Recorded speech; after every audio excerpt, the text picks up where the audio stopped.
Hello everyone, I hope you guys are doing good and staying safe. Welcome to Simplicode's YouTube channel, and in today's session, we'll be discussing some best projects in software development that will get you hired in 2023.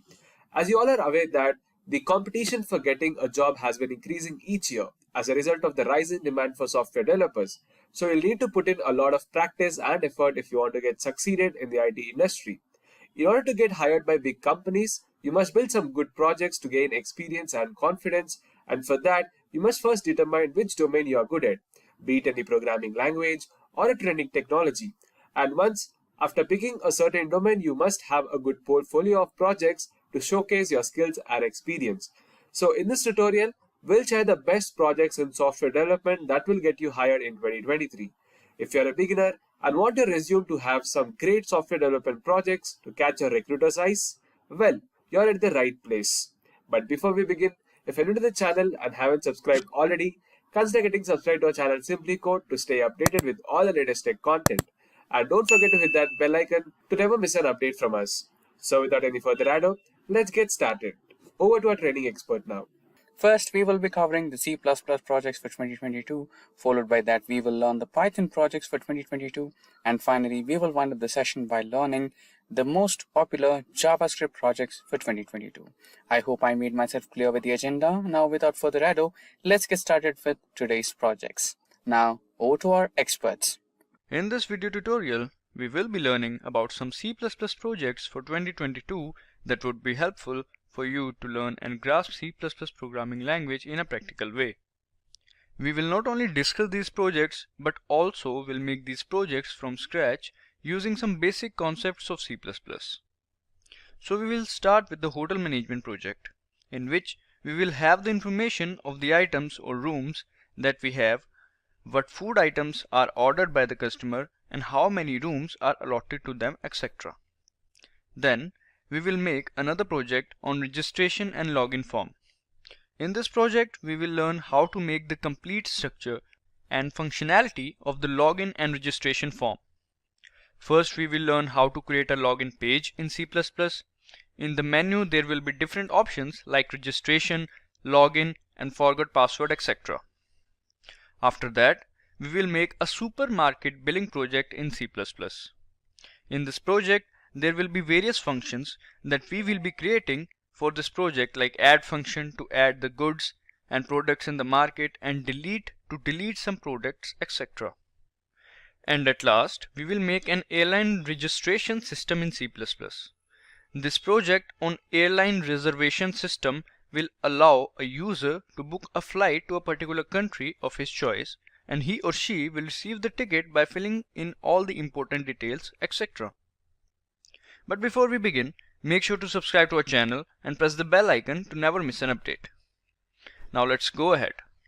This project will be a hotel management project in which we will have the information of the items or rooms that we have in the hotel and what are the food items ordered by the customer. Also, we have the information that how many rooms are allotted to them.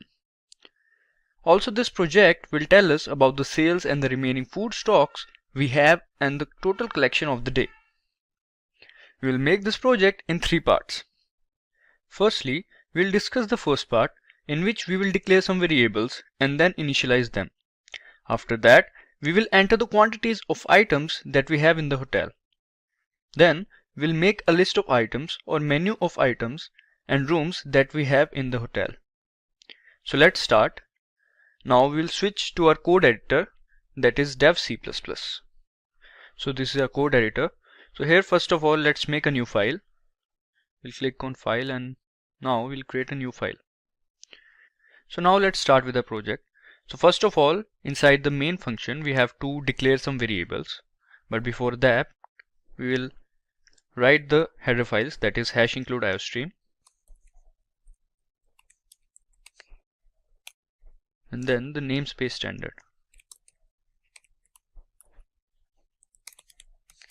Alright, so we have included the header files. Now we'll start with the main function. Inside the main function, we will declare the variable. So first variable that we'll declare would be quant, which stands for quantity. And the second variable would be choice. Now we will declare those variables that store the quantity of food items or rooms.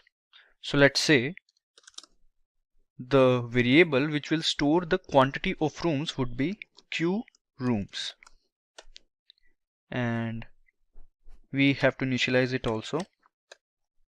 Alright, so similarly we have to do it with the food items as well. So let us suppose one of our food item is pasta, so we'll write q pasta, that is quantity pasta. We'll initialize it with 0. Similarly we'll do with the rest of the food items, that is burger,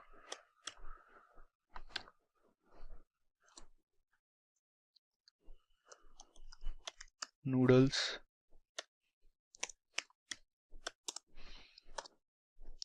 and shake,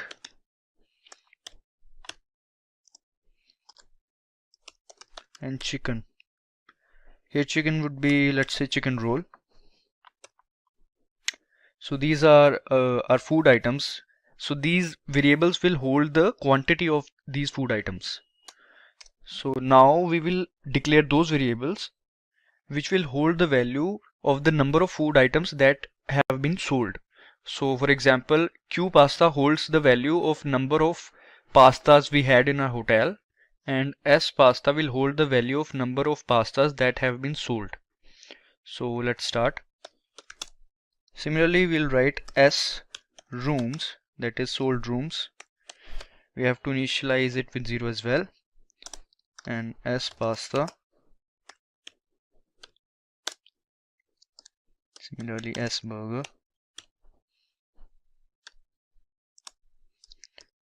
S noodles,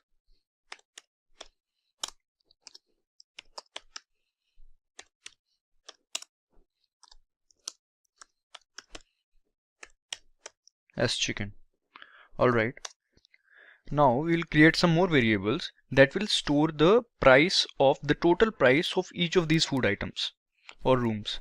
So let's do that. Let's say int total underscore rooms. This is the variable name. It will store the total price of the rooms. We'll initialize it with 0. Similarly, total pasta equals 0. Total burger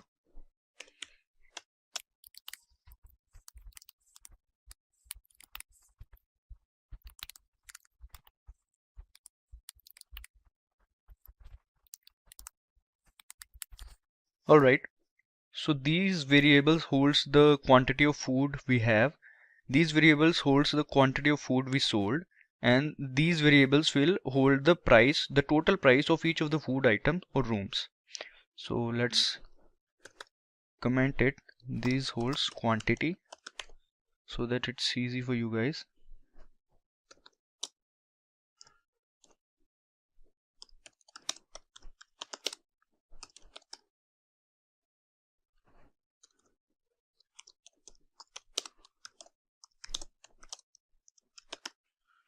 Alright, so here we have declared these variables.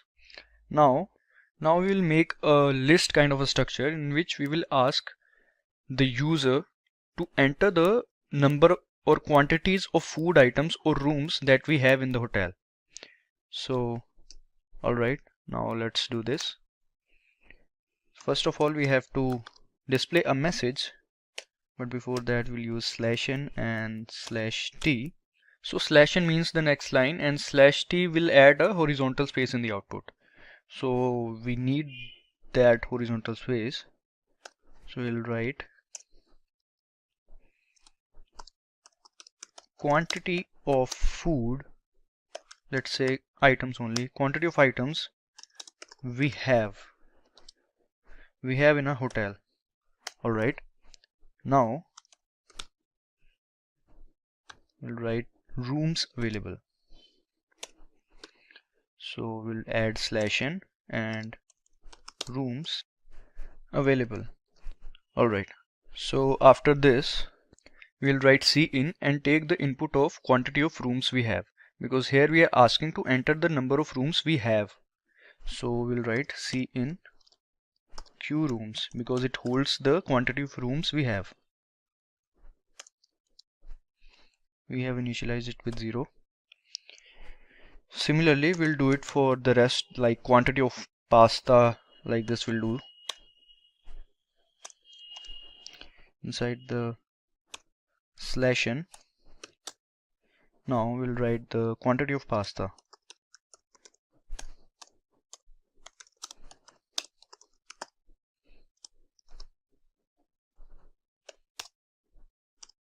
C in queue pasta. Alright. Now similarly, let's copy paste and save some time.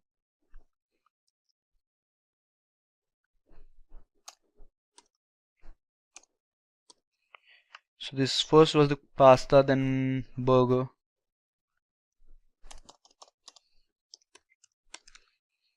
and Q burger. Then there was noodles,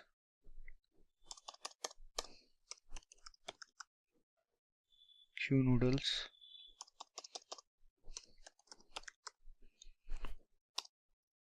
Similarly, we'll do it for shake.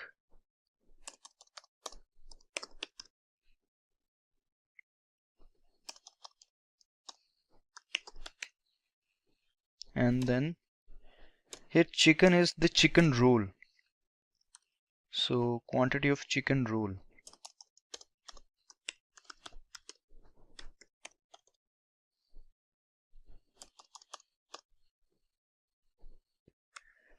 Q chicken. Alright. So one by one, Q room, the quantity of rooms we have to add, Q pasta, the quantity of pasta we have to add, then quantity of burger we have. Alright, now we have to create a menu to select the pasta, burger, room, all the items. We have to create a menu like that. And for that, let's do this. We'll write cout. Again, we'll use /n, then again /t because we want some horizontal space in that. We'll display a message saying that please select from the given menu options.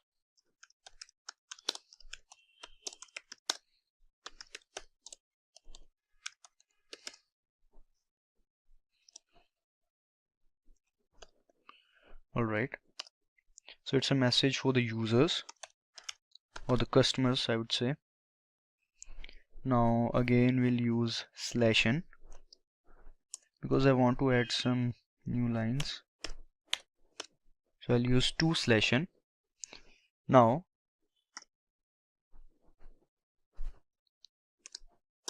first is rooms.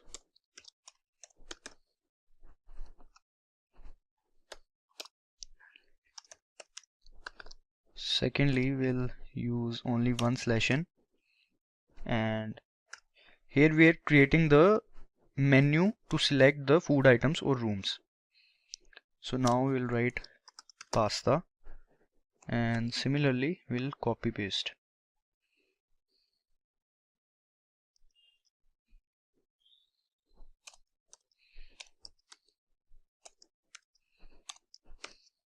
So pasta, then there was burger, then noodles, then there was shake,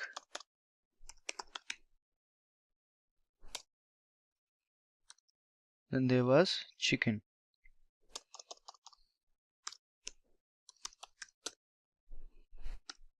Chicken roll. We also have to change the numbering, that this is 1, this is 2, then this is 3. We are doing the numbering because the customer will press the number and then he can order. 5, 6, and now again we'll in 7th position we'll add the details or information regarding the collection and sales. So we'll write press 7 if you want to see the information regarding sales and collection. This option would be used by the owner of the hotel to check the total collection for the day. Alright, now again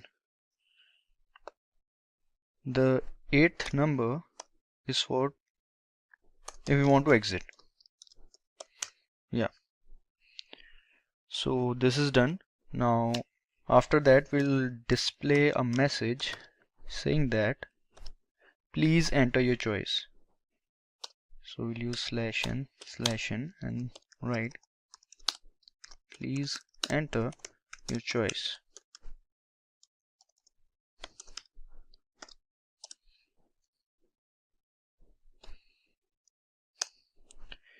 Now we'll write C in choice. We have already declared this variable. Now based on this choice, your order is selected. Like if you press 2, then this pasta would be selected. Like let's say if you want to order noodles, then you have to select 4, and if you want to order chicken roll, then you have to select 6. And if you want to check the total sales and collection of today, that is for a particular day, then you have to click 7 and 8 for the exit. So our first part is done. Now in the second part, we have to add the functionality to the choice part. That is, if a user enters the first number, that is number 1, then rooms is selected, and then he or she have to add the numbers of rooms they want. Similarly, for the other food items as well.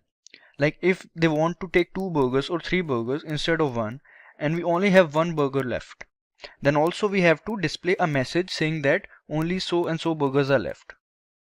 So now let's start with it. So now we'll write switch case statements. So when the user will select a particular number, so that particular case would be executed. So now let's do that. We'll write switch and inside the switch statement we'll write choice. Now the choice can be 1, 2, 3, 4, 5, 6, 7, 8. Alright. So now we have to create 8 cases for that. So case 1 would be, we'll start with it. There's a space between case and 1. Alright, so case 1 would be, first of all, inside the case 1, that is the case when rooms have to be selected. So first of all, we'll display a message saying that enter the number of rooms you want. So let's do that. We use /n. Now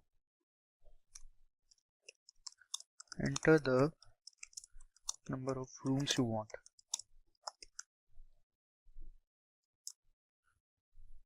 Alright. Now after that, the user will enter the number of rooms, that is the quantity of rooms.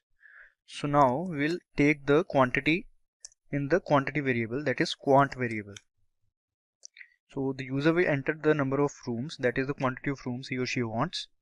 Now we'll use an if statement. Inside this if statement, we'll check, do we actually have that many rooms in our hotel, or do we actually have that many pastas or burgers in our hotel right now? So for that we have to write down a condition, that is q rooms minus s rooms is greater than equal to quant. That is, q rooms is the quantity of rooms that we have, and s rooms the number of rooms that we have sold. So if we minus both of these, that is, if we subtract the quantity of room we have minus the rooms we have sold, we'll get the remaining rooms. Now if the remaining rooms is greater than equal to the quantity of rooms that have been ordered by the customer, then we can give the room to them. Otherwise we have to display a message saying that we don't have that many rooms or something like that. So let's do that. So we'll write s rooms, that is the rooms that we have sold. So initially its value is 0. So we have to add the values of quantity that have been entered by the user. So we'll add the quant variable, That is, if the user have entered 2 rooms he or she wants, then we'll add those 2 values to this sold rooms. Alright, after adding the quantity to the sold rooms, now we will do the total price of the room or rooms, and for that we have the variable total room. So we'll add this into the price of a one room to this total room. So we are simply adding total room plus quant into the price of a single room. That is, let's say 1200 is the price of a single room. If a person orders 2 rooms, then it would be like quant, that is 2 into 1200, 2400 will be added to this total room. This total room is the total price of a room. Alright, now we also have to display a message saying that these many rooms have been allotted to you. So for that, let's display a message. First of all, we'll use /n like 2 times. Now we'll add some horizontal space as well. Alright, now we'll display this quant variable and we'll write a message that these many rooms have been allotted to you. Let's make it room or rooms. Room or rooms have been allotted to you. So this message will be displayed. Alright, now this is the if block. Now we'll have to make the else block, that if the amount or quantity of room entered by the user is more than the remaining rooms, then we'll display a message saying that only so and so rooms are left in the hotel. So we'll use /n, then again /t. Now we'll write only q rooms minus s rooms. That is, here q rooms minus s room is the remaining rooms, So subtracting both of these variables will give us the remaining rooms. So these were the remaining rooms remaining in hotel. Alright, and let's not add these as there's a single statement. Also we have to use break, so we'll use break statement. Now similarly we have to create case 2. This case was for the room, so whenever a user click on this one, then this case will be executed. So similarly we'll create a case 2. So we'll copy it. Now we'll paste it. So I will case 2. So in this case, enters the number of rooms you want. We can't write that. So we'll write pasta quantity. So let's do that. We'll write enter pasta quantity.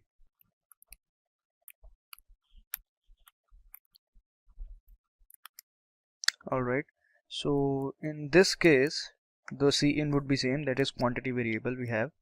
So now in this case the different thing would be the q rooms. Instead of q rooms we'll use the q pasta, that is the quantity of pasta minus sold pastas.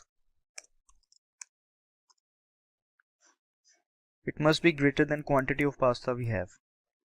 Then only if block will execute, otherwise similarly as that of this block will display a message. So now the s rooms, instead of s rooms here we'll use s pasta, which is initially 0. So we'll add the quantity of pasta to this variable, that is we'll add the quantity of pasta that is ordered by the customer to this variable. Now total pasta, that is the total price of the pasta. So the number of pastas ordered by the customer into the price of a single pasta. Let's say the price of a single pasta is around 250. So quantity into 250. Now rooms, instead of rooms, let's do here pasta is the order. So quant will display the quantity. So it will display, like if you have ordered 2 pastas, it will display 2 pasta is the order. And q rooms, here we have to display the remaining. So we'll do the q pasta minus s pasta. And here we'll do is pasta remaining in hotel or stock. Pasta remaining in hotel. So it will display the remaining pasta remained in the hotel now. So else everything is fine. Now similarly we'll do for the next. We'll copy it. It will save some time. And paste it. Now this is case 3. The case 3 is of burger. So here we'll write burger, quantity of burger minus sold burgers. Similarly s burger. Now the total price of burger.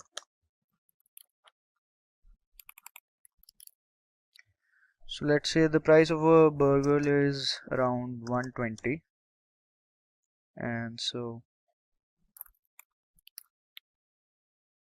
the remaining burgers, q burger minus s burger.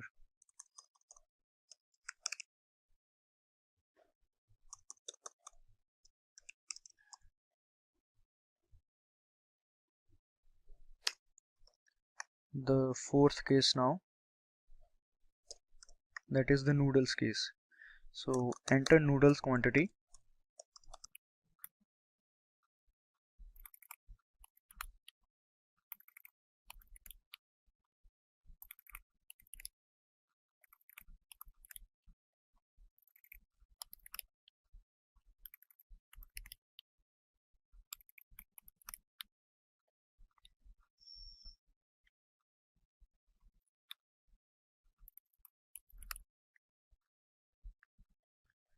Now case 5.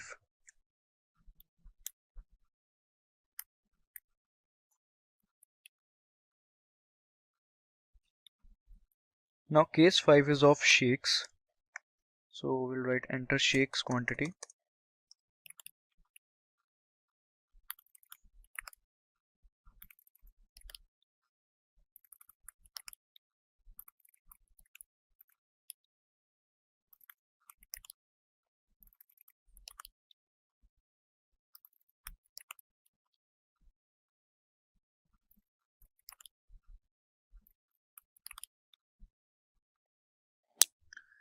Now case 6 we have to create. In the case 6 there was chicken roll. So let's do that.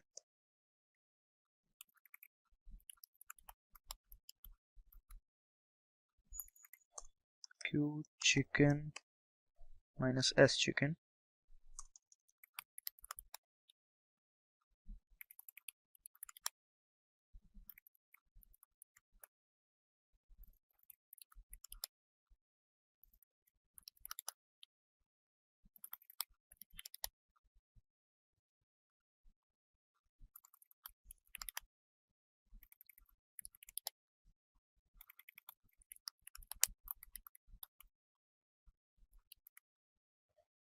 Also we have to change the price of each meal, like chicken roll would be of around 150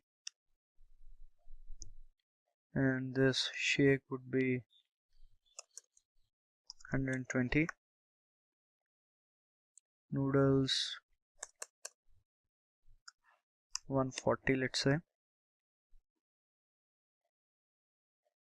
Burger is okay, then pasta is also okay. So we have created 6 cases as of now. So our second part of the program is done. Now we'll start with the third part of the program. So the third part will contain the case 7, case 8 and the default case. That is, if the user enters any other number which is not in the list, that will come under default case. In case 7, we have to display the information of sales and collection.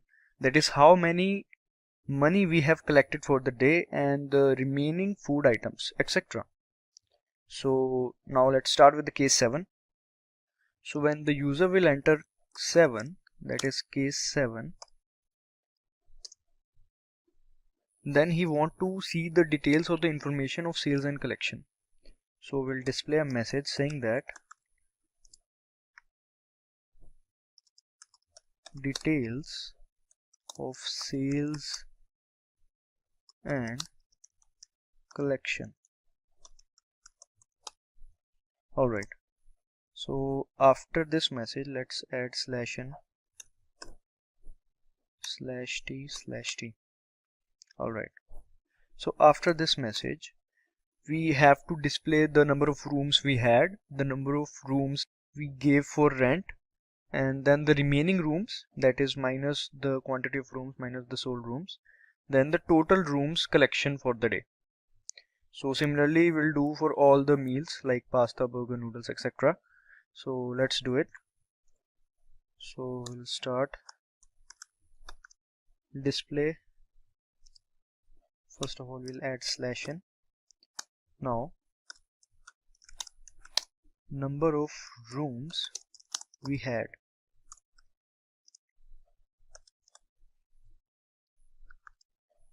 We'll display q rooms, that is the quantity of rooms we had. Now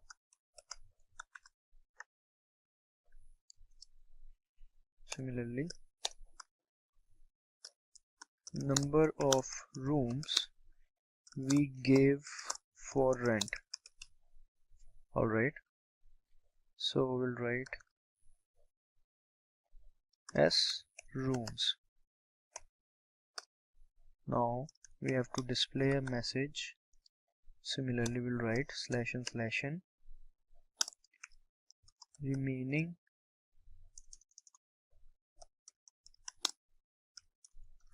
rooms.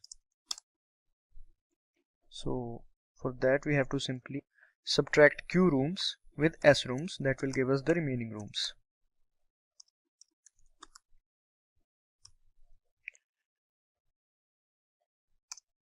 After that, the total price that the room has collected or number of rooms have collected. So we'll write total rooms collection for the day.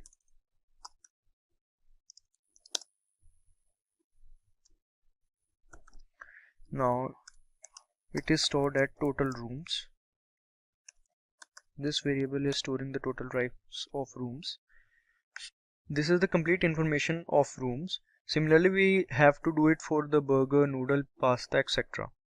So we can copy, we'll copy this part and we'll do copy and paste. I'll paste, again we'll paste. Now number of rooms we had, instead of this we'll simply write number of pastas we had. Number of pastas, we have to change that. Number of pastas we sold.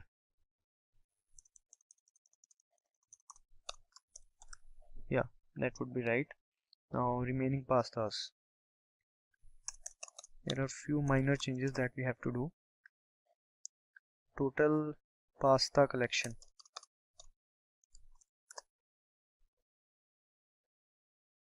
Also make sure to change the variables. Total pasta, then q pasta,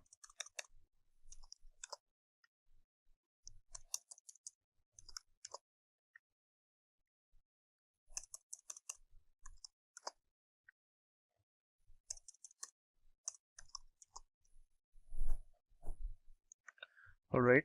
Now after pasta it was burger.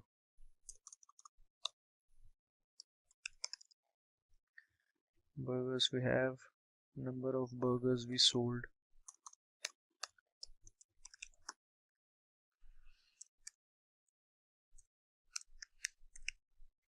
Alright, so it would be Q burger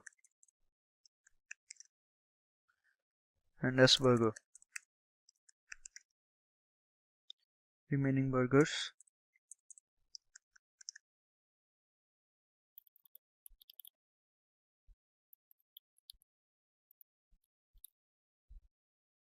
Total burger collection for the day.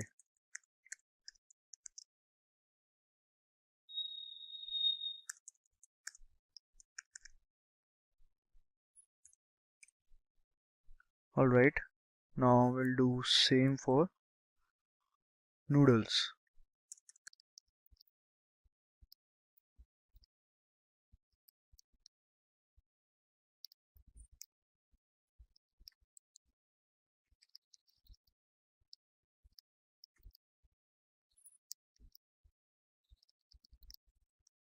Alright, now shakes.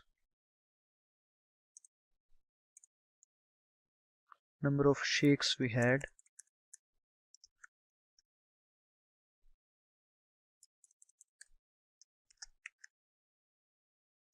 Number of shakes we gave. We sold.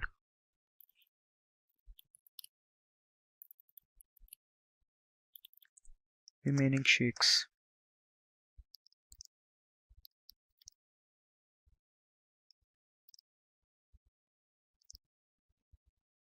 Now there is chicken roll. Number of chicken roll we had.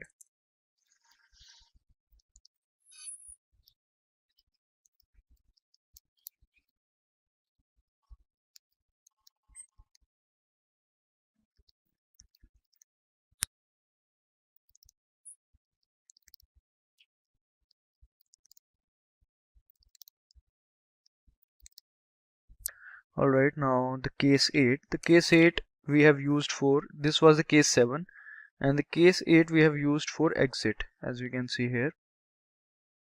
This is the exit case, and for that we'll simply use the exit statement. The exit statement is used to terminate the program, to shift the control out of the program or exit the program. So here we'll use that. So case 8 would be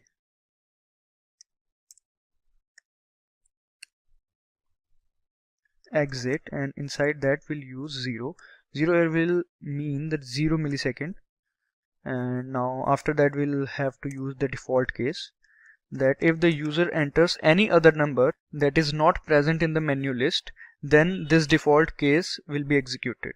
So in this default case we'll display a message saying that please select from the numbers that are mentioned above.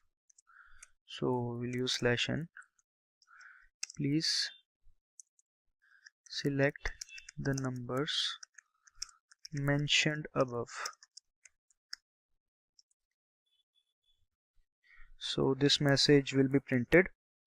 And also one more thing is there, we have to use a goto statement, and we'll have to label a part with M.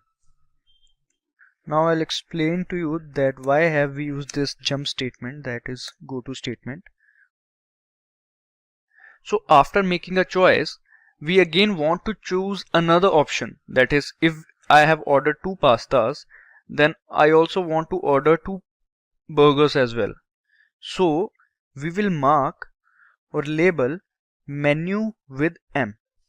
So this is our menu, please select from the menu options. So here we will label M, and in the last we have used the goto statements.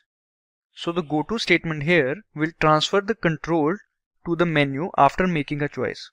So again, M is the label we have used for the menu, and we will use a goto statement to transfer the control to the menu after making the choice, so that we can make more choices. Goto is a jump statement basically, that is used to jump from one part to another part having a specified label. So we have labeled menu with M, and this go to jump statement will help us in jumping to the menu after every choice. Alright, so our code is done. We have done all the things that we need. Now we need to run it, and for that firstly we need to save it. Alright, so let's go to files and save it, and now let's select the destination folder.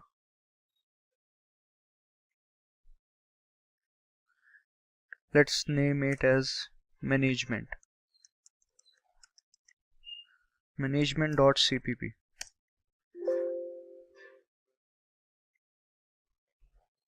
Alright,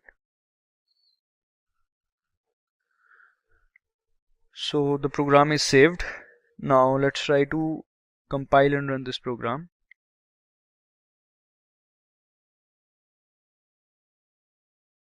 So there are some errors I can see. Okay, so we have used the semicolon. Now this will take care of many errors. Now let's try to again compile and run. Let's check QNoodles. Alright, I think QNoodles. So we have to backspace s. Now let's try to compile and run again. Hope it works now. So quantity of items we have, as we can see. So rooms available, let's say we have 10 rooms. And quantity of pasta, we have 25 pastas in our hotel, and around 50 burgers, and 30 noodles, and 30 shakes. Chicken roll we have 40. So this is the menu. Please select from the menu options. As we can see, first rooms, then pasta, burger, noodles, shake, chicken roll, information regarding sales and collection, and then 8 to exit. So first of all, let's say I want to order 2 rooms, so I'll click 1. Please enter your choice. I have clicked 1 and I'll press enter. Now enter the number of rooms you want, and let us suppose I want 2 rooms. So as we can see, 2 rooms have been allotted to you. Now again the menu is displayed on the screen. Now let's say I want burgers, so I'll click on 3, and I want 2 burgers, and 2 burgers is the order, it is displayed. Now again I want pasta. Let's say I want 6 pastas, and 6 pasta is the order. I want to order now shakes. Let's have something to drink. I want to order 9 shakes. 9 shakes is the order. And let's say, so as we know that we have only 10 rooms. Now let's try to enter 11. So first of all we'll enter 1, that is rooms. Now let's try to order 11 rooms. As you can see, only 8 rooms available or remaining in hotel. So we forgot to add some space over this part, but we can easily read it now as of now. So it is displaying the message that only 8 rooms are available, because already we have ordered 2. Earlier it was 10, then now only 8 rooms are available. So this is showing that if we order more than the quantity, then it will display this message. Now let's say I want to check the information regarding sales and collection of today's rooms and as well as meals. So I'll simply click on 7. Now as we can see, it will simply display all the sales and collection rooms and meals. As you can see, number of rooms we had 10, number of rooms we gave for rent 2, remaining rooms are 8. So total rooms collection for the day is 2400, as one room is of 1200. So similarly, number of pastas we had 25, number of pastas we sold 6, remaining pastas we had 19. So the total pasta collection is 1500. So and so the burger, and then noodles, and then shakes and chicken roll. So this is the total chicken roll collection for the day. that is we haven't ordered a single chicken roll. Also, we can do one more thing. We can simply display the total result of all the collections of rooms and meals. So let's do that.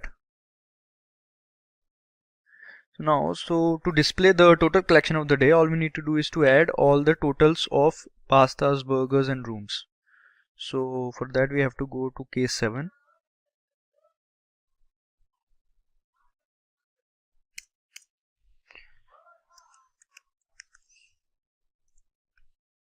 Now we'll write /n/n/n 3 times.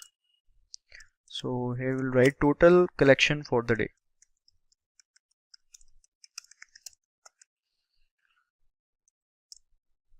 And after that, total rooms plus total burgers, total pasta plus total burger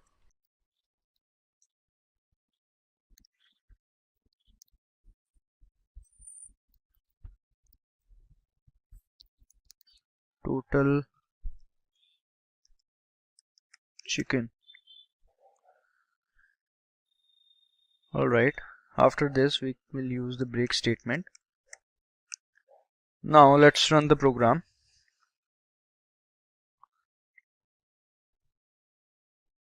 So here it is, rooms available. Let's write 10. Quantity of pasta 30. Quantity of burger 50. Quantity of noodles 30. Shakes 30. Chicken roll 40. So first of all I'll book 2 rooms. We'll click on 1 and now 2 rooms. And again if I'll click on rooms and then if I try to click 10 rooms, because already we have we sold 2 rooms, then it will display that only 8 rooms remaining in hotel. Now I'll click on 2 to order pasta. Let's say I have ordered 5 pastas and 5 pasta is the order. Now let's say if we click on 9, although we know that only 1 to 8 numbers are available, but if we click on 9, so it will display a message, please select the numbers mentioned above. Alright, now let's say I want to order chicken roll, 10 chicken rolls I want. So 10 chicken roll is the order. Now I want to check information regarding sales and collection for the day. So I click on 7 and then here I can see number of rooms we had, number of rooms we gave for rent, remaining rooms and total collection for the day. Similarly for the pasta, similarly for the burger, similarly for noodles, shakes and chicken roll as well. And this is the total collection for the day, 5150. Exit. And if we click on it, we can exit. So as we can see, this is our hotel management project and this is how it's done. The code is a bit long, but it's worth it. You can also try this project on your own. This project will be a login and registration system in C++, in which a user can register, log in, and also if he or she forgets the password, then also it can be recovered. We will make this project using the fundamentals of C++ like switch case statements and file handling operations, etc. So let's go ahead and understand this C++ project of login and registration system. In this project, first of all, we will make a menu page in which there are options like login, registration, forgot password and exit. Then we'll ask the user to select any one among those options. Once the user has selected a particular option, then we have to continue with the functionality of that. So now let's switch to our code editor and do its practical implementation. So this is our dev C++ code editor, and now let's create a new file. Now first of all, we will include the header files. the hash include IOStream.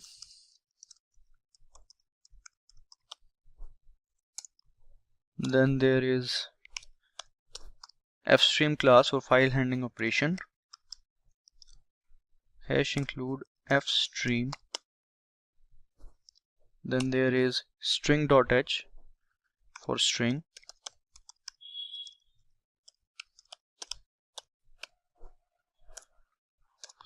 Then we will include the namespace standard.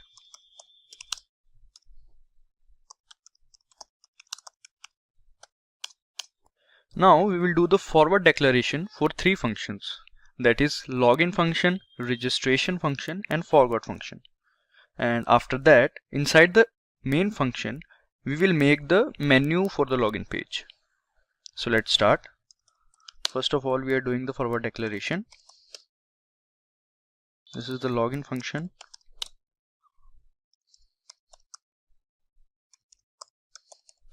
This is the registration function. And this is the forward function. Now inside the int main, first of all we'll make a variable c which stands for choice, c for choice. So now we will make the menu page.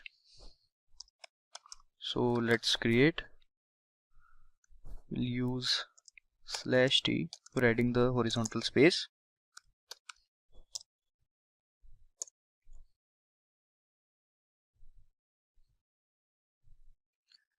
Now in the end we will use /n.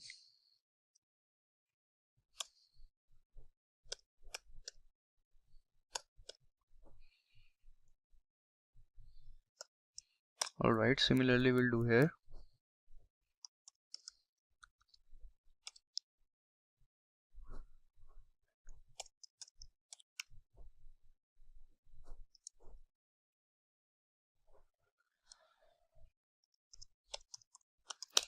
Welcome to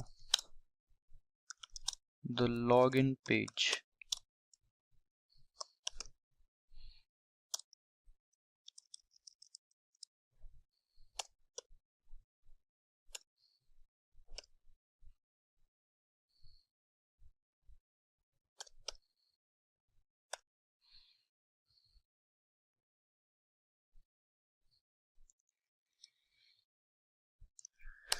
Now again we'll do the same, /t /t, and now underscores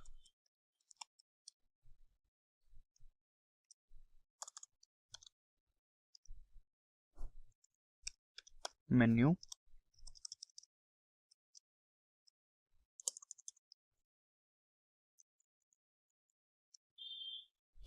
/n.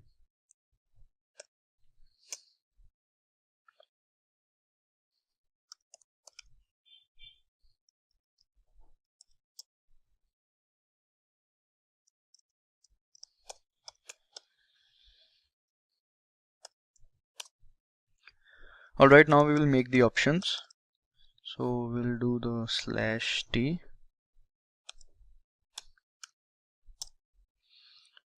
Now after /t we'll add vertical bar. Then we'll write press 1 to login. Let's make it capital. Press 1 to login, and after making some space, then vertical bracket again, then end L. Similarly, we'll copy it and do for option 2. Press 2 to register.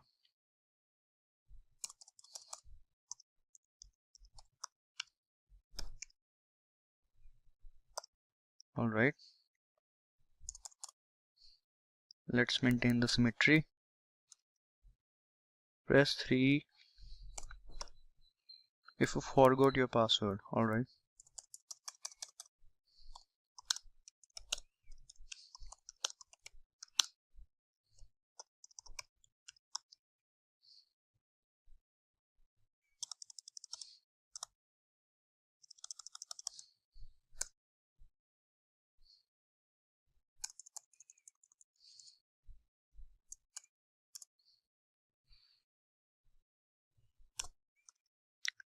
Press 4 to exit.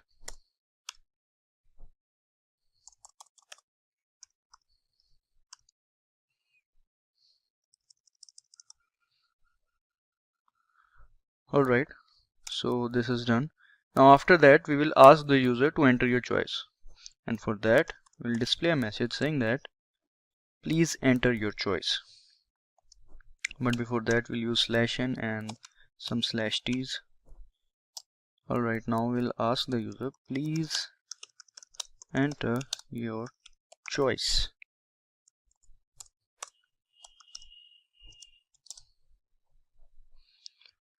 Alright, now we'll take the input of the choice, that is C, that we have already declared.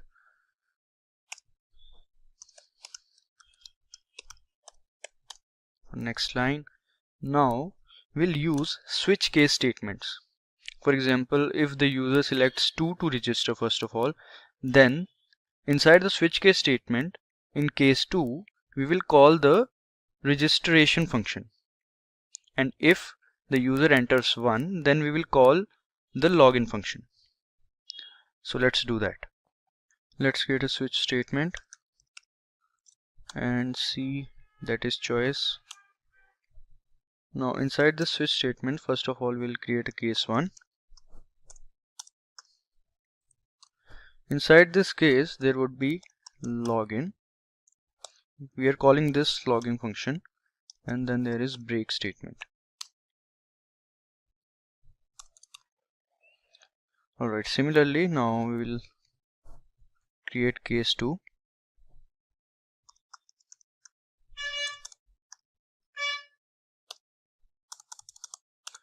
So case 2 would be registration.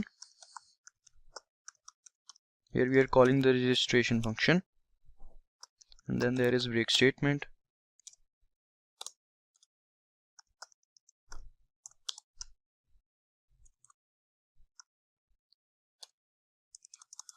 In case 3 there is forgot function. That is, if the user forgets the password, then this function will be implemented. Now there is a default case. No, now there is a case 4.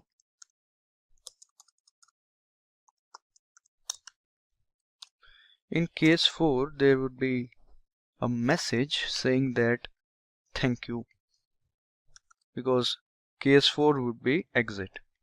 So we'll display a message saying that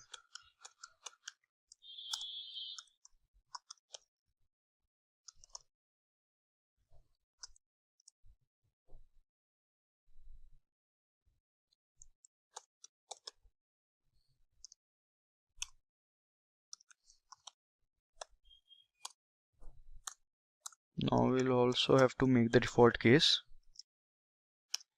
That is, if the user selects 5, 6 or any other number that is not in the menu, then we will display a message saying that please select from the options given above. So before that we'll add the /t. Please select from the options given above. After that we'll use /n and endl.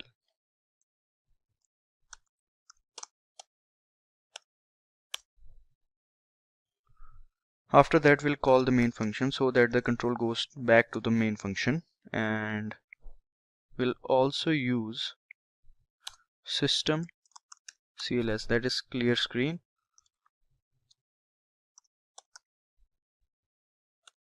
It means every time the code is processed, it will clear up the screen. Now all we need to do is to create the login function. So we'll write void login, and inside this function first of all we'll create some variables, and so let's do that. Int count user ID, no, this user ID would be of string. We'll write string user ID then there would be password, then ID, then pass. Alright, so these are the variables that we have created. Now again we'll use the system CLS, that is clear screen.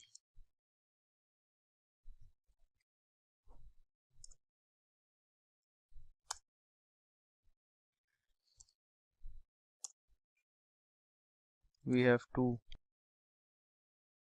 write CLS inside the double quotes.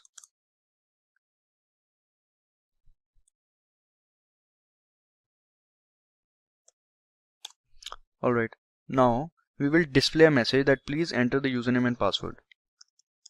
So we'll do that, and we'll write /t/t/t and please enter the username and password.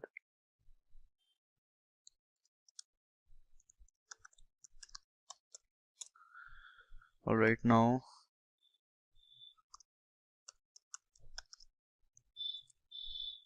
we'll again display a message saying that username.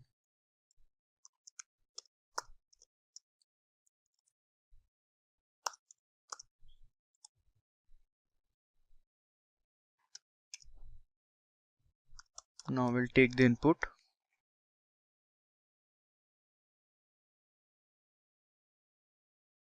So here user ID is the username that the user will enter. Now again we will display a message saying that password. Let's make it capital.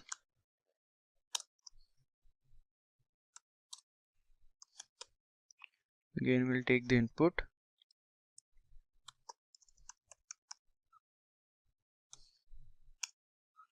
Now as the user has entered the username and password, now we will check that if that username and password already exist in our records. And for that we will use the file handling operation of ifstream class, because ifstream is used to read the data. So we will use ifstream and ifstream class. This will read the data from the file.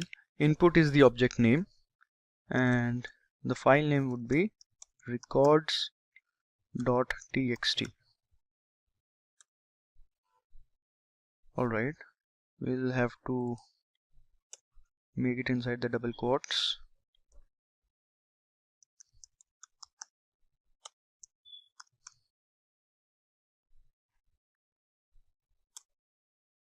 Alright, so now this if stream will check inside the file that if that login password exists or not. And to check that we will have to use the while loop. Inside the while loop we'll write input, that is the object name, then there would be ID and then pass. So this is the ID and password, and this is how we read in file handling operations. Here what we are doing is we are reading that if that ID and password is there, and then we will match those ID and passwords with the ID and password that is entered by the user.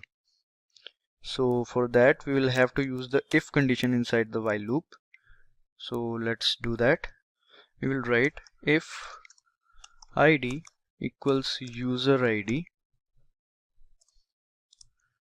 and pass equals password,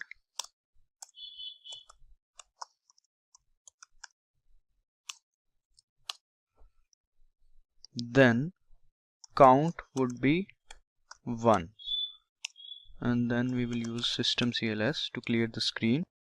Here we have assigned 1 to count because in the next part we will use an if condition that if the count is 1, then we will display a message saying that your login is successful, that is the password or username entered by the user matches with the record, that is the user has already registered. So now before that we have to close this file, so let's do that.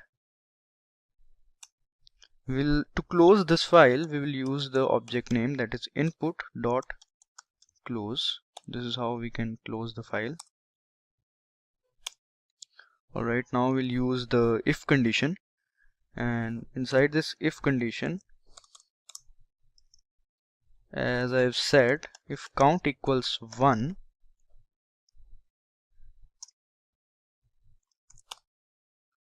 alright, if count equals 1, then we will first of all display the user ID, that is the username, and then we will display a message that your login is successful.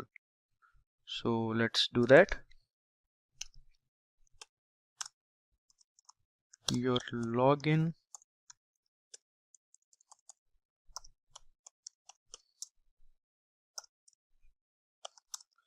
is successful.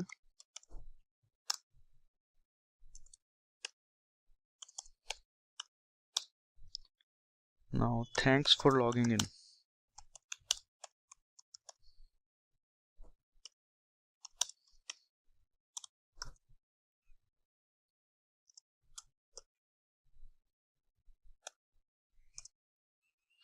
Now again we will shift the control to the main, because there is the main menu, and now inside the else block we will display a message, that is, if the user and password is not found inside the file, then it means that the user is not registered, so he can't log in, he has to register first.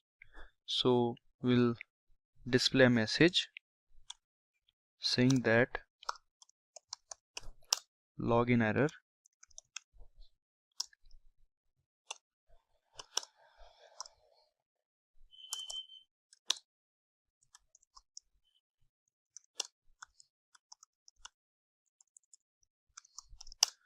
Please check your username.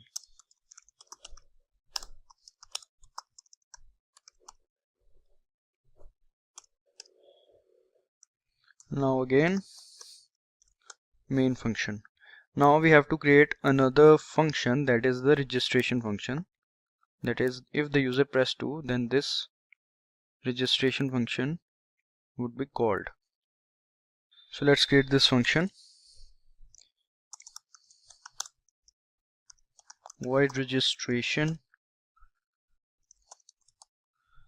Now inside this function we will first of all create some variables, then after that we'll ask the user to enter the username and password, pretty much the same as that of the previous function. So first of all, string r for registration user id, r user id, then r password, then r id and r pass.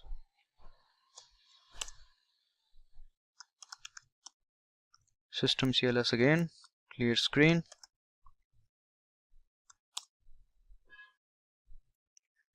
Alright, now we will display a message saying that enter the username.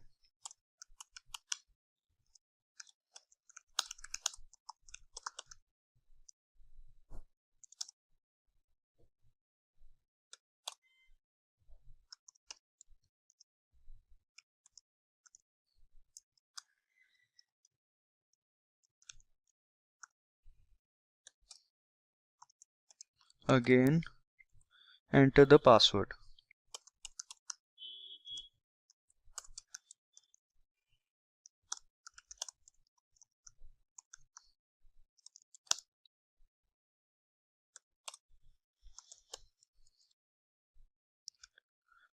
R password. Alright, so in the previous function we have used ifstream class, but in this function we will use offstream class because we want to write inside the file, and offstream helps us with that. So for that we will use offstream, and the object name would be f1, and records is a file,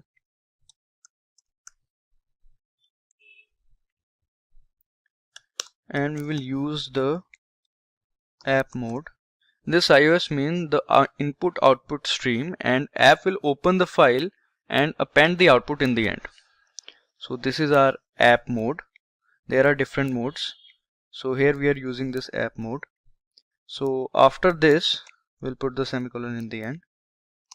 Now we have to write inside the file, so we'll do the F1, and this is how we write inside the file. F1 here is the object name, and our user ID is the username, and after that we'll add some space,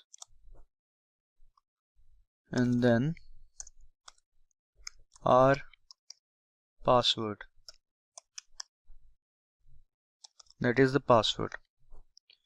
We want some space between the username and password, that is why we have used the single quotes, and this is how we write inside the file. And after that we'll again use the systemcls, that is the clear screen. Alright, now we'll display a message that registration is successful, as we have already written inside the file. So now we can display this message saying that registration is successful.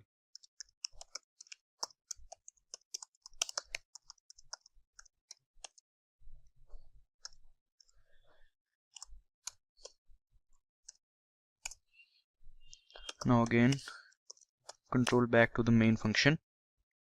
So now we will create the forgot function. This is the last function, void forgot.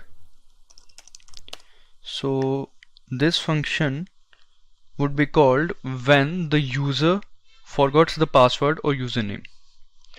So first of all we will create a variable option.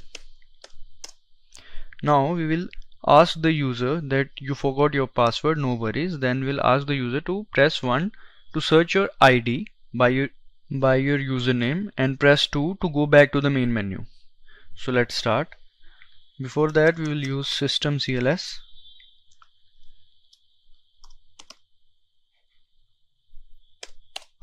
Alright, now we'll display the message saying that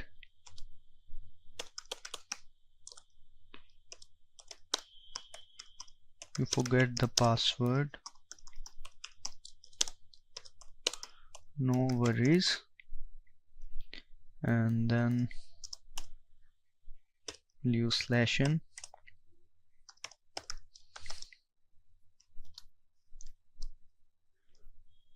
Now press 1 to search your ID by username.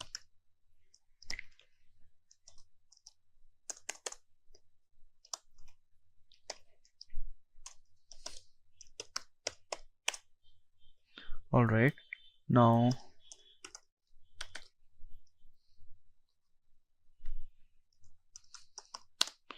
press 2 to go back to the main menu.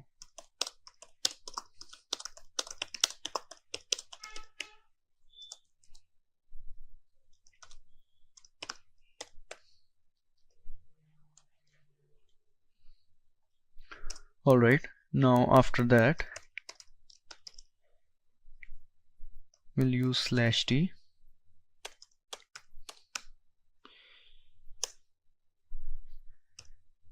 Alright, now enter your choice.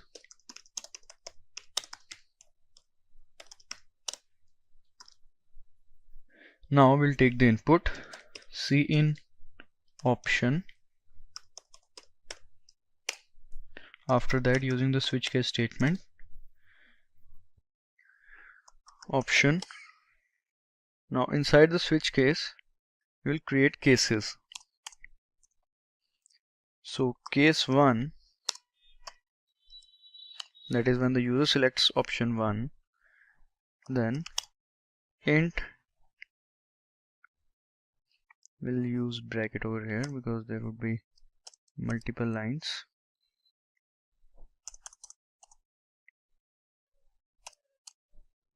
Alright, now int count, we'll initialize it with 0. Now some more variables we will declare. The string s user id and s id, then s pass. So these are some string variables and count is the integer variable. After that, we'll display a message that enter the username which you remembered. So let's do it.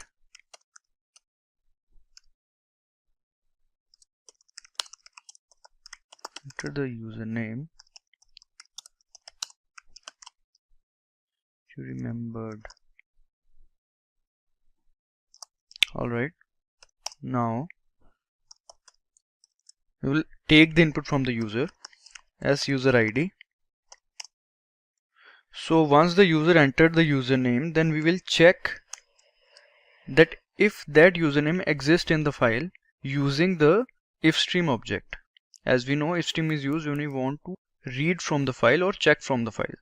So we'll create the ifstream class and the object name would be f2 and records.txt is the file.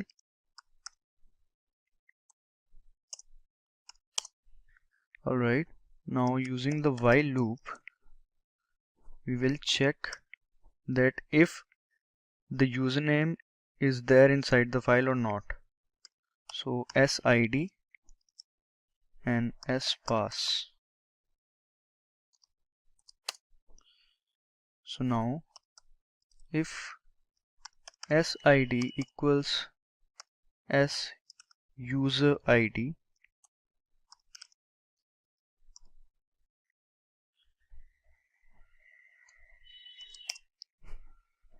then count equals 1. So we will assign 1 to count and after that we will close the file, that is f2 dot close. So here what we are doing is we are checking inside the file using the ifstream object that if that id or password is there, and if that id is there then we'll assign 1 to the count as initially it was 0, and then again we'll do the same as that we have in the as we have done in the previous function, that if count equals to 1 then we will print a message that your count is found. So let's do that. So as we have closed the file, now after that we'll use an if statement with a condition that if count equals 1, then we will print a message saying that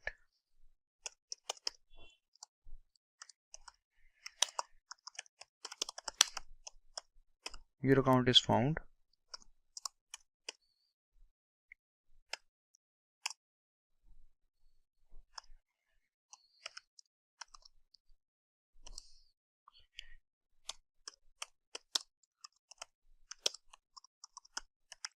Your password is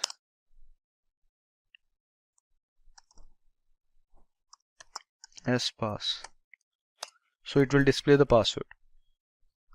Again the control will be shifted to the main where there is the main menu, and inside the else block now, inside the else block will display a message saying that sorry, your account is not found. Sorry, your account is not found.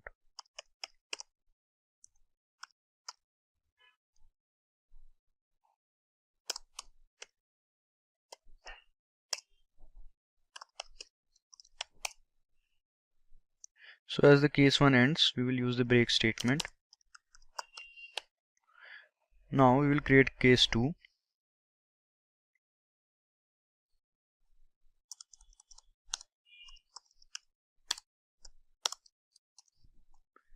In case 2, as we have said that it will simply go back to the main menu. So all we'll do is call the main function so that the control will go back to the main menu. And now also we have to create the default case.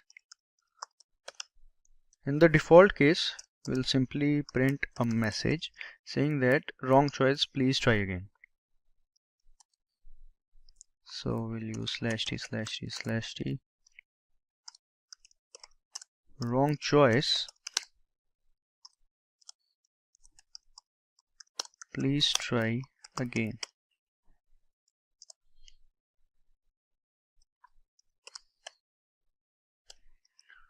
After that,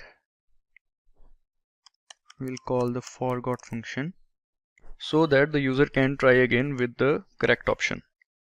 Alright, so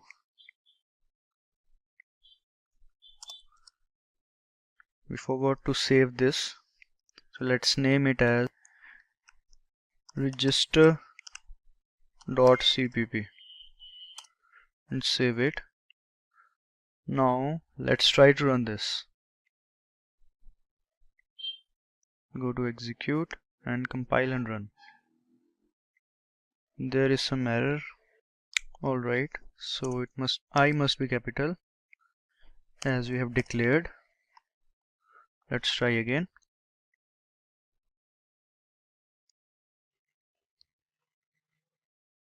So as you can see, welcome to login page. This is the menu, and this is press 1 to login, press 2 to register, press 3 if you forgot your password, press 4 to exit. So now we will enter our choice. First of all, we need to register. So we'll write 2 and our username as sam@email. This is our username, and now our password. Sam123 is our password. So as we can see, the message registration is successful. After that, we will log in. As we have registered, now we'll try to log in. Sam@email is our username, and Sam123 are our password. So as you can see, your login is successful. Thanks for logging in. Now let's say I forgot my password. So I'll press 3, as if you forgot your password, you have to press 3. So there is a message, you forgot the password. No worries, please press 1 to search your ID by your username. So I'll press 1. Now I'll write my username, the last username I remembered, sam@email. So your account is found. Your password is this, as you can see. So let's say again, if I forgot the password and by chance I write sammy@email, then sorry, your account is not found is displayed, as sam@email is the registered customer and not sammy@email. So it will display this message that sorry, your account is not found. And let's say again, if we try to press, let's say 5, then we can see that please select from the options given above. Actually we have to make it below, options given below, but we can do that, else everything is working fine. So now we will click on exit, that is 4, and this is the message, thank you. So as we can see, this is our registration and login system in C++, and this is how we can do it. We have created these 3 functions, that is login function, then there is registration function, after that there is a forgot function if we forgot the password, and the code is pretty easy and not that much long, so you can try this code on your own. So in this session we will learn how to create a supermarket billing project in C++. We will create this project in small parts, as there are various functions that we will be creating for this project, like the add function to add the goods and products in the market, and delete function to delete some products, etc. Also, we will create a buyer site where the buyer can buy the products or food items of his choice. Now we will move to our code editor, that is dev C++. So now let's create a new file, and we'll start with adding the header files. first of all we'll add hash include iostream, then we'll include the fstream file, right? Hash include fstream, because here we have to do the file handling operations as well, so we'll add the fstream file. Now we'll write the namespace standard. Now let's save this one and name it billing1.cpp. Alright, so we have named this file. Now first of all we'll create a class and we will declare some variables and functions. So let's create a class and name the class as shopping. Inside the class shopping, first of all, inside the private scope, we will create or declare some variables, pcode, then float type price, then another variable discount of float type, then name, which would be string. Alright, let's name it pname. P stands for product. Alright, now inside the public scope we will declare the functions. So let's name this function as menu, because we have to create the menu. Then administrator function,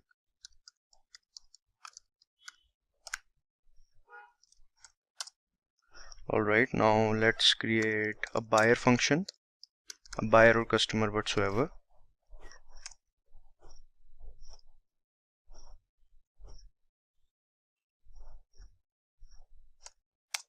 Alright, now let's create add function,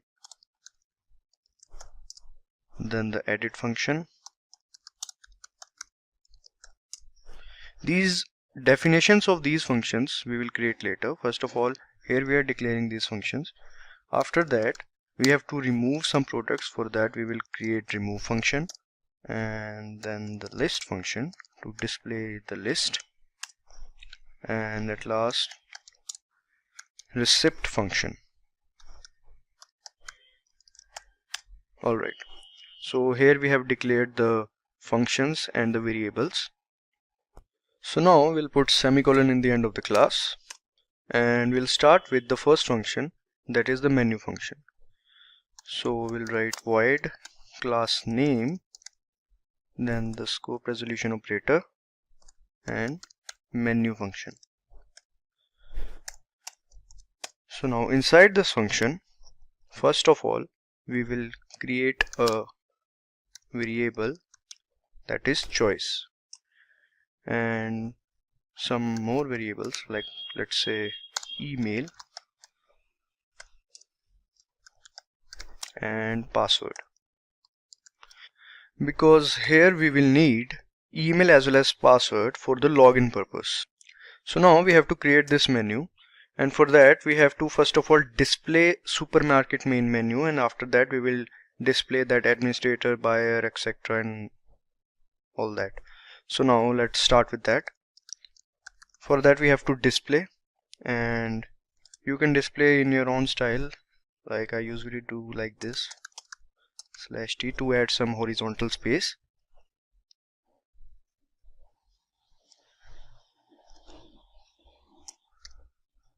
It's just for formatting, and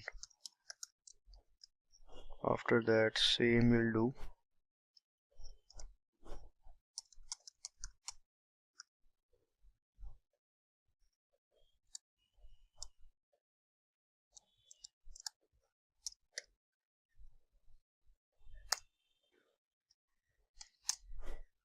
To save some time, let's just copy and just paste it. And but now here we'll write supermarket main menu.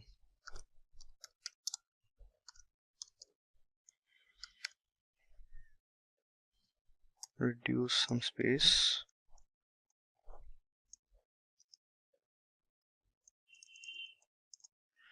Alright, now similarly we'll do here.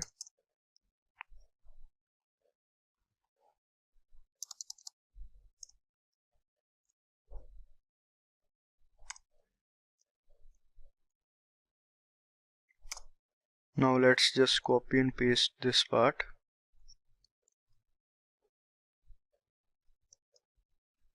Alright, now again some space.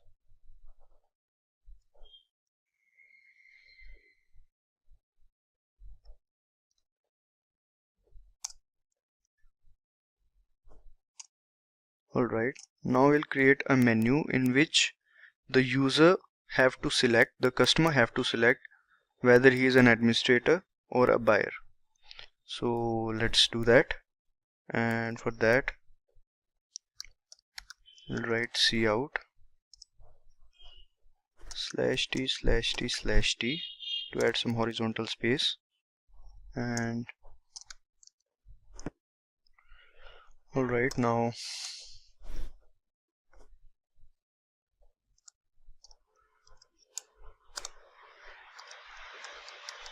administrator,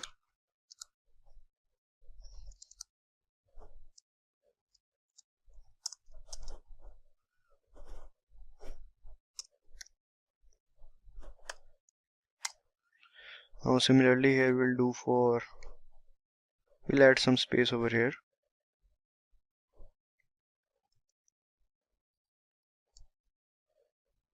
Just remove this one.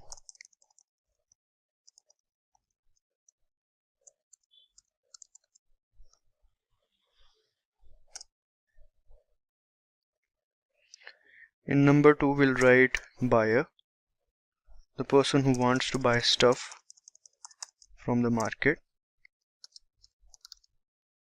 Alright, now let's format it.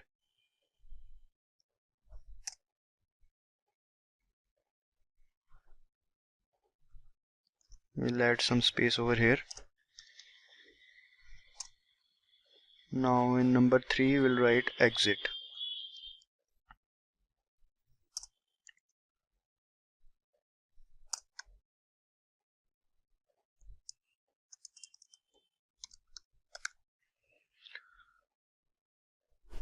Alright, it's pretty much done.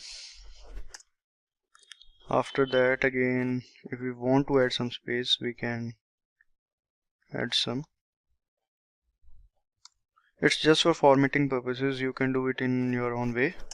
And after that, we have to display a message saying that please select. So we'll display a message. Forgot to use semicolon.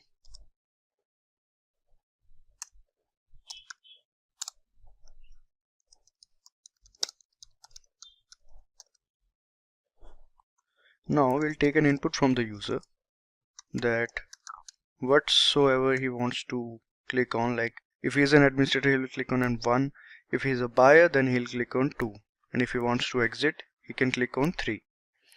So we will take an input of choice. Now we have to use switch case, and let's create that switch, and inside this we'll write choice. We all know how switch case works. Alright, now for case 1, that is administrator case, we will ask the user to enter the login credentials if he or she is an administrator. So let's just do that. So first of all we'll display a message saying that please log in. So /t/t.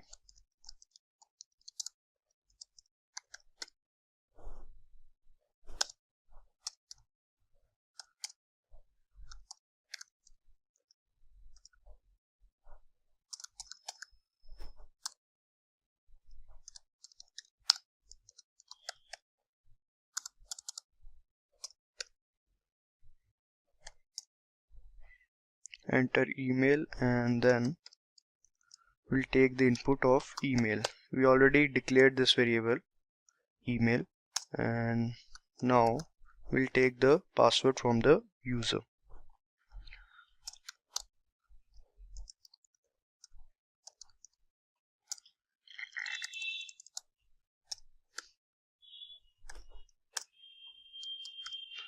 Now we'll take the input of the password. So as we have taken the email and password from the user, now we will set an email and password that only admin knows and no other person can enter that. And let's say for that we have to use if-else statements.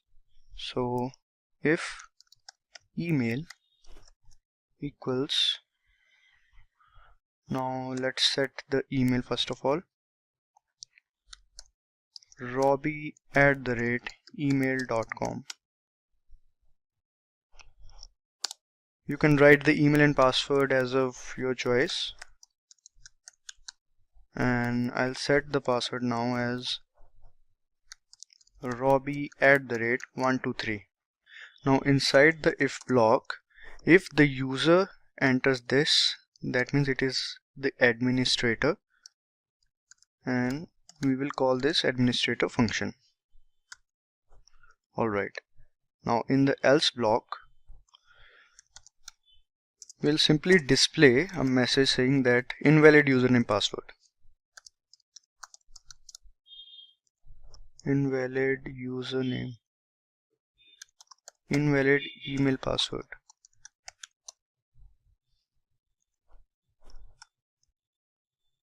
Alright, after that we'll use the break to end the case. Now we will create case 2. Case 2 is for the buyer, so we'll write case 2, and in this case we'll simply call the buyer function. So this is the case 2, and now we have to create the case 3. Inside the case 3 is for exit, so we'll do exit 0. It means successful termination of the program. Now default case.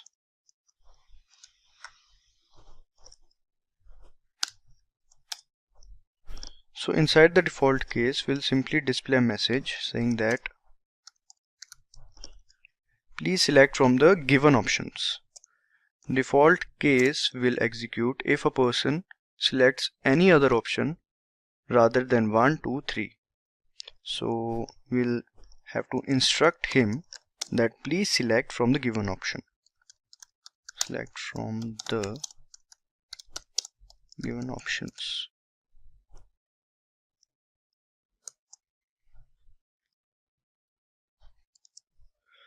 Now after this we'll use a goto statement after the switch statement. So goto is a jump statement, so it will help us in jumping to the main menu again after the completion of this switch case. And this M is a label. We have to put this label at the starting of this menu. So let's do that. We'll write M. Now coming back to the next function. So this function is done. So we'll close this function. Alright, so now we will create an administrator function in which there will be different options inside the administrator menu. So now let's start with that. So we will write void shopping, that is the class name, scope resolution operator, administrator.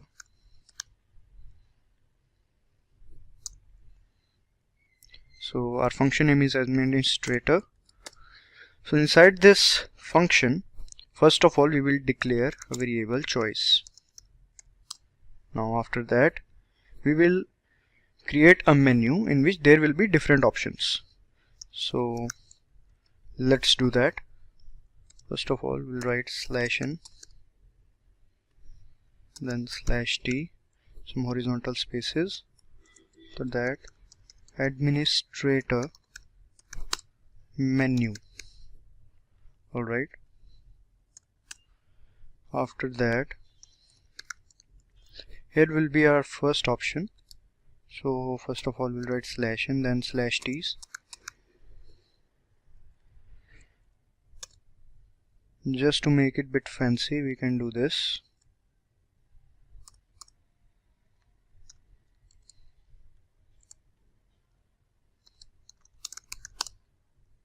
add the product. So the user can select this option if he wants to add the product, not user, the administrator.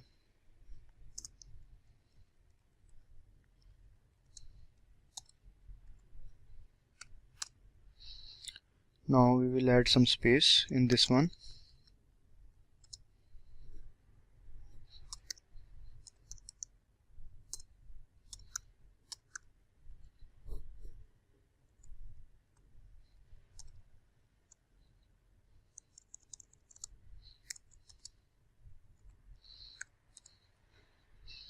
Now again same, we'll copy it from here, then paste it.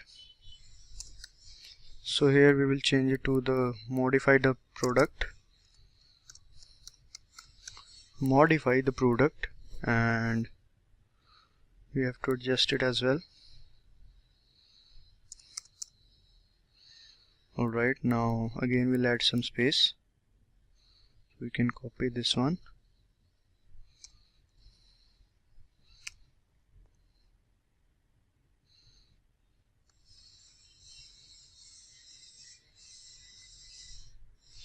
Now here will be write delete the product.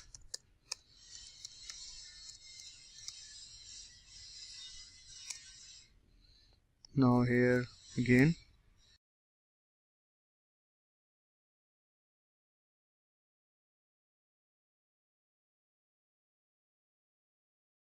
three and make this 4. 4 will be of back to main menu.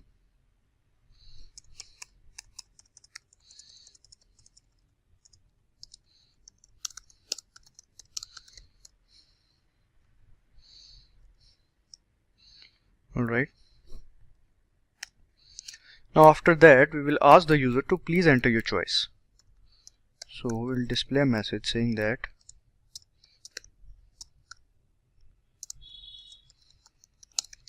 please enter your choice.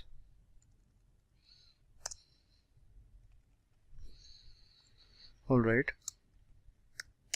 Now the user will enter the choice. Now again we have to use the switch case statements.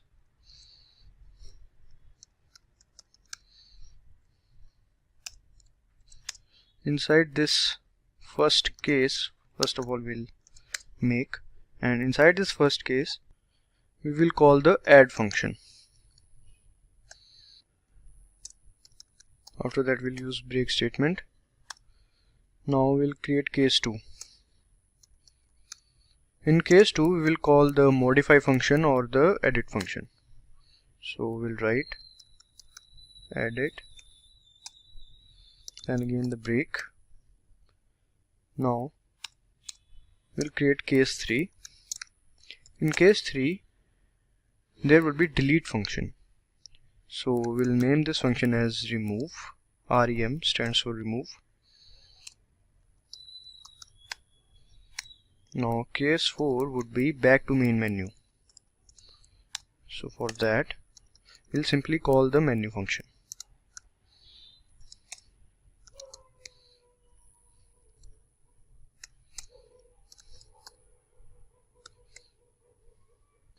Now after case 4 there would be default case. So we'll write default and we'll print a message saying that invalid choice.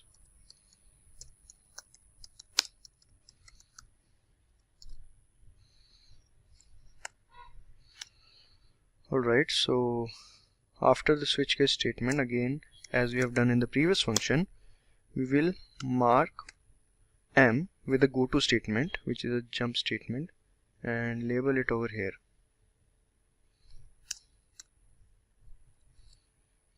Alright, so administrator function is done. After this function, now we will create another function, let's say buyer function. So for that, void shopping scope resolution operator buyer.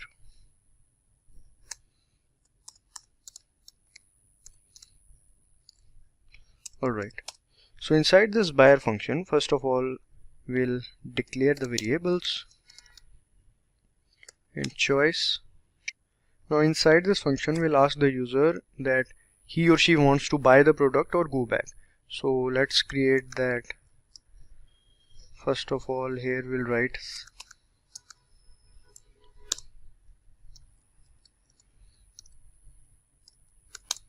buy the product.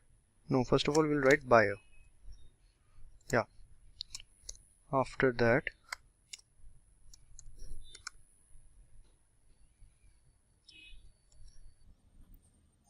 let's give some space. Now first would be buy product. Now again we'll add some space. Let's copy it and paste it over here, and alright, slash n. Okay, again now we will, in the second option we'll write go back. So the second option is go back, and over here we'll add some space or a line.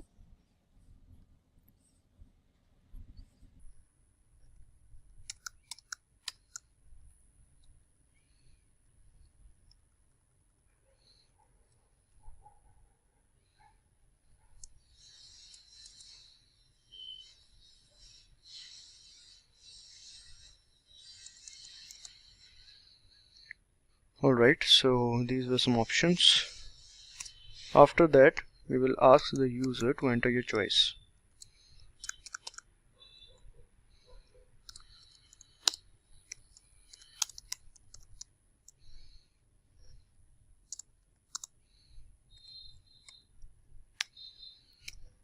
Then the user will enter his choice.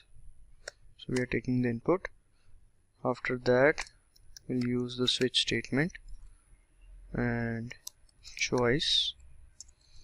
So inside the switch statement, first of all, we'll create case 1.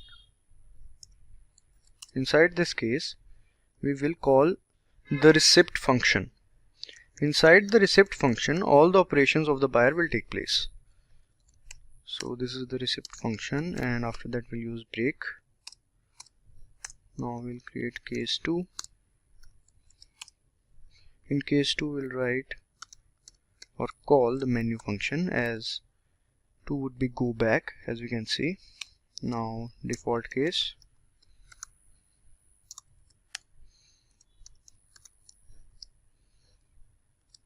we'll write invalid choice.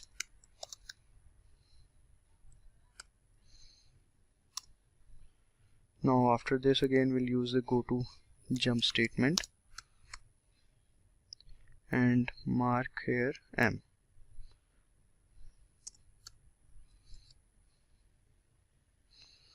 Alright, so after this function, now we will create the add function.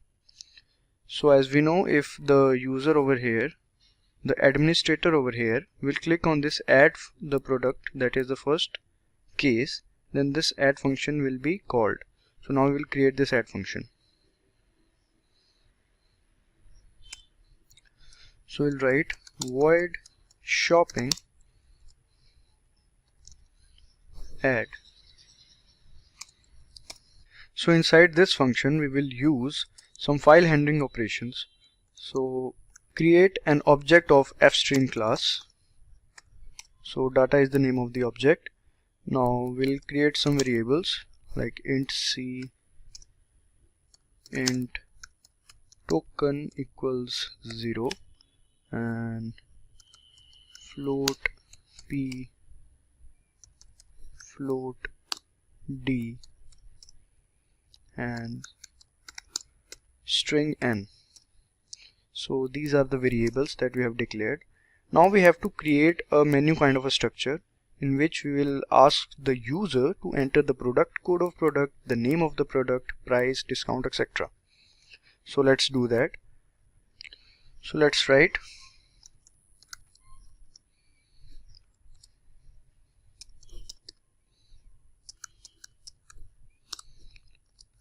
add new product.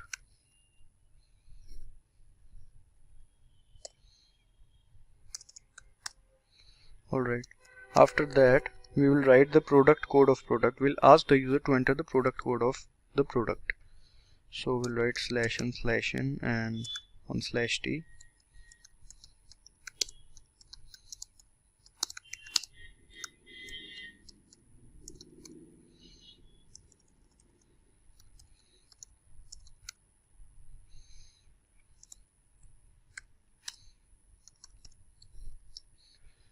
We'll take the input in P code.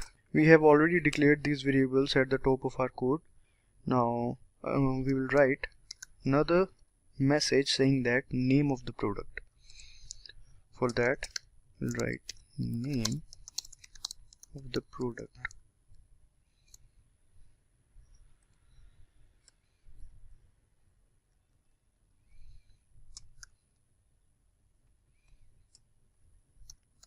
Now we'll take the input in P name. Now we'll display price of the product.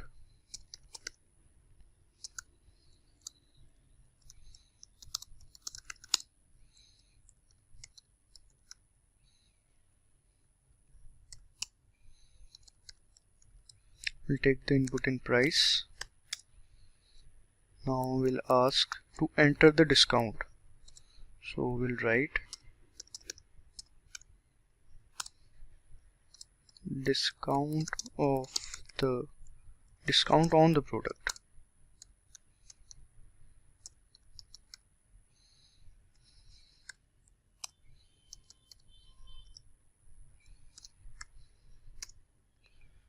Alright, so here we are asking the user to enter the product code of the product.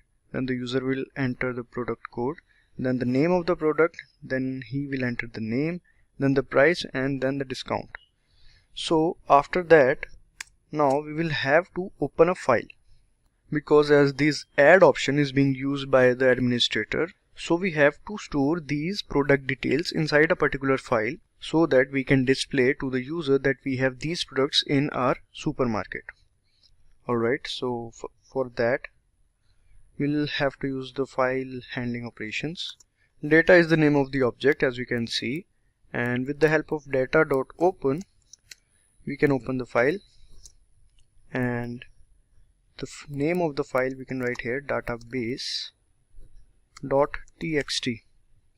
Alright, after that we want to open this file in reading mode.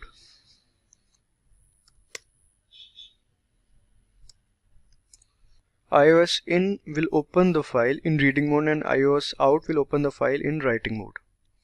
So now we will use if statement and we'll write if not data, that is if this file doesn't exist, then inside this function we'll write data.open database.txt. We will open this, basically we will open this file in writing mode if this file doesn't exist, and if this file exists then in else block we'll do that. iOS out, iOS app stands for append mode and iOS out stands for write mode. Now in order to write inside the file we'll give some space, and now we'll write P code. This is how we can write inside a file. After that P name, then again some space. After that there is price, then again some space. After that dis for discount, then we'll use /n. Alright, so after that we have to close the file as well. Write data.close, data.close. After that in else block, that is if the file exists then we will read from the file. So this is how we can read from file. N P D, these are the variables. Here we are initializing the file because after that we have to use the while loop to iterate through the file. So let's do that. First of all, I'll write this part and then I'll explain.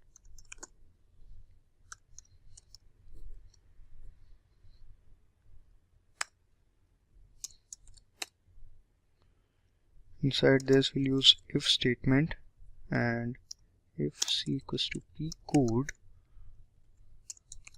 then token will be incremented,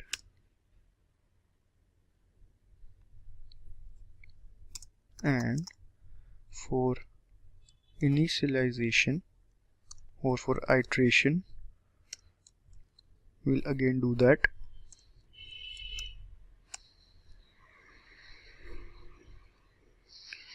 So here what we are doing is, first of all we are initializing the index of file. Here we are initializing the index because after that we will use the while loop. Inside this while loop we have written not data.eof. This eof is the end of file function. This while loop will make sure to check every content of the file by iterating it. So one by one each content of the file is checked. If the code matches with the p code, that is if there is a duplicacy, then the token variable which we can see initialized with 0 will be incremented.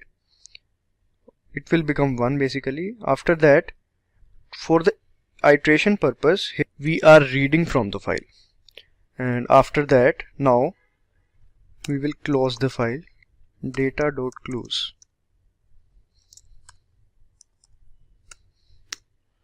Alright, now we'll use if statement, that if token is 1, as we know, if token gets incremented, that is if there is a duplicacy, then again it will go back to the menu. That is if the product code entered by the administrator already exists, then he have to enter another product code, because if the administrator enters the duplicate code, then it will again go back to this menu. So this go to M, we have to label it over here.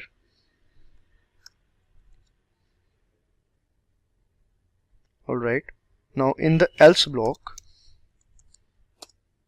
that is if the token value is not incremented, that is the product code entered by the administrator is unique and not duplicate, then we can enter the product, that is its product code, its product name, its price.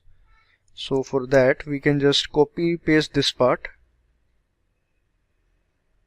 it's the same, and we can paste it over here. So here we are writing inside the file. So this is how we can write inside the file, and here we are opening the file in append and writing mode. To write inside the file we have to open the file in writing mode. So after that we will display a message saying that record inserted.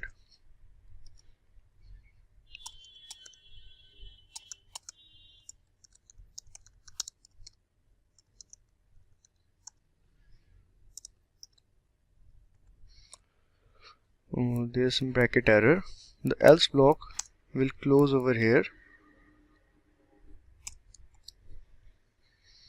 Alright, now this add function is done. We have done this part. Now we have to create another function named the edit function. As the add function is used for adding the products in the market based on their price, names, discounts, etc. Now edit function will edit the products. Like if you want to edit some product like juice instead of milk or something like that, you can do it with the help of edit function. So we'll do that functionality in edit function. So let's do that. We'll write void shopping edit, the name of the function. So inside this function we will create two objects of fstream class. that is data1 and data2. That is data and data1. Alright, so these two are the objects of fStream class.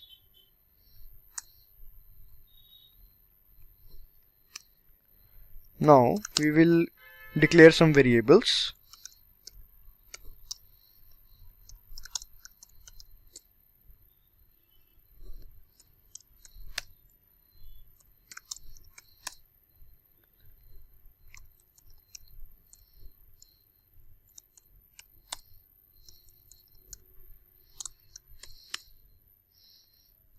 Now string n.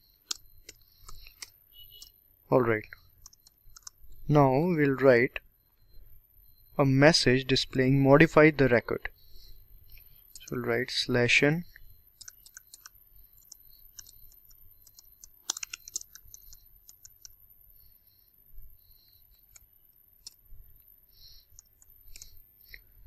now we will ask to enter the product code. So we'll write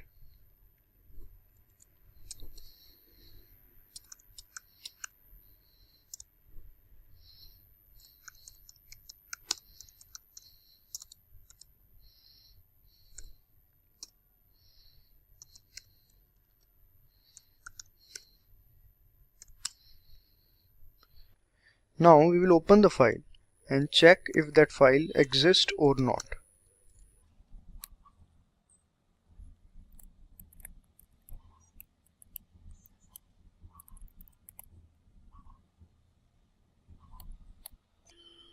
Now if that file doesn't exist, then we'll simply display a message saying that file doesn't exist.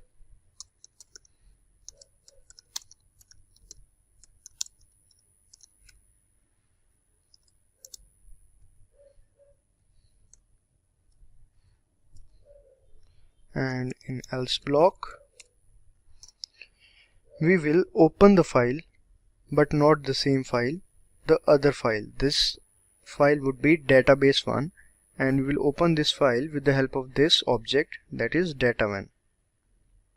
So we'll write data1.open. The name of the file would be database1.txt, and we will open this file in append mode and writing mode.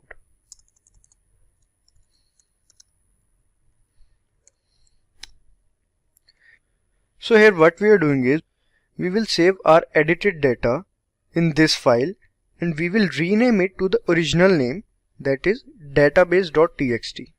The name of this file is database1.txt. We will save the edited data in this file and then we will rename this file as database.txt. That is the original name of the file. So now we will write data p code, then p name, price, and then this. So we are initializing this file. Basically we want to iterate this file, so not data dot end of file. It will check each and every content of the file. Alright, now using if statement we will check if p key equals to p code.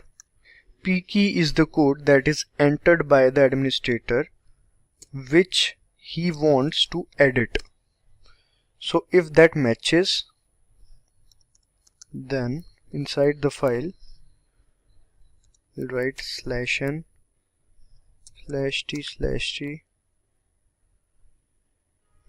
then product of new code, product new code. Here we are asking the administrator to enter the new code for the product. So C in C, he or she will enter the code Then we will ask to enter the name. So write /n/n name of the product.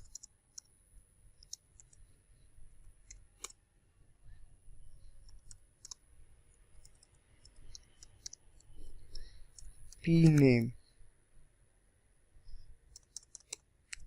and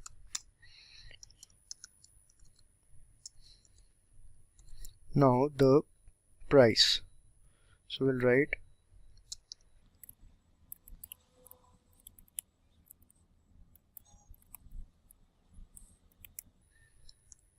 now the discount.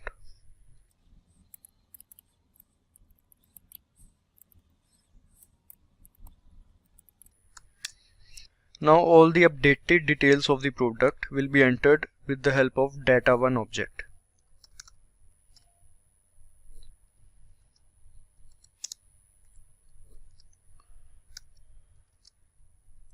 Again some space, then n, again some space, and here p, then here d.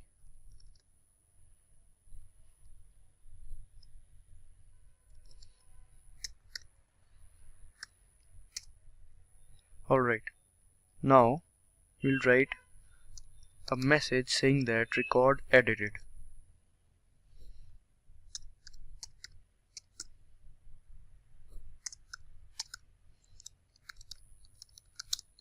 Record edited. Alright. After that we'll increment the token, that is token plus plus. Now this was the if block. Now in else block, again data1, that is if the product key or the product code entered by the administrator doesn't matches with any of the product code within the file, then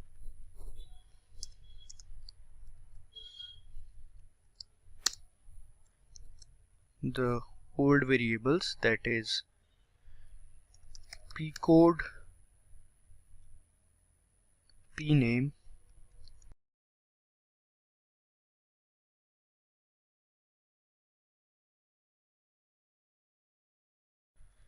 price, and after that discount, that is this. Alright, after that, yeah, we'll do that /n.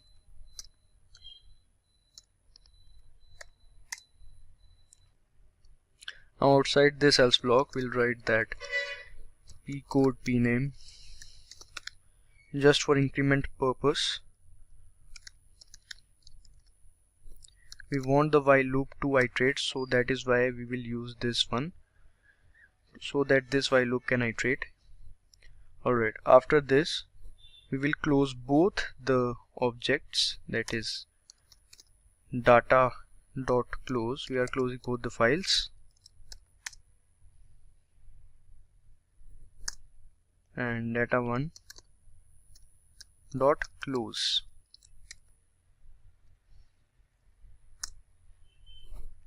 Now as I already discussed that we have to rename that database1 back to the original name, that is database. So we will use two functions in C++, that is remove function and rename function. With the help of remove function we will remove the list, that is the database.txt file.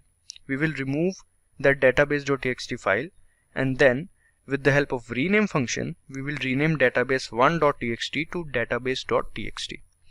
So let's do that. Remove, inside remove we will write the name of the file. It will basically remove all the list inside the file. Alright, now rename function. Inside the rename function, first of all we have to write the old name, that is database 1.txt, then the new name, that is database.txt. So now using this function, this name will be changed to database.txt. Alright, now if token value is not incremented, or we can say is 0, then it will display a message saying that record not found, sorry. And with that we are done with the edit function, and now we will create remove function.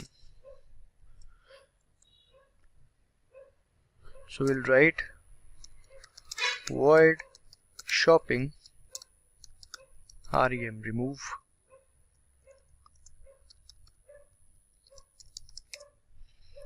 This remove function will be a bit similar to that of the edit function.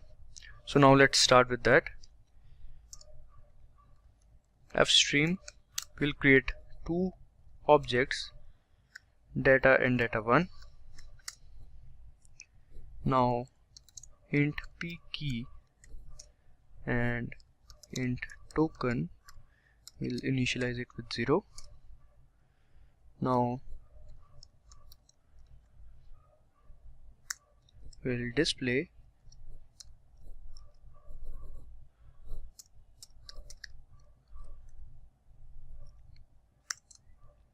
/t delete product.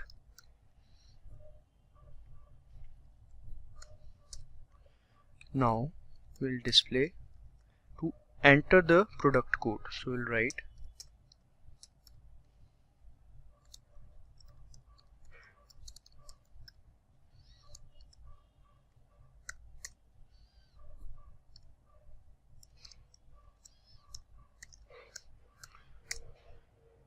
similar to previous function. Now data.open database.txt. We are opening this file in reading mode, and then we will check if this file exists or not. So we'll write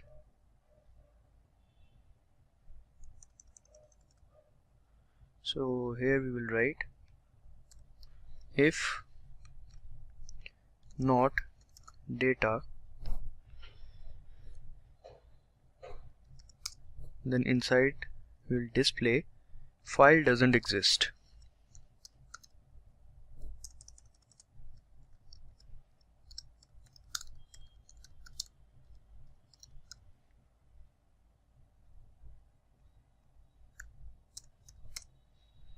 Alright, now in else block,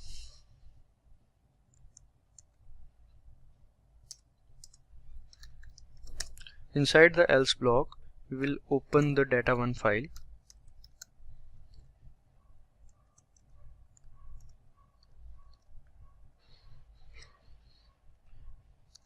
and the file name would be database1.txt, and we will open this file in append and writing mode.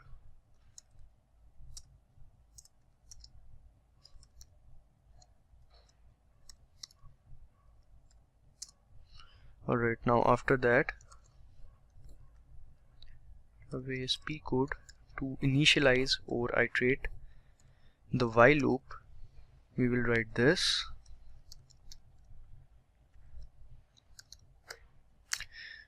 This is how we read from the file, and here we will use data because we will iterate through data.eof, that is data file. Now inside the while loop again we'll do the same as that we have previously done, data.eof end of file.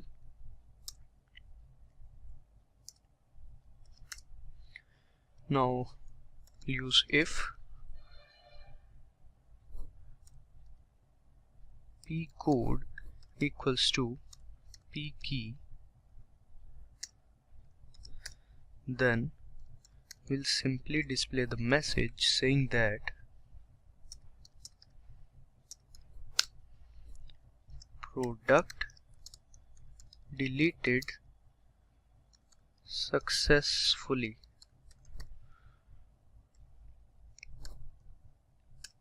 Alright, and now we will increment the token.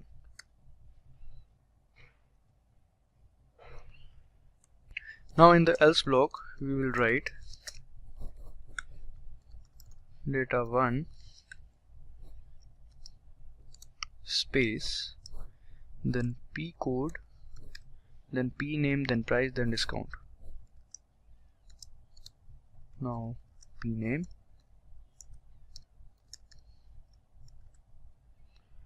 then price,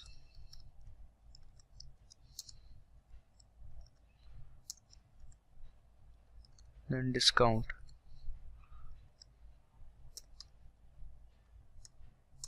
Here the p key entered by the administrator will check for the first product code. If it matches, the if block executes.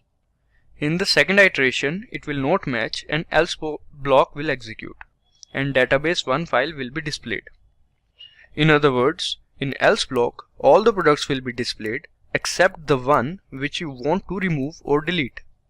So we will show this file database1 and then rename it with the previous one, that is database. Alright, so now let's go ahead. We'll do the same in order to iterate this while loop.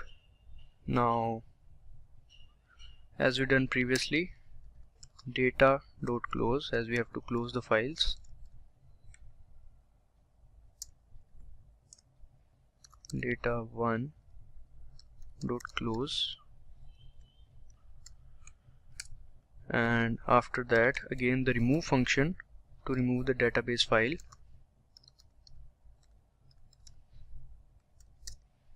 and rename function. Firstly we will write the database1, that is the old name. Make sure to put semicolons, then database, then database.txt, the new name. Alright, after that, if token is not incremented, that is if token is 0, then it will simply display a message saying that record cannot found.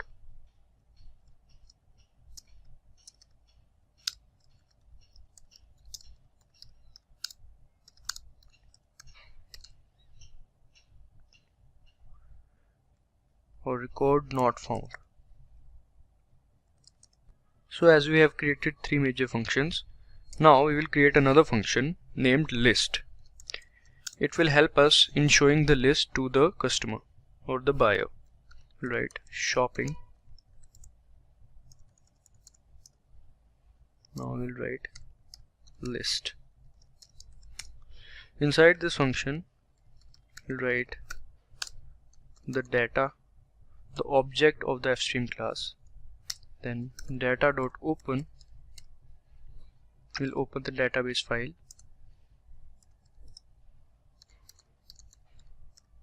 .txt in the reading mode.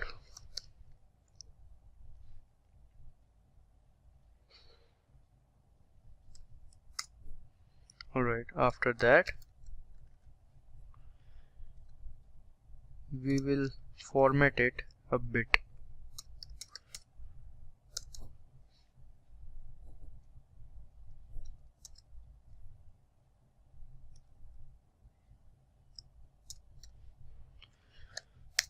So after that again we have to write the product number, name, price, etc. So we'll write product number, and then we can use /t, again name, then price, and then we'll use /n. Please put them inside the double quotes, and now again we'll copy this part. You can design it in your own way, and now we can do the reading part. Data p code, then p name as we have done previously, price, dis, while loop. Inside the while loop again we'll use not data dot eof,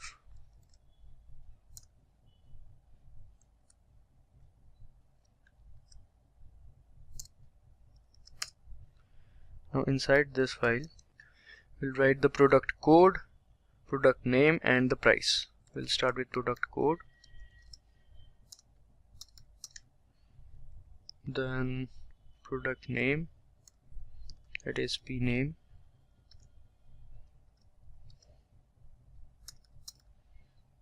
after that price,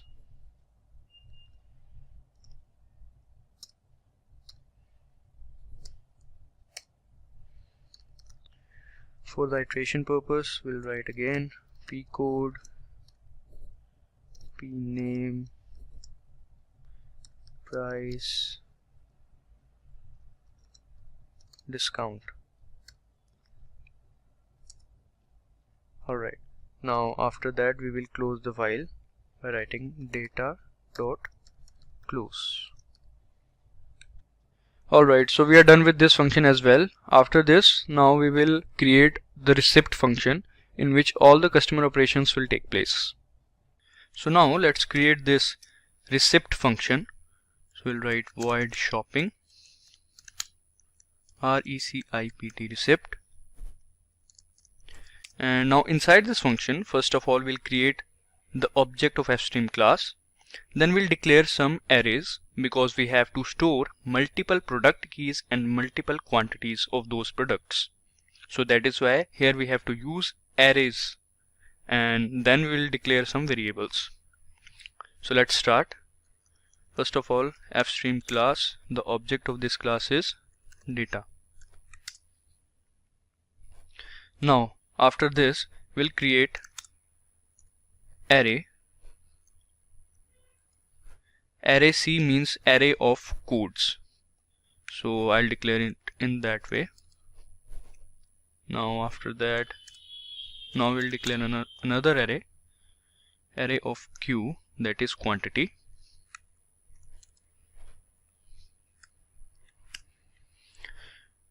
Now choice variable, then there would be a counter variable, let's say.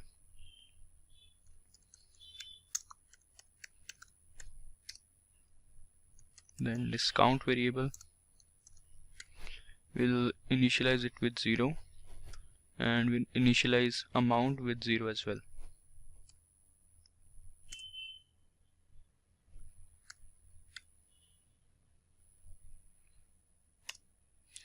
Alright, now total variable,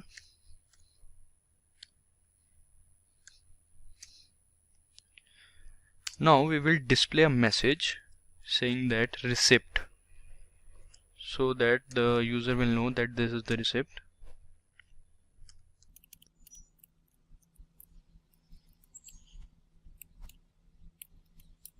Now after that we will open a file, that is data.open. We'll open the database.txt file, and then we'll check if that file or database exists or not. So we have done this previously. Data.open database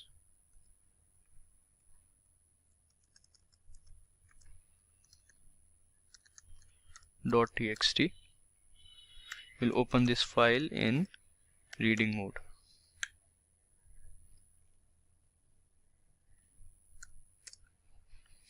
Now we'll use if block, and inside this if block we'll write not data. We are checking that if this file or database exists or not. All right. If it doesn't exist, if not data, that is if this file doesn't exist or this database doesn't exist, then we will print the message saying that empty database. Empty with a P. Now in else block we'll write if that file exists,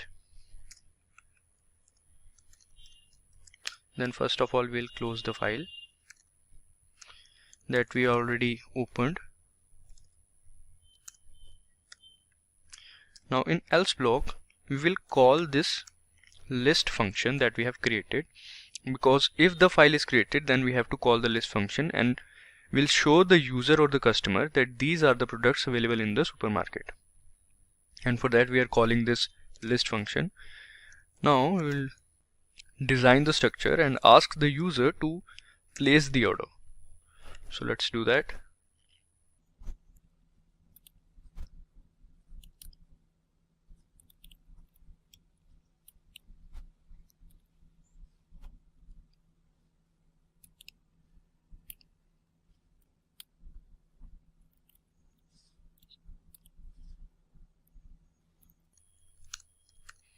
Please place the order.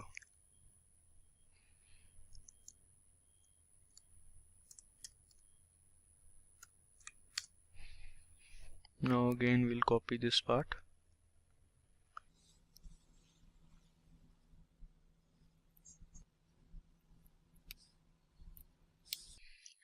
Alright, so now we'll use do while loop. The purpose of using this do while loop is that we have to run a specific part of the code every time, and the other part of the code we have to run based on the choice. So now let's start with that. Inside the do block, first of all we will ask the user to enter the product code and enter the product quantity. So first of all we'll write product code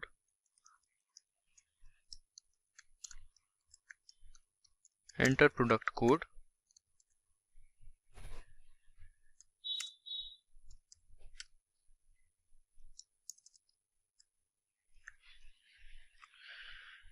we'll take the input in the array.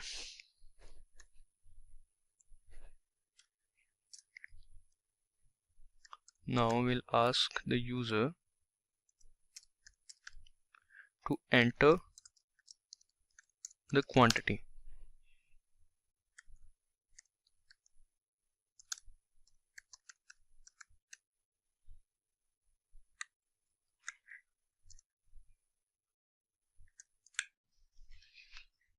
Alright, now we'll take the product quantity, that is C in ARRQ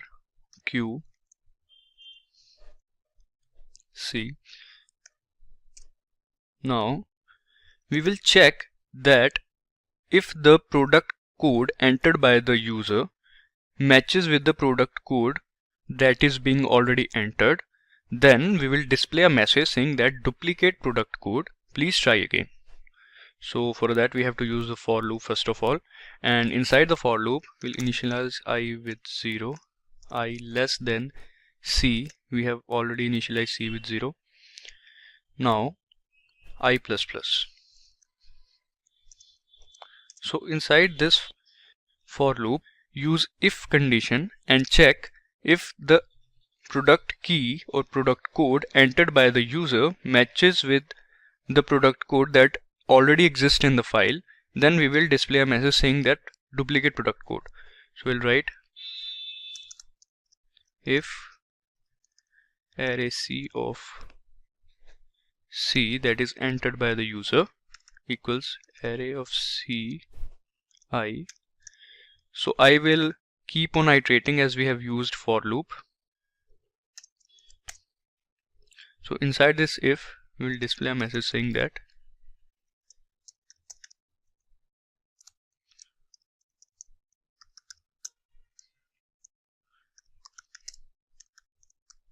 duplicate product code. Please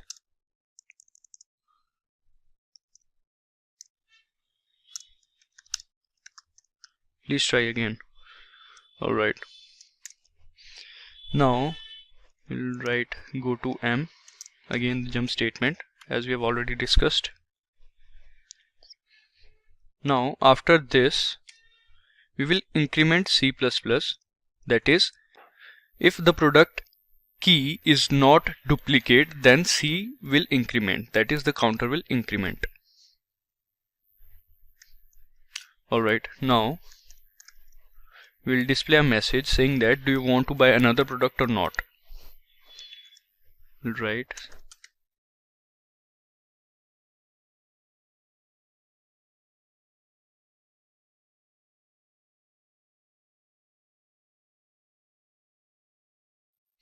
Alright, so as we have displayed this, now we will take the input of the user, see in choice, that whether he wants to buy the product or not. So this is our do loop. Now we'll have to use, after this do block, we'll have to use while loop, as we are using the do while loop.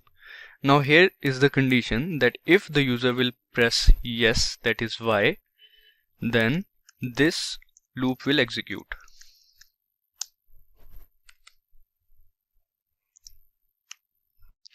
Alright, now we'll make a design structure. So we'll write cout and /n/t/t/t, and now we'll write receipt.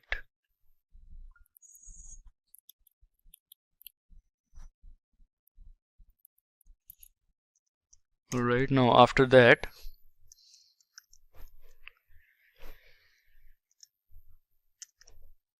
now we'll write product number.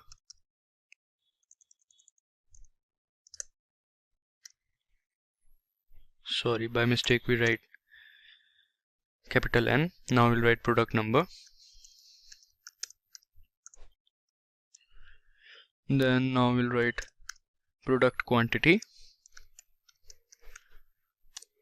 Product name, sorry.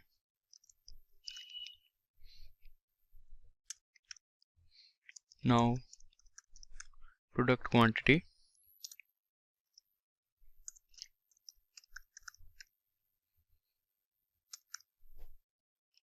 Then the price.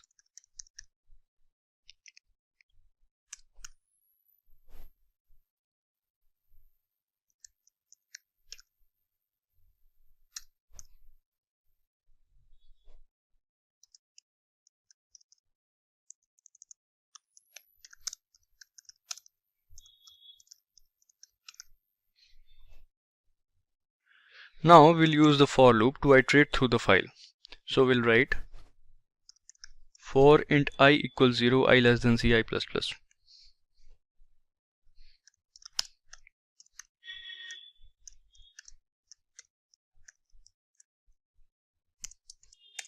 So now inside this for loop, first of all, because we have to do the iteration, we'll open the file data.open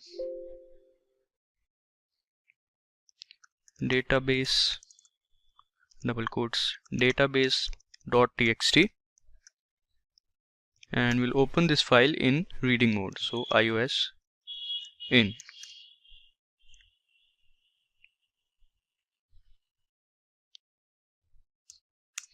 Alright, so after that we will kind of initialize this file. We'll write pcode, pname, then price, after that there was discount.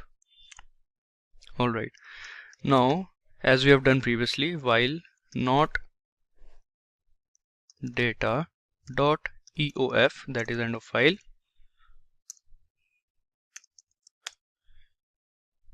and inside this while loop we will check we are actually matching if the code entered by the user, that is ARRCI, is equal to the code present in the file, and if so, then we will do the calculations and add those files in the customer basket.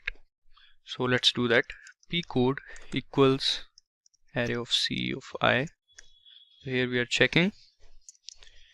If so, then we'll do the amount equals to price of the product into the quantity of the product.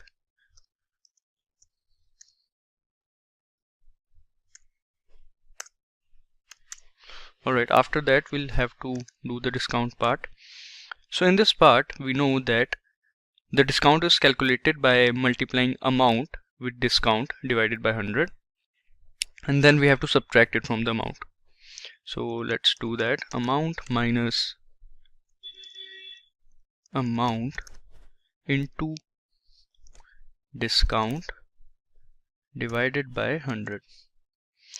Alright, now after that, as we are done, now we'll have to add discount to the total variable, because in this part the total amount after getting discount is stored in this dis variable. Now we will add the dis variable to the total variable. Alright, so as this is done, now we will print this part. So in this part we are just printing, so we'll do the /n, and now then p code, then p name, then array of q of I, array of q I. Alright, now after that price, then amount, and amount after discount, or we'll write discount only because we have to write the variable. Alright, now we'll have to add the /t's in between them, so let's do that part.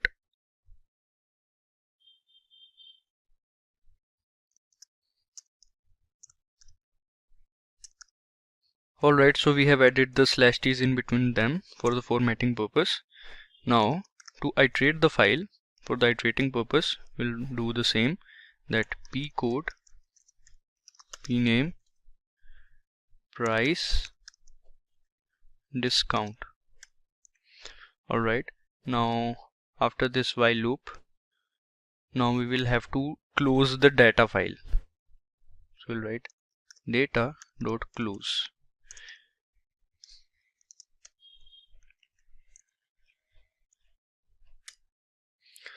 So after this data.close, we have to print the total amount. So let's do that. First of all, we'll do some designing part, like let's say /n. Now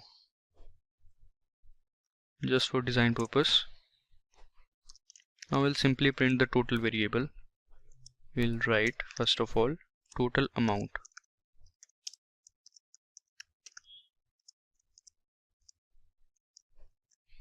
Now the variable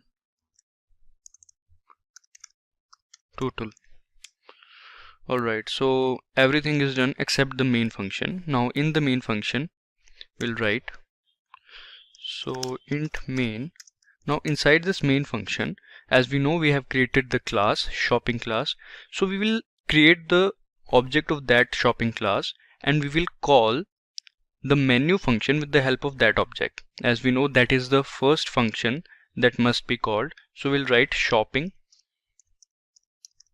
and let's say the object of this is s, and s dot menu function. So as we know, the menu function is the topmost function, so this menu will display when we run the file. So now everything is done, and now let's run this file. Let's press compile and run.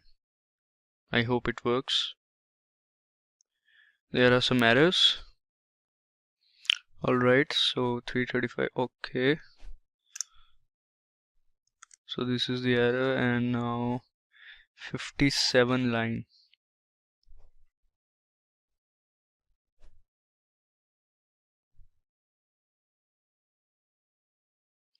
Line number 57. Yeah, we have to use double equal to, and one more error is there, I think.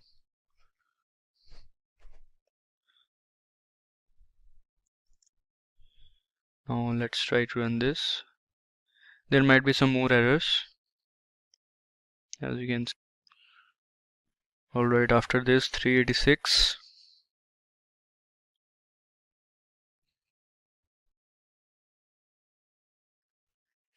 Okay, so we haven't labeled this one.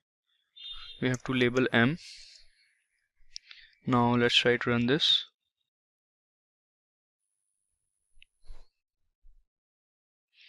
So here we can see supermarket main menu. First is administrator, then second if you are a buyer, 3 to exit.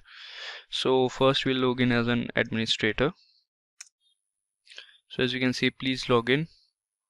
So now we'll enter the admin's email. So we'll write robbie@email.com. Now the password robbie@123. Now this is the administrator menu. As you can see, first is the add product if you want to add the product, second to modify the product, 3 to delete the product, and 4 to back to main menu. So now I'll click on, like, I want to add the product, so I'll write 1, I'll press 1 and enter, add new product. So now I have to add product code of the product. Like, let's say the code of product is 1, name of product, let's say juice, and price is 70, and discount on product is 2%, record inserted. Now again I want to add, so I'll click on 1, product code of product would be 2, now name of product would be, let's say, bread, price 30, discount again 2, record inserted. Now again product now would be, let's say, butter, 3, butter, price of product would be 60, discount would be 4. Now fourth product, sorry, add product, now product would be 4th, and this would be, let's say, eggs, price would be 170, discount 3%, record inserted. So now we will check that these records are inserted or not. So we can cross check it by going here and open this database file.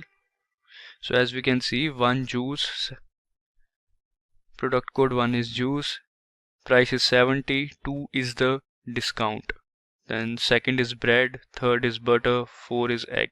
So first this is the product code, this is the price, and this is the discount on that product.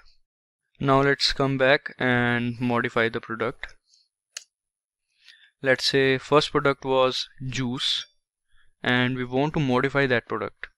So what we'll do is we'll add the product code 1, and the new product code would be 1 only. Let's say we don't want to change that, and name of the product would be chips, we'll replace it with chips, price would be 20, and discount would be 2%. So record edited, as we can see here, record edited, and now we can check. So now we'll open this database file. So as we can see, 1 chips, 2 bread, 3 butter, 4 eggs. So the first product, that was juice, is replaced by chips. So this function is done. Now let's try the delete function. We'll click on 3 for delete, and now we have to enter the product code of the product which we want to delete. So let's say we want to delete the 4th product, and we can see product deleted successfully. We can check that.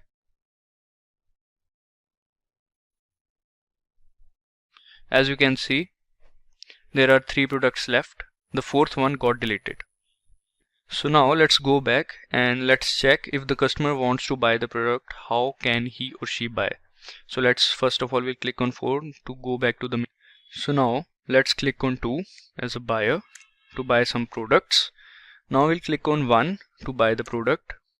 So as we can see, our products are chips, bread and butter. So product numbers are 1, 2, 3 and their price are 20, 30, 60 respectively. And now we'll enter the product code of the product which we want to buy. So I'll click on 1 and the quantity I say 2. Want to buy another product or not? They're asking if you want to buy another product.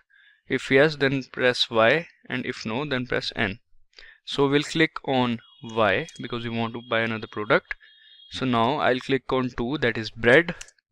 Product quantity, I'll add product quantity as 4 breads. And now butter. So for that, first of all Y. For butter I will click on 3. Product code of butter is 3. Now quantity would be 2. Now I don't want to buy any other product, so I'll click on N. So as you can see, product numbers, product name, their quantity, price, amount and amount with discount. And the total is there, that is 272. And if we wish to buy another product, so we can click on 1, else we can click on 2 to go back. So this is our receipt, our total amount is there. So this is our complete project on supermarket billing in C++. You can try it, although the code is a bit long, approx 400 to 450 lines of code, but it is worth trying. This project will allow a user to book a flight to a particular country, and he or she will receive the ticket by filling in all the important details. Different concepts of C++ will be used in making this project, which will help you in understanding the concepts of C++ in a practical manner. So now let's go ahead. So now let's go to our code editor, that is dev C++. So this is our code editor, and now let's create a new file and let's start with it. So let's add some header files. Hash include iostream.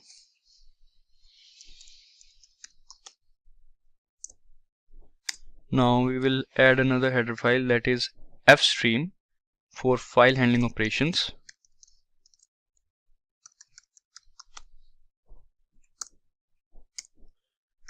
Now hash include iomanip.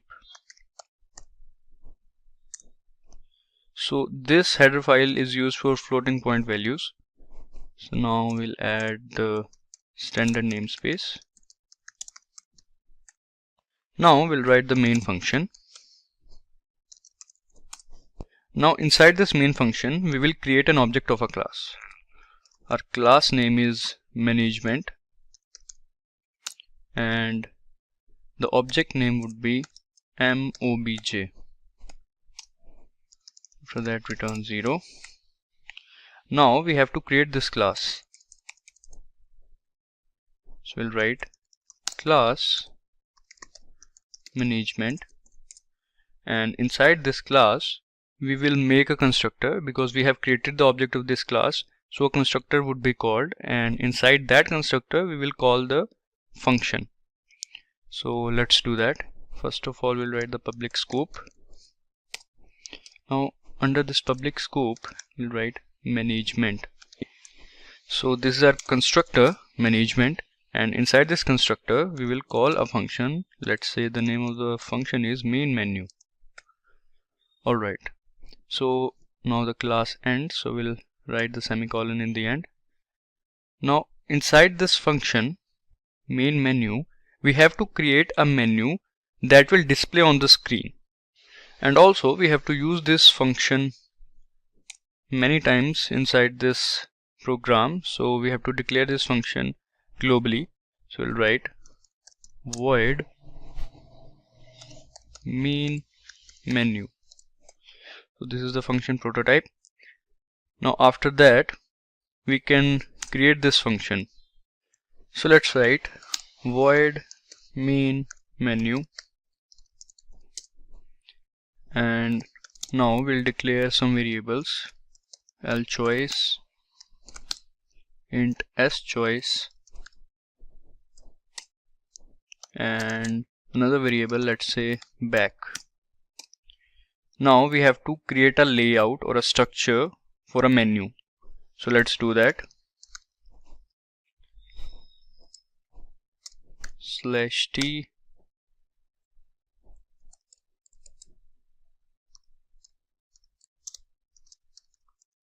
Airlines.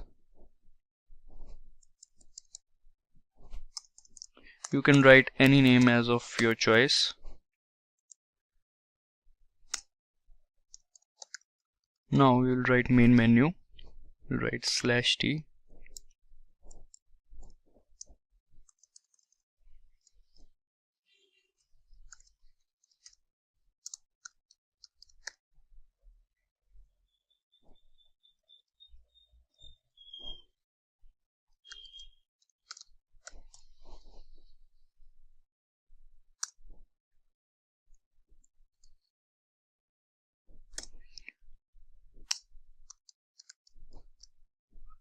Now again we'll add some space or some lines. Let's add /t.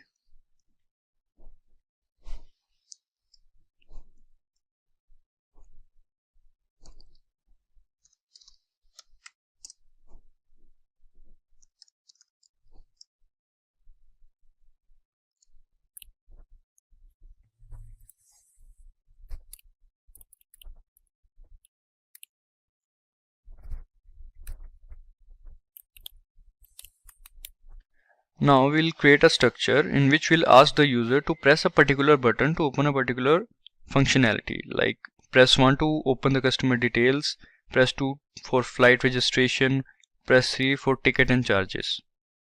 So let's do that.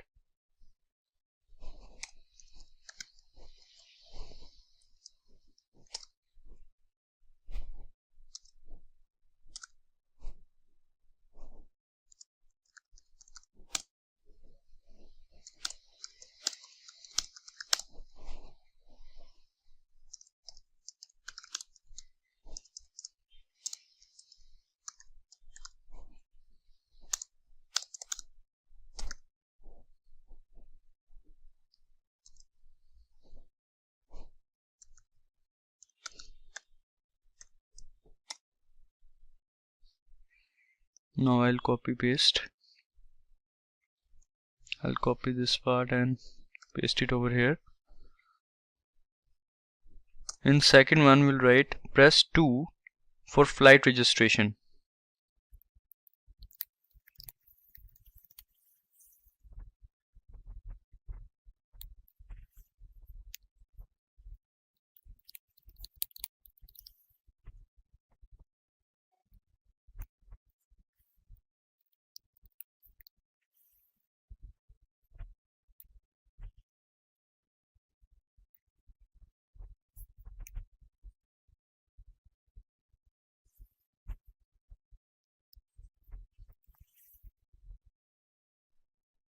So we are done with the layout. Now we'll take the input from the user. So let's do that.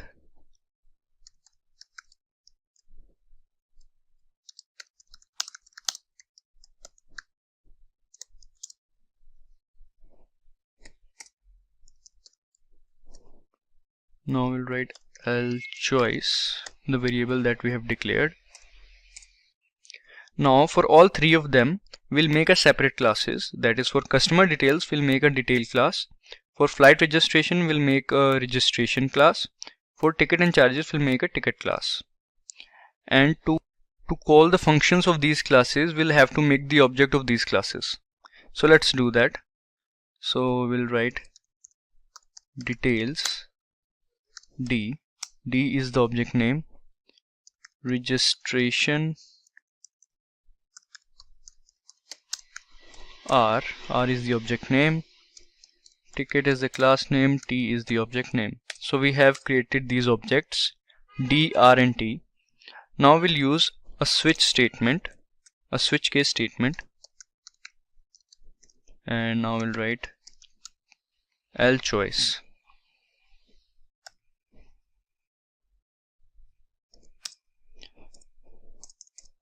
Now inside the switch case, first of all we'll create a case 1.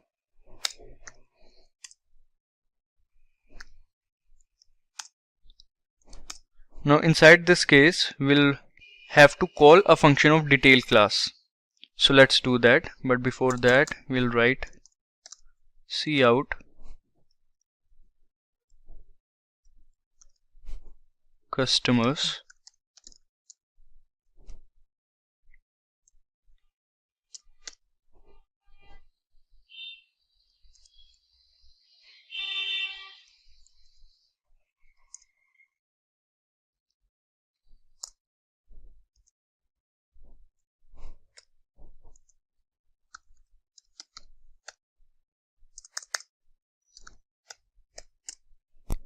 so that it looks nice. Now we'll call the function.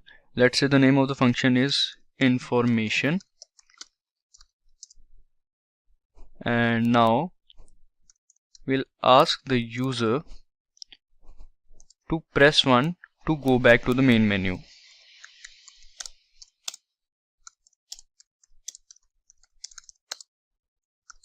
Like if the user wants to go back to the main menu after filling the details or something like that, then he or she can click on this one button. Alright, now we'll take the input back. This is the variable that we have declared. Now if back equals 1, then we'll call the main menu function. That is, the main menu will display. And also in else block we'll do the same. We'll call this function only, and here we'll write press any key to go back to main menu. Now here we'll do the break. Case 1 ends. Now we have to create a case 2. Case 2 is for flight registration, so we'll simply display a message and call the function. We'll write book a flight using this system.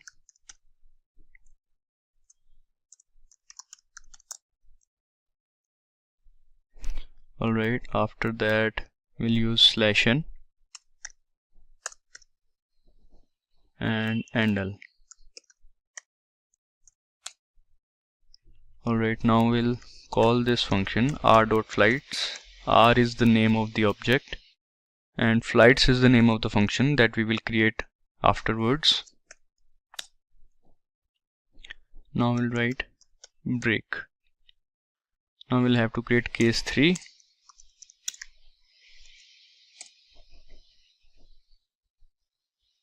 Now case 3 is for ticket collection. Now all we need to do is to display a message saying that get your ticket.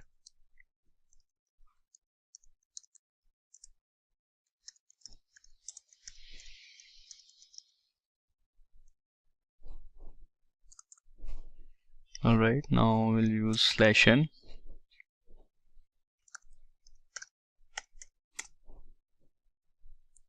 Now we'll call the function. T is the object name, bill is the name of the function, let's say. Now we'll display a message saying that your ticket is printed.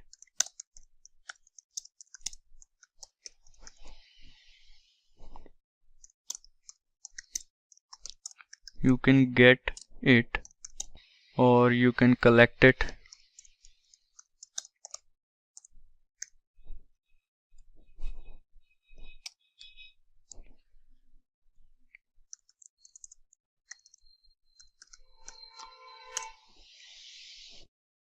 Now we'll write press 1 to display your ticket.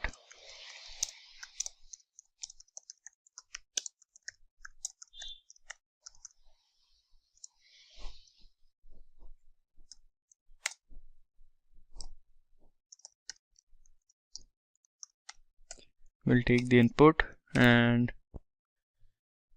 if back equals to 1, then inside if condition we'll call this function display. T is the object name, display is a function. Now after that we'll display a message, press 1 to go back to main menu or press any key to go back to main menu. So we'll write press any key to go back to main menu.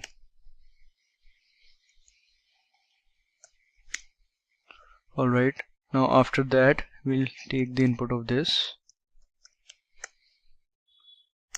and if back equals to 1, then we'll write main menu, that is we call this menu function, and in else we again we will call this menu function to display the menu.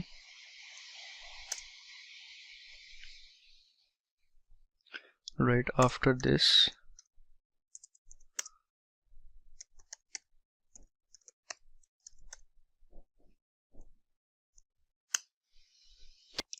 break to end the case, closing bracket, and now here is the starting bracket. Alright, so now we have to create a case for.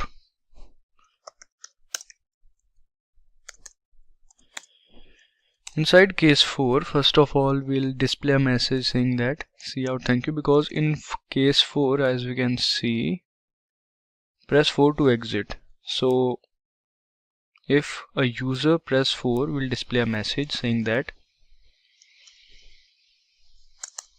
it is /n and then again a /t. Now thank you message will be displayed.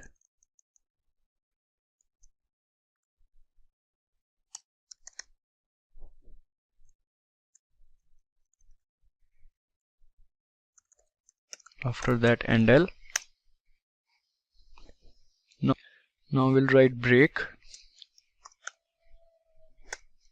and after that there would be a default case.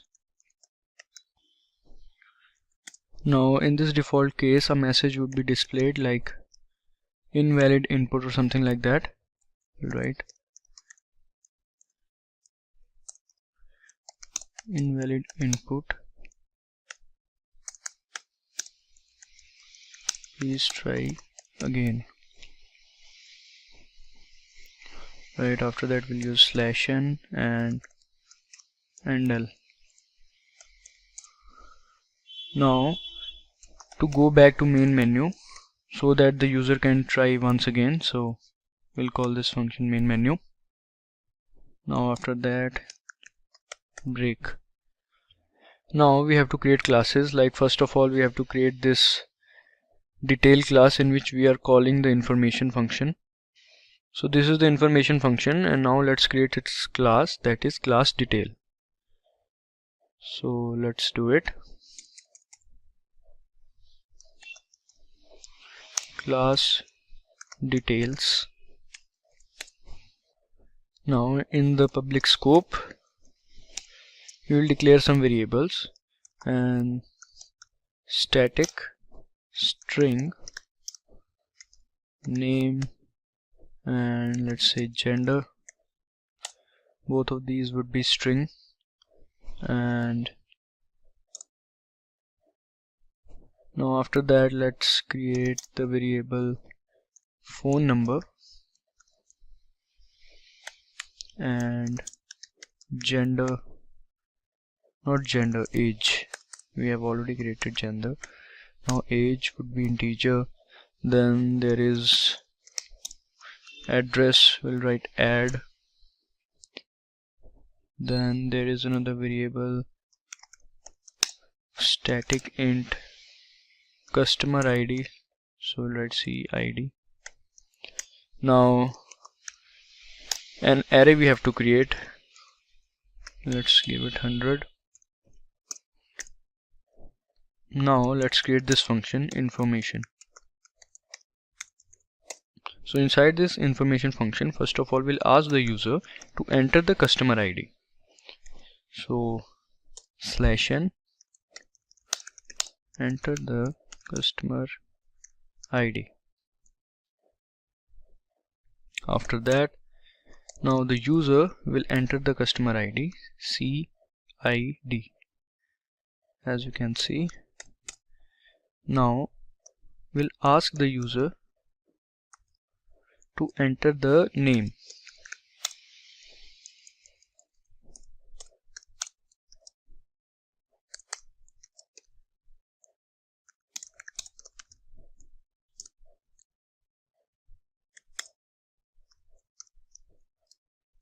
then the name variable.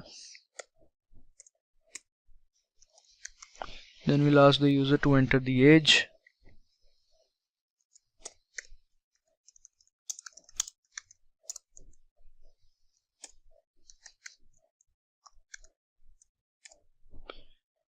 Then there is address.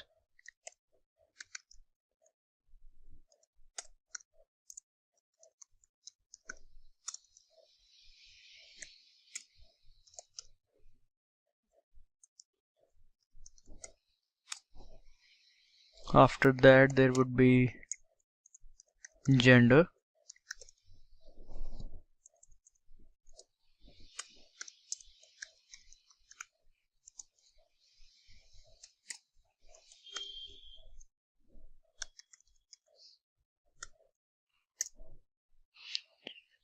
Now once the user has entered all these details, then we'll display a message saying that your details are saved with us.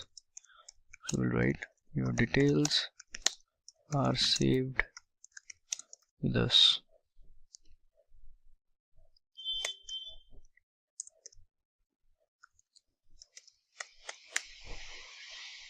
Alright, so we have to end the class over here, so we'll use semicolon.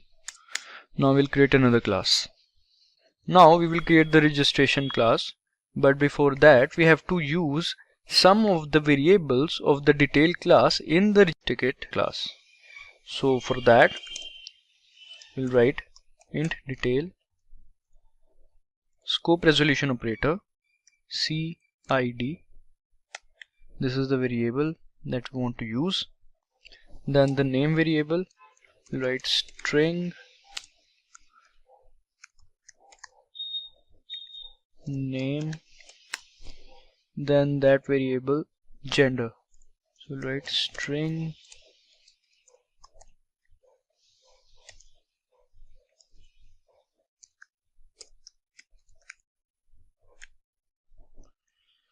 Alright, so now we can create this class.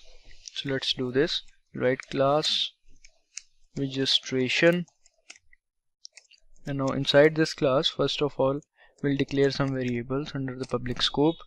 We'll declare a static variable choice, then another variable that is choice1, let's say, then another variable back, then a static float variable named charges.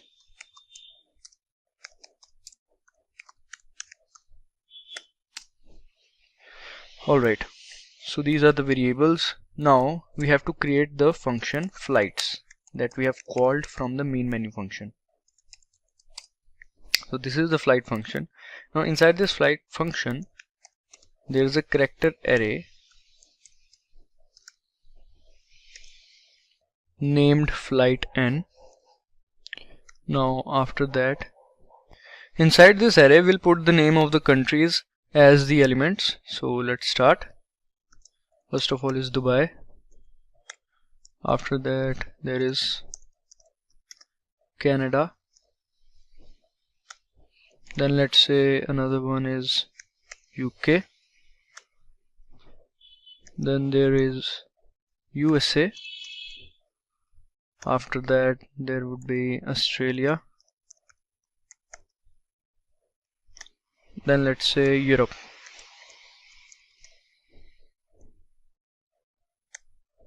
Alright, now using a for loop we will display each of these countries one by one. So we'll write int a equals 0, a less than 6, a plus plus. Now inside this for loop we'll write a plus 1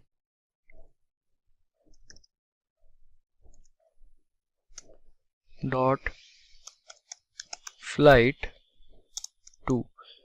So here what we are doing is this a plus 1, that is 0 plus 1, so Dubai will be displayed, then one by one Canada, UK, US, Australia, all of these will get displayed.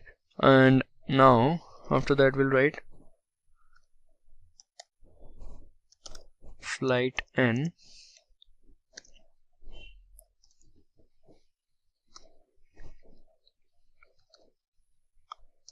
and L. Now all these countries will be displayed to the user. So now the user have to select a country. So first of all we'll write welcome to the airlines, then and L. After that we'll ask the user to press the number of the country of which you want to book the flight. So we'll write press the number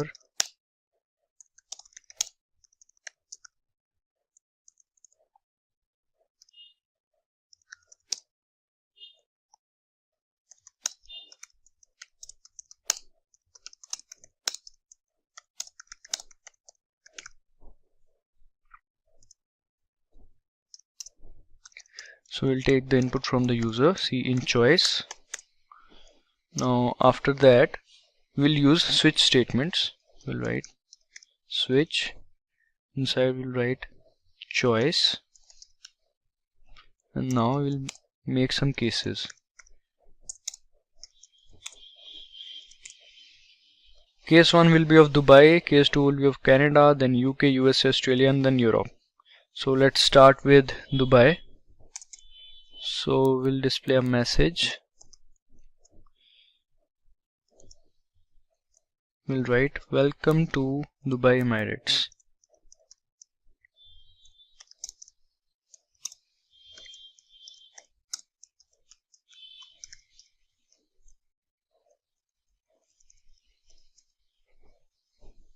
Alright, now /n.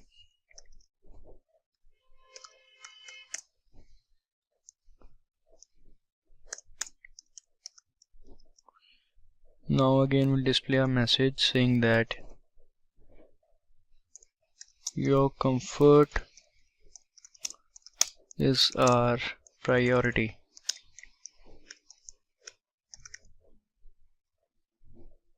Enjoy the journey.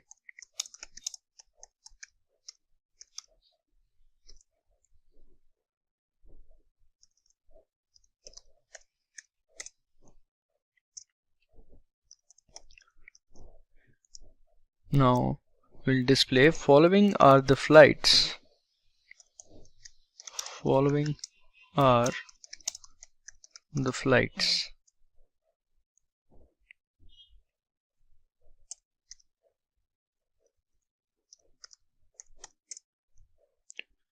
Alright, so now we'll display first flight. So we'll write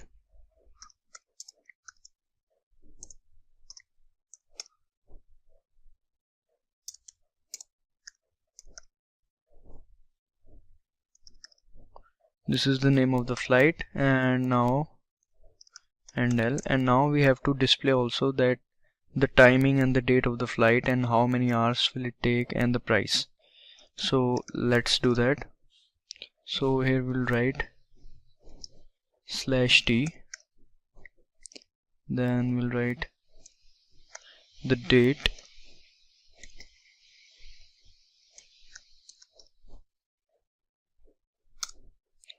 after that the timing,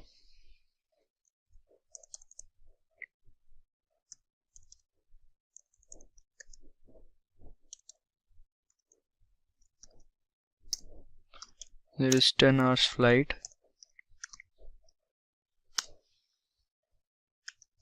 rupees 14,000 let's say.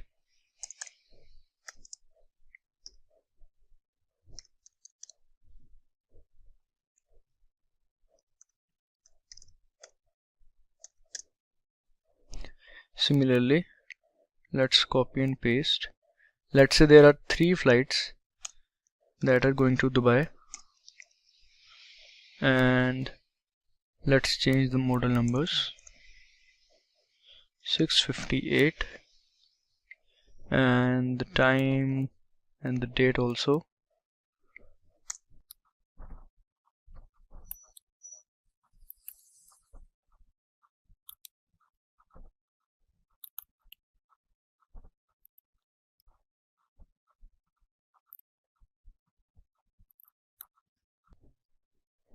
Alright, so these are the flights. Now we will ask the user to select the flight.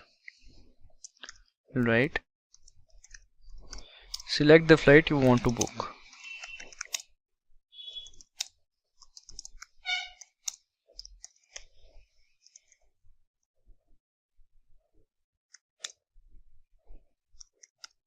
See in choice 1. Now if the user chooses 1, then we have to create the condition. You can use the switch case or you can do if else as well. So let's start. If choice 1 equals 1, that is if the user or the customer chooses the first flight, then charges will assign the flight charges like 14,000 and display a message saying that you have successfully booked the flight.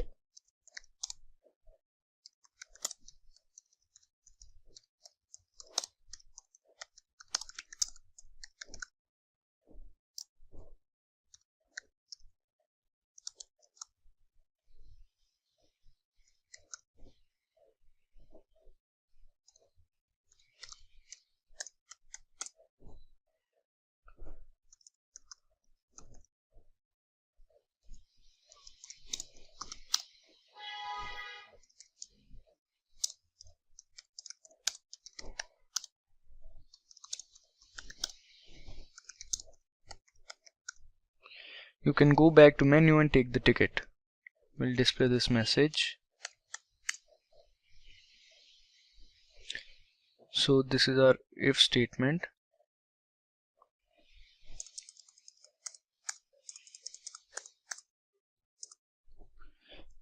Now we have to create else if statement as well.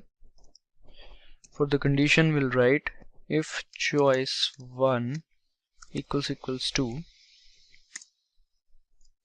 then what we'll do is let's just copy and paste to save time. We can copy this part and paste it over here. Charges, as we know, the charges of this flight is 10,000. So we'll write 10,000 and its number was 658. Alright, similarly for the third flight as well, we'll do the same. The charges was 9,000, so let's do that. The number was 498. We have to change this one. Let's say 508. Go back to the main menu, so we'll display a message for that. Press any key to go back to the main menu.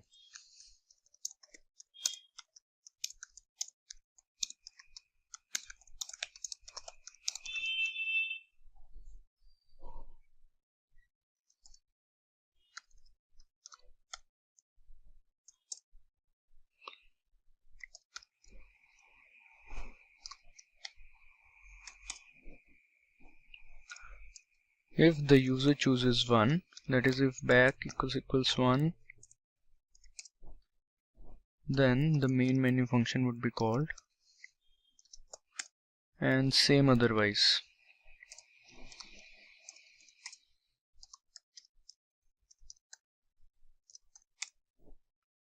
Similarly, we'll create case 2. So let's do that.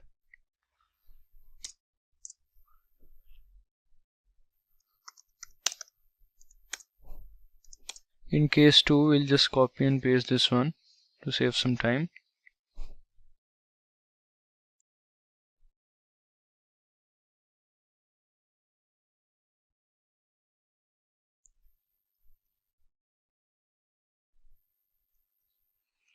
Alright, the changes we have to do is welcome to Canadian Airlines.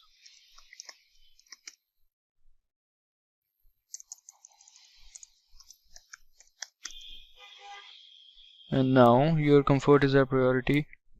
It's alright. Following are the flights.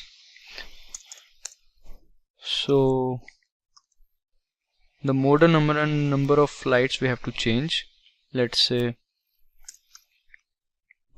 and the timings, like, and the dates and time. It's 2 p.m. You can change that as per your choice. You can do whatsoever you want.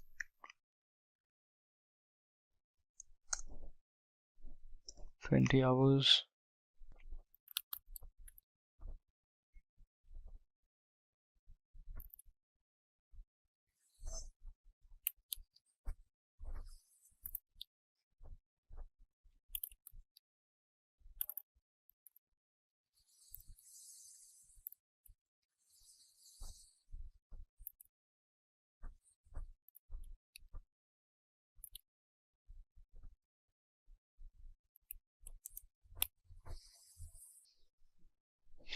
Then select the flight you want to book. Then similarly, the first flight was of 34,000.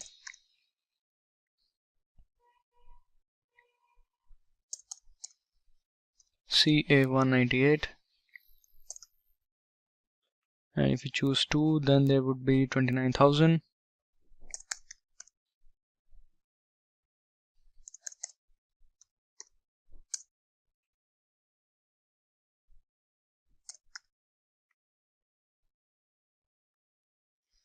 $40,000.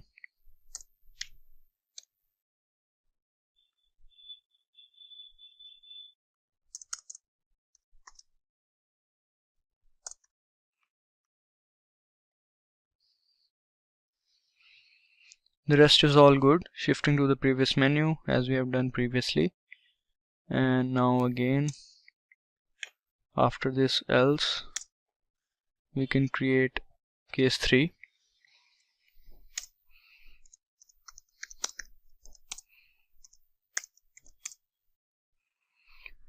So inside this case 3, we'll write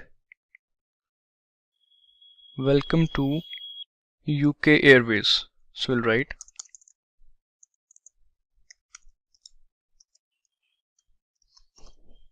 so now let's say to UK there are only 2 flights. Let's say there are only 1 flight to UK. So we'll write UK and its flight number is 798, let's say, and the timings are, and date is first of all 12 and the timing is 10 a.m. and it will take around 14 hours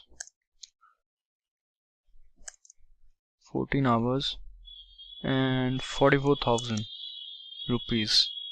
Select the flight you want to book. This is same, and here I have to change 44,000. Alright, so to UK there is only 1 flight, so we not need to create these else if statements, so we can just cut it. And in else block the rest is same. So now after that we have to create case 4, and we can copy and paste this one as well. So our 4th flight was of US, that is US Airways.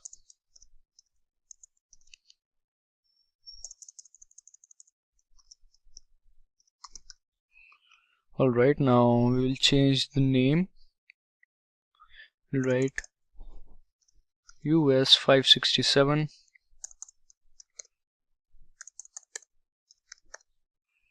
and the dates, it's our choice.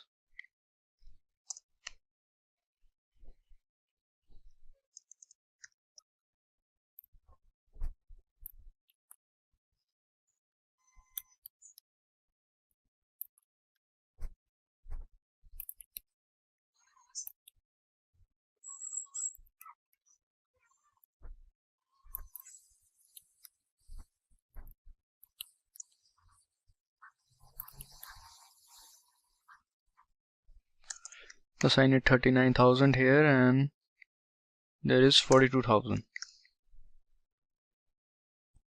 After this, now case 5 would be of Australian Airlines, so we'll write case 5 and copy paste this part, and here we'll write Australian Airlines.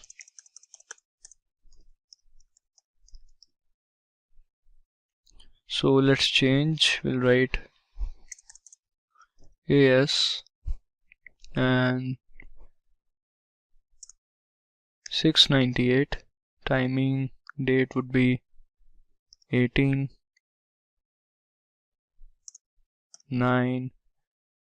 and 44,000.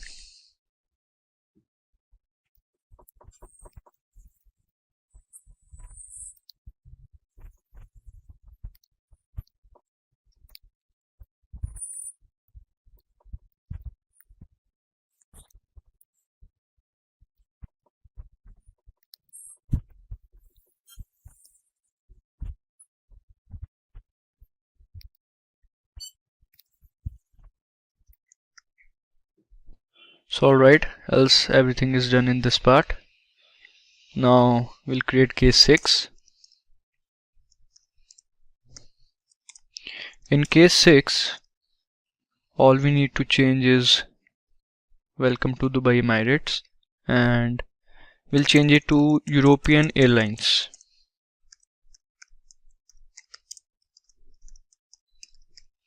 European Airlines, then we'll change its name to EU 498 instead of 498, and the date, let's say 2, time is 2 AM, 18 hours of flight, and its price is 36,000.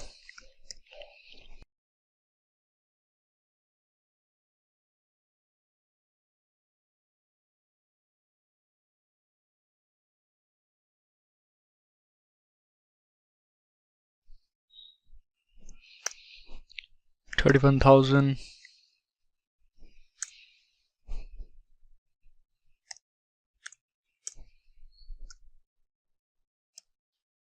10 AM, and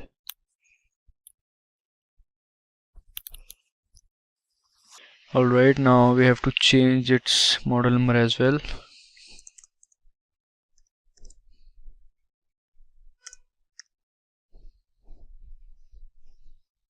Alright, so EU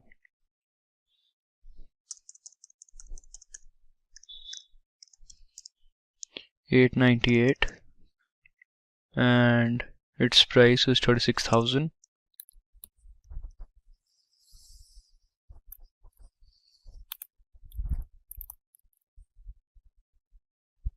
Its price is 37,000.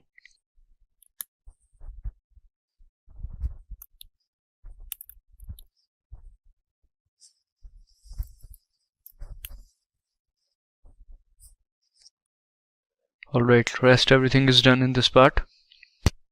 Now let's create the default case. Alright,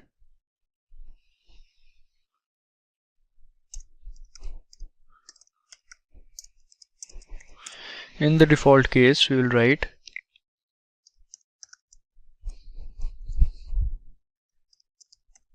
invalid input, please no, shifting to the main menu.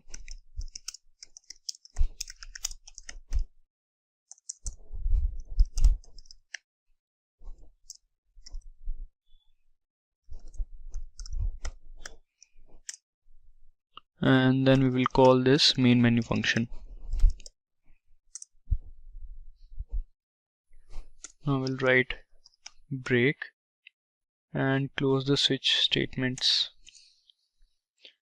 Alright, so this registration function is done. It's pretty long, as we have created 6 cases of all the countries named Dubai, Canada, UK, USA, Australia, Europe.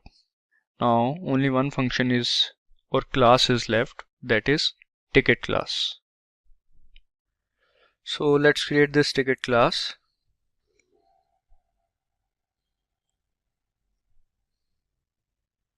Alright, so now after this registration class, we'll have to use the semicolon.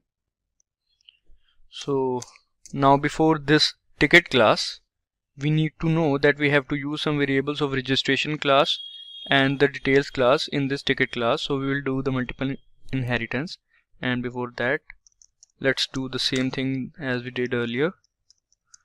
Float registration, because we have to use these variables, so we'll write the class name, then scope resolution operator, charges is the variable, then another variable would be choice. Both of these variables is of registration class, so that is why we are doing this. Alright, now we will start with the class ticket. We'll write class ticket, then we have to inherit both of these classes, that is we have to use multiple inheritance, right? Public registration and then details. So here we are using the multiple inheritance because we have to use the variables of both of these classes in this class ticket. Now in the public scope, we'll start with the function that is bill, void bill, and now inside this function, first of all we'll declare a variable named destination,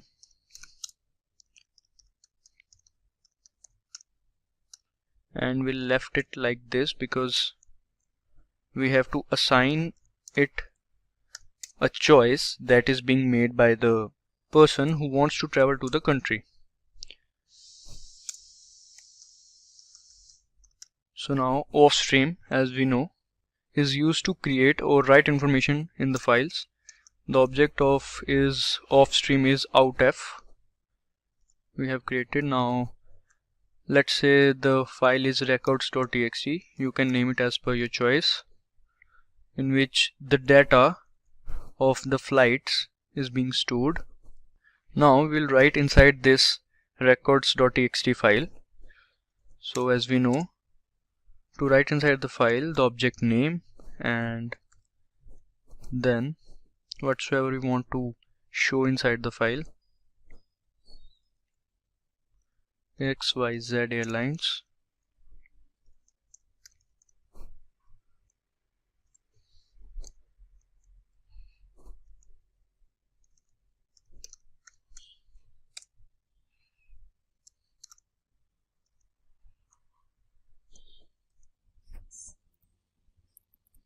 ticket,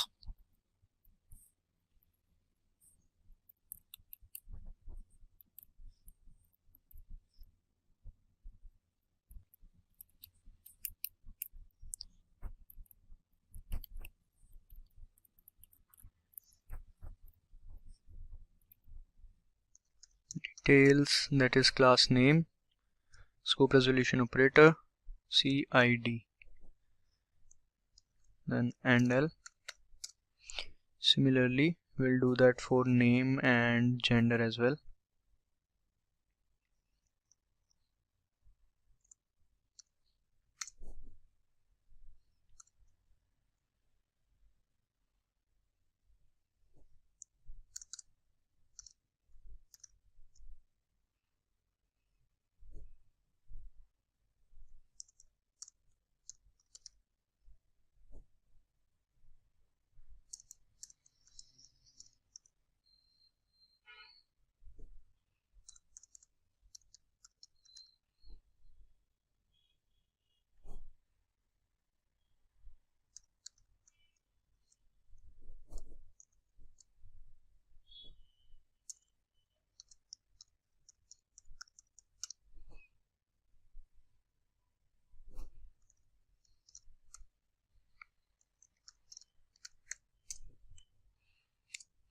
Now when it comes to destination, as we have left the empty space, now the user, if the user will press 1 then it will go to Dubai, if 2 then Canada, 3 then UK, 4 then USA, so we'll have to do that as well. So we'll write if registration, as the class was registration, scope resolution operator choice equals 1, then destination variable equals Dubai.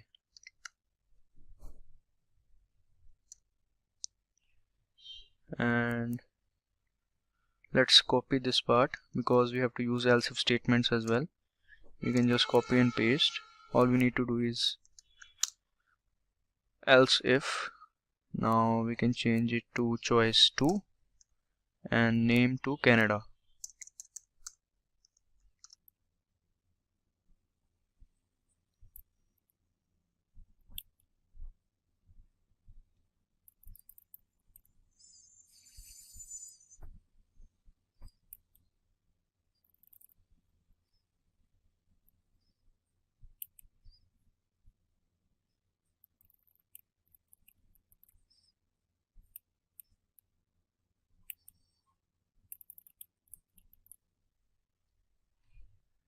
Now after that we'll simply print or write the destination.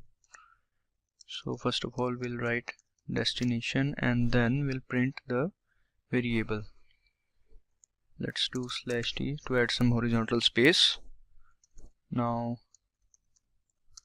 destination variable,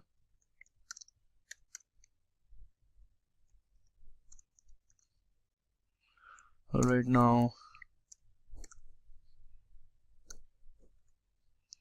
we'll write the flight cost.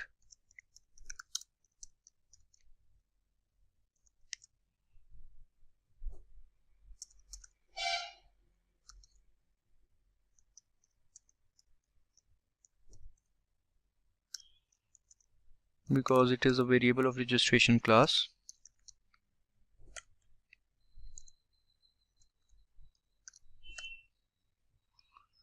Alright, now we have to close this object or file outf.close. We have closed the file. Now we have to display the receipt as well. So for that we have to create another function. Within this class only we'll create void dispbill, that is display bill. So inside this function we will create an if stream class and its variable, let's say, will be ifs. We all know it if stream class is used to read from the file, so we are actually reading here. So we'll write records.txt file.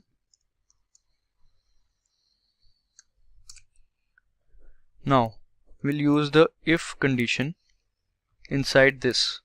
So we'll write if not ifs, that if it doesn't exist then it should show an error, that is, let's say,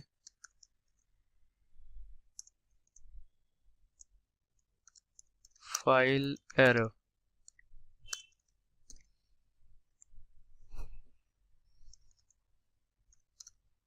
Now if the file is there, then we'll use while loop and we'll check not ifs dot end of file, that is, here we are checking the file till the end, that is every content of the file we'll check, and ifs dot get line array 100. Here we have used getLine to read the content from the file, and while loop will help us in doing that. After that we'll print array and then endl. Alright, after that we have to close this file as well. So we'll do that ifs.close. Now we have to close the class as well, semicolon. So yeah, our code is pretty much done. After this there was main menu and the main function. So now let's try to run this one. Before that let's save it and let's name it as flight.cpp.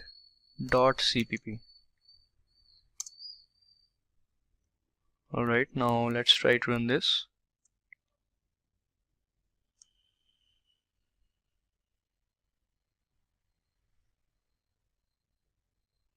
There are a few errors. Alright, so the first error is this one, and let's check them all. Flight.cpp.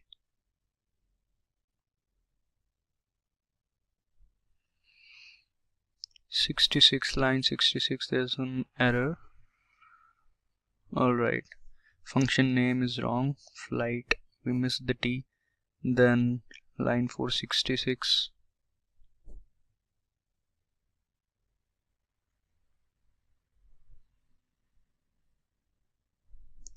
in line 466 where it is out F, we forgot to write F, we missed the F, and then 526.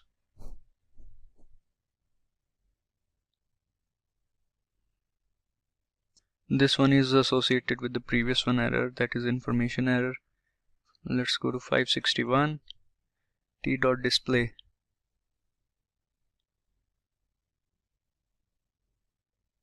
Alright, so we wrote the wrong name, it was disp bill. Alright, now let's try to run this again.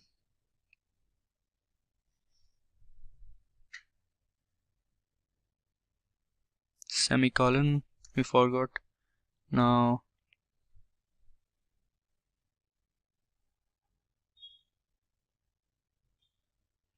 as you can see, XYZ Airlines main menu. Press 1 to add the customer details. There's a little bit formatting error, you can figure it out yourself. Press 1 to add customer details, press 2 for flight registration, 3 for ticket and charges, and 4 to exit. So let's say a new customer I am, so I'll press 1 and I'll write customer ID 1. Now the name of the customer, let's say Raj. Age of the customer is 23 and address is Chandigarh. Alright, now gender is male. Now your details are saved with us. Alright, now press any key to go back to the main menu. We can press any key, 2, 3, 1.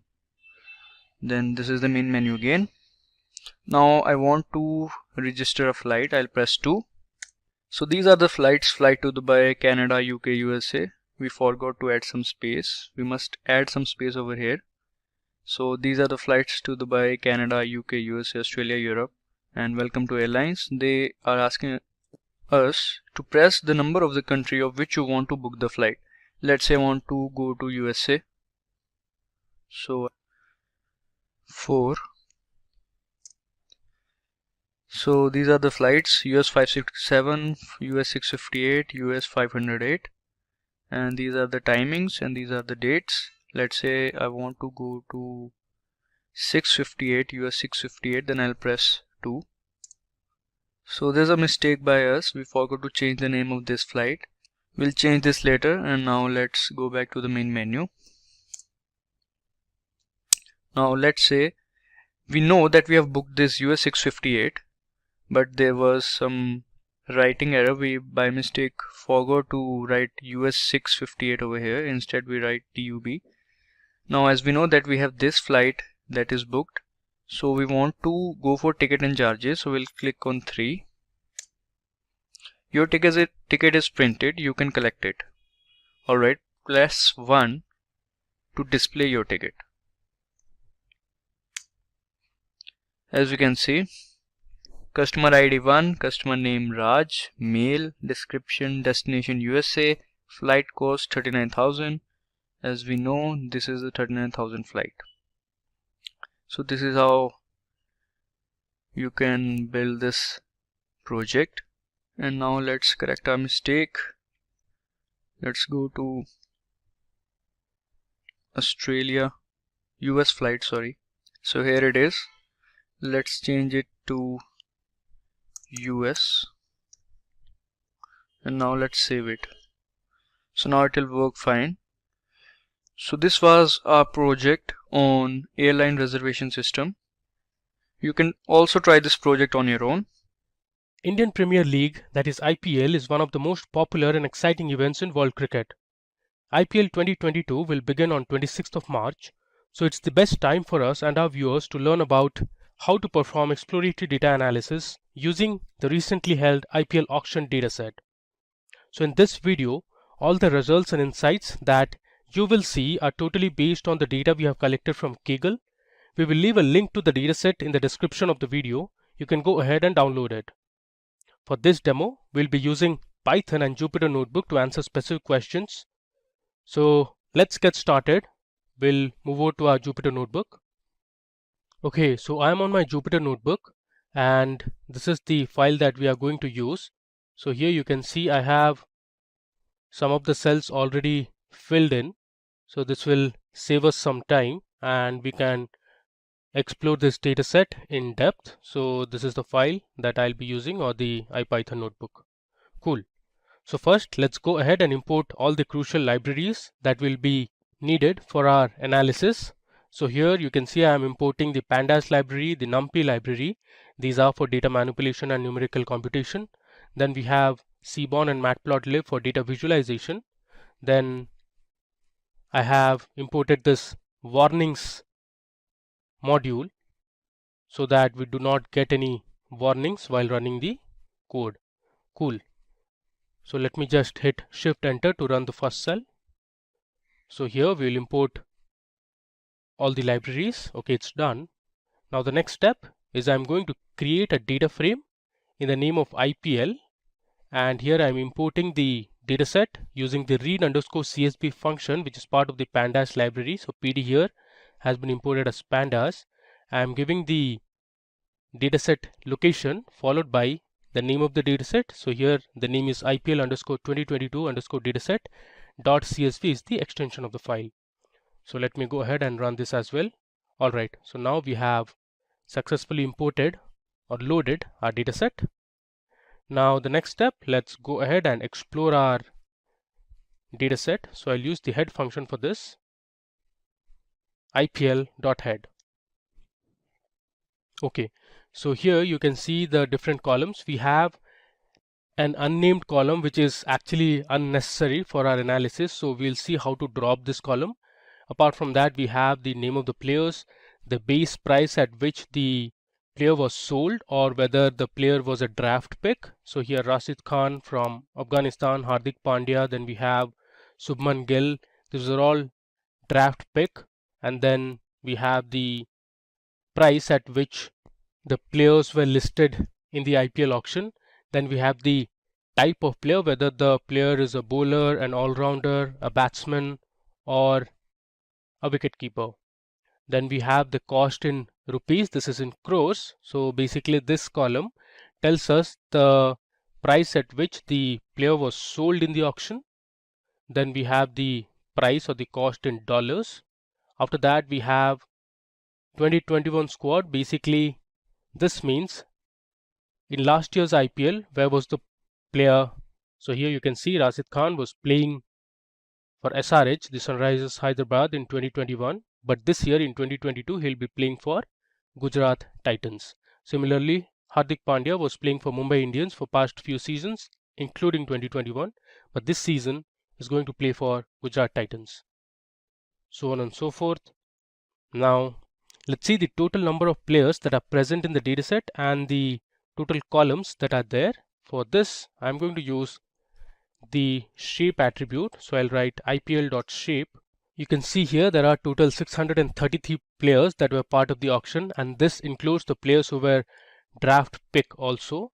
And there are total 8 columns in my data frame IPL. Next, let's use the info function to check the columns, the data types, and the total non-null objects. So I'll say IPL.info, which is a function, so I have to use brackets. There you go. So here you can see it says total 633 entries from 0 to 632. Data columns, we have total 8 columns, and then these are the different column names, and here you can see the total non-null objects present in the column, and here you can see the data types, and at the bottom you can see the memory usage as well. Cool.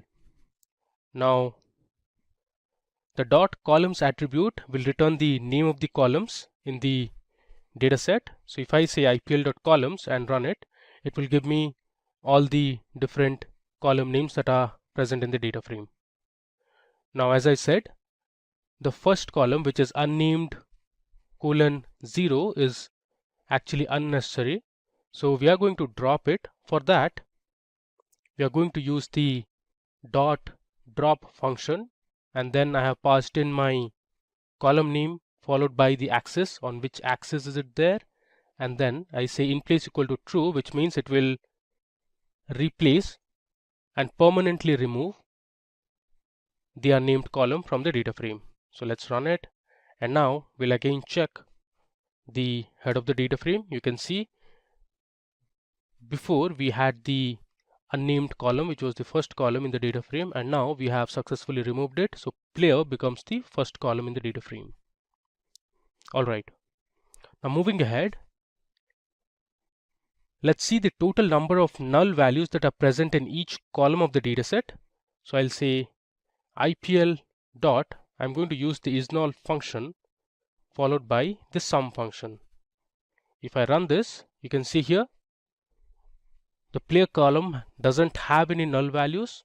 Similarly, base price and type column also don't have any null values, but you can see cost in rupees and cost in dollars have nearly 396 missing or null values. The reason being those players were not picked in the IPL auction, and hence there was no price associated. And then you can see there were a few players who were not part of the IPL squad in 2021, so those are being reflected as null as well. Now we'll check the rows that have cost in dollar as null or NaN. So here I have used IPL, and after that I'm passing in the column name, which is cost in dollars, and then I've used the isNull function.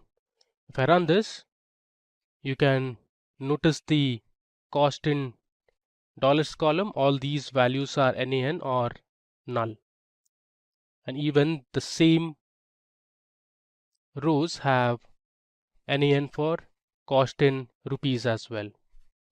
Cool.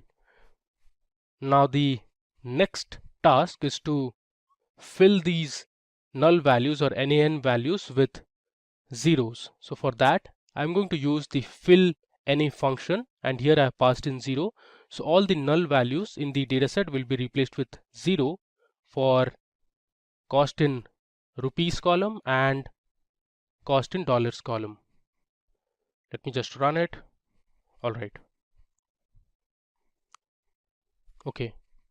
Now we will see the players who were unsold in the 2021 auction, which means we will check the rows that have null values for the 2021 squad column. So what I'll do is I'll say IPL within square brackets, I'll say IPL, and then I'll pass in my column name, which is 2021 squad, and then after this I'll say dot isNull.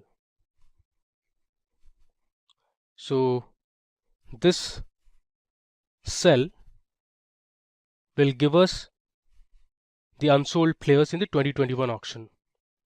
If I run this, you see here you mark the 2021 squad column, all these players were unsold or did not participate, so hence it has NaN values.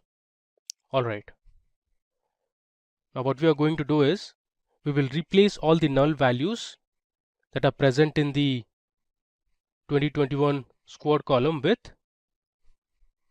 not participated. Like how we did in the previous example, we replaced all the null values with 0. Here we'll replace with a text value called not participated. So I'll say IPL, I'll pass in my column name, which is 2021 squad, equal to, I'll say IPL 2021 squad dot fill NA, which is the function, and here I'll pass in a text or a string saying not participated. Alright, let's run it. Before that, let me just scroll it down. Now I'll run it. Cool. Now that we have treated the null value successfully, let's verify it again. So I'll just say IPL dot is null, and then I'm going to use the sum function.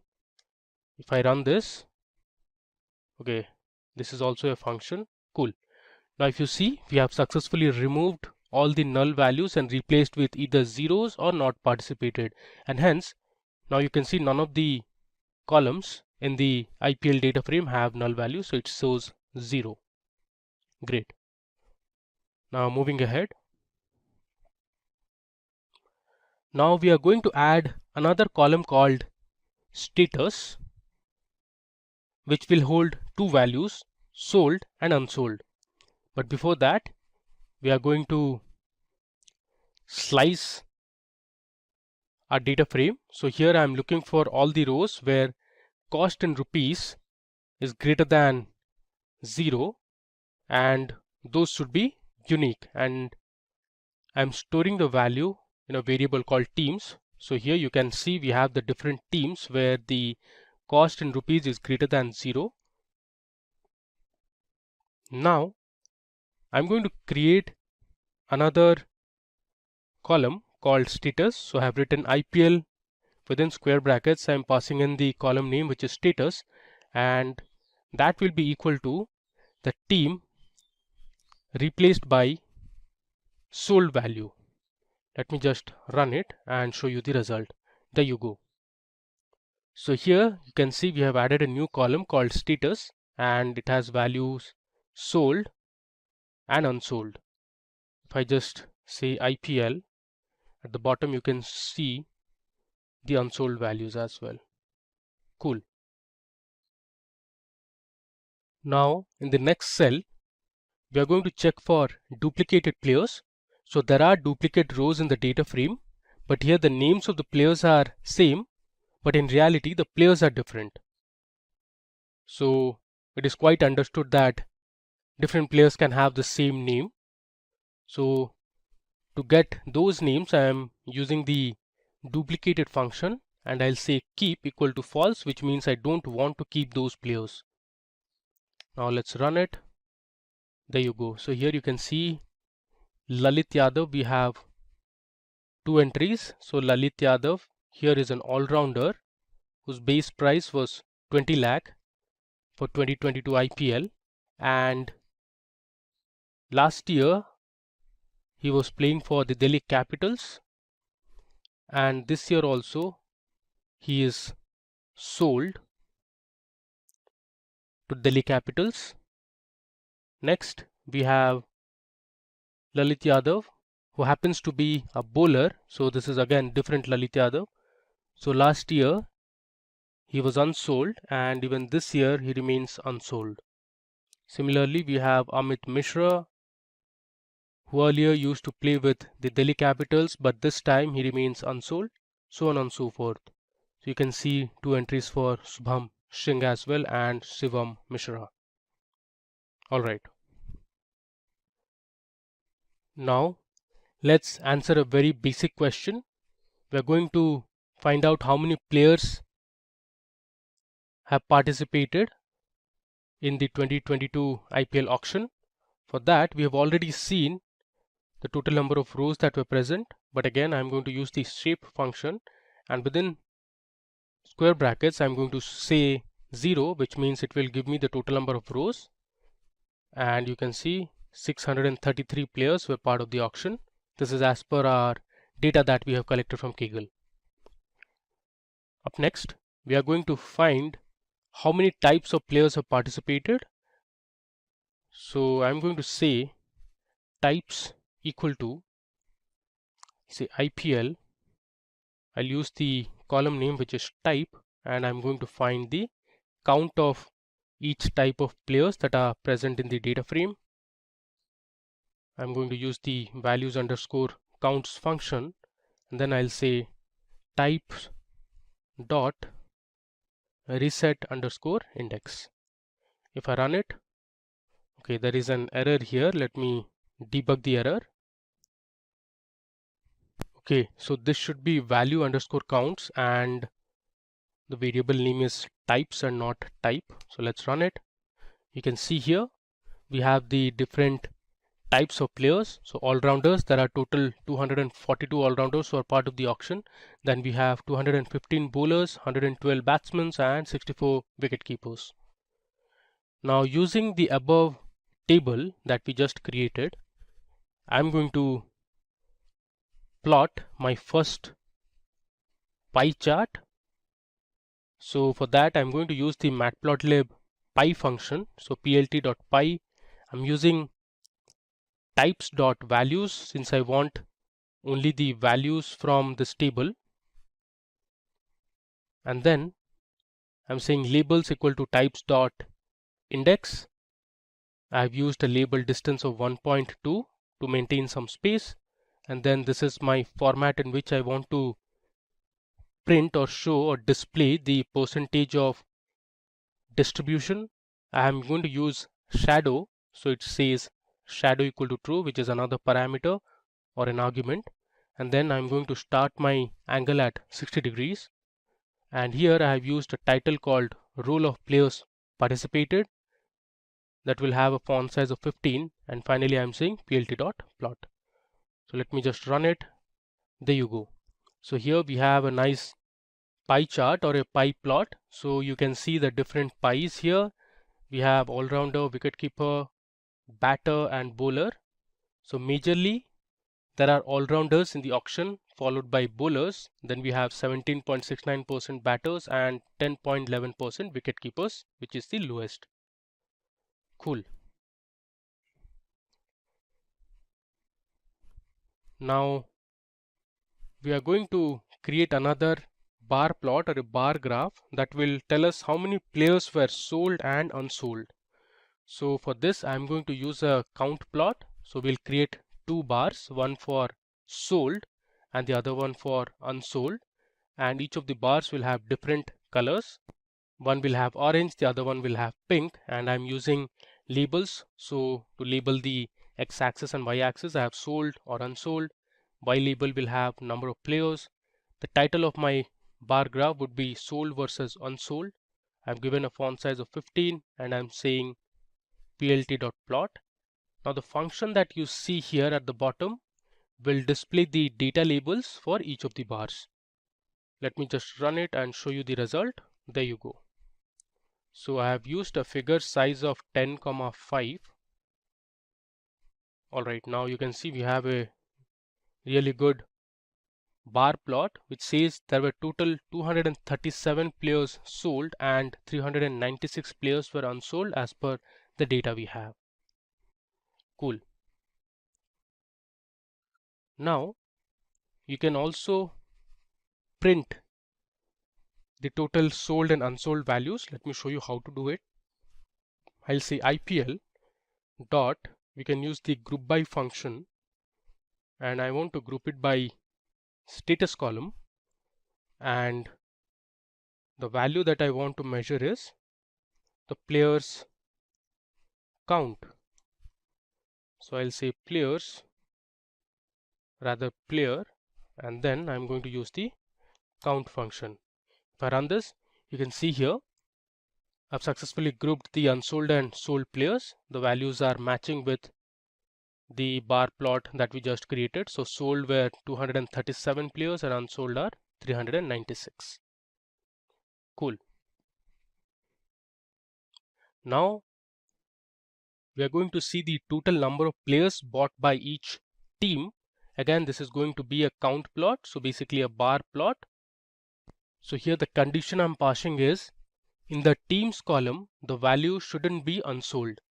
So players bought means the value should be sold. So here I'm using this condition, and the rest of the things remains the same. one improvement I have done here is I'm using xtext rotation equal to 70 degrees. This basically means the x labels would be tilted by 70 degrees. Now let's see the bar plot. There you go.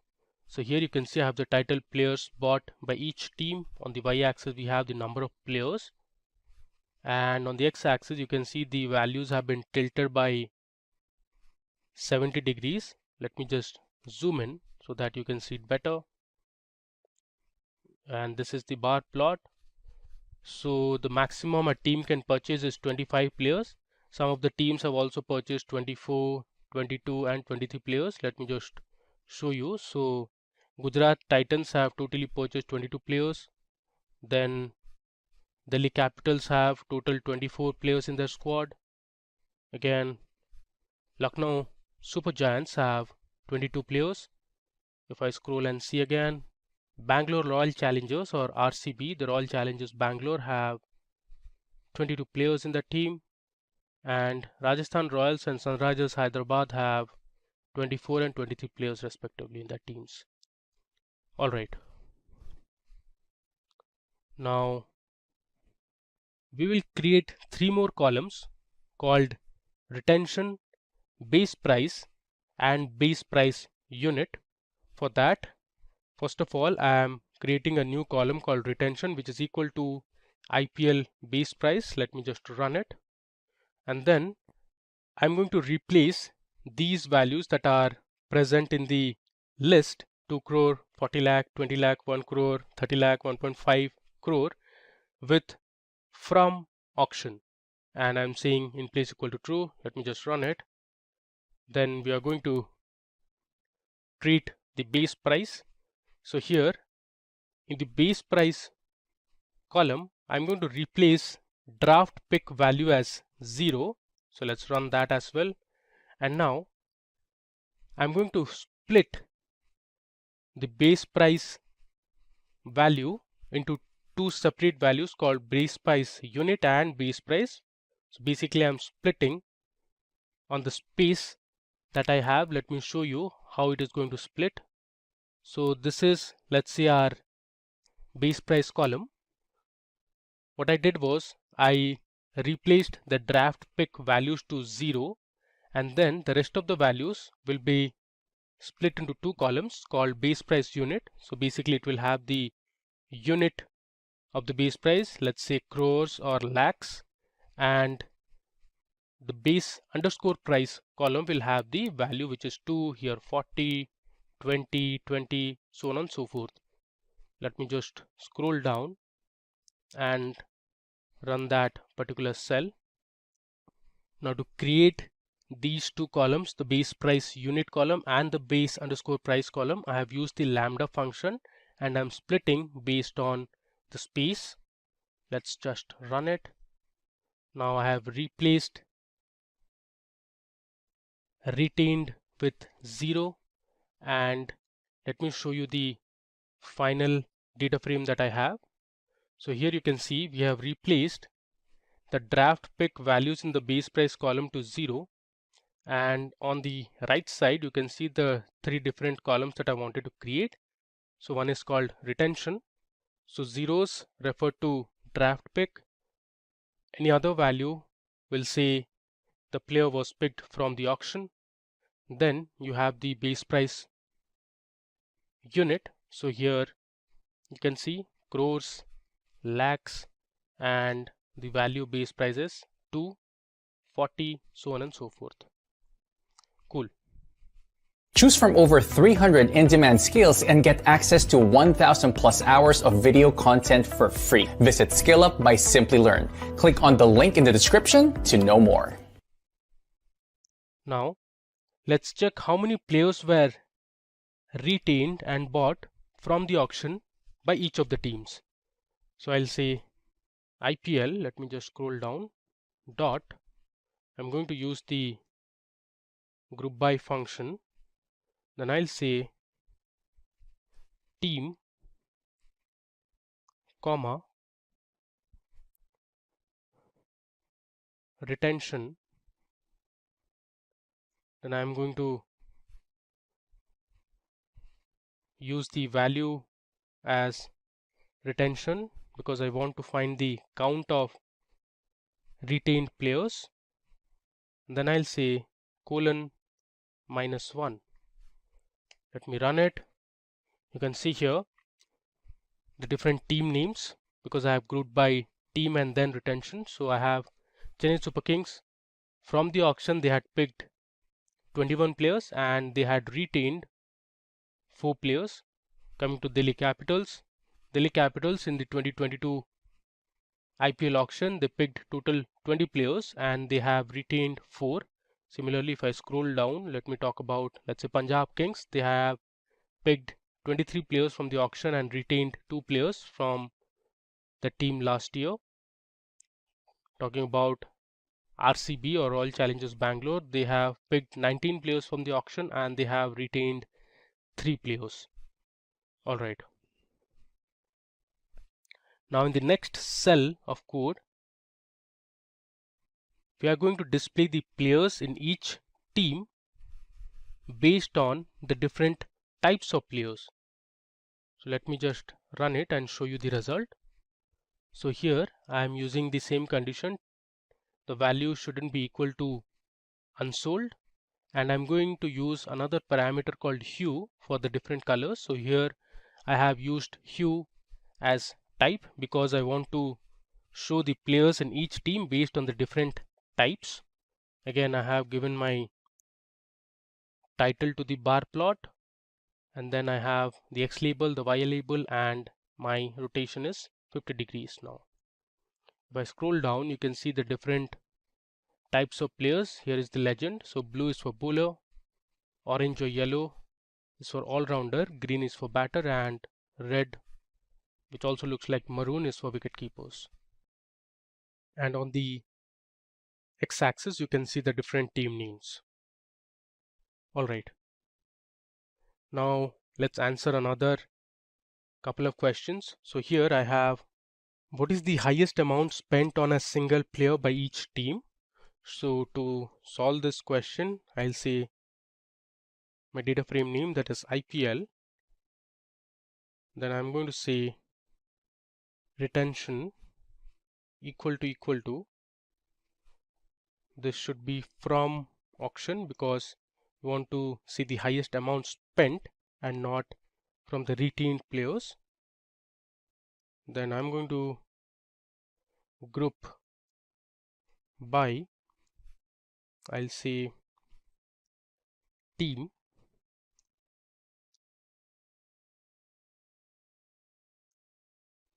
and then I'll say cost in, let me just copy it from here, cost in rupees, that is in crores,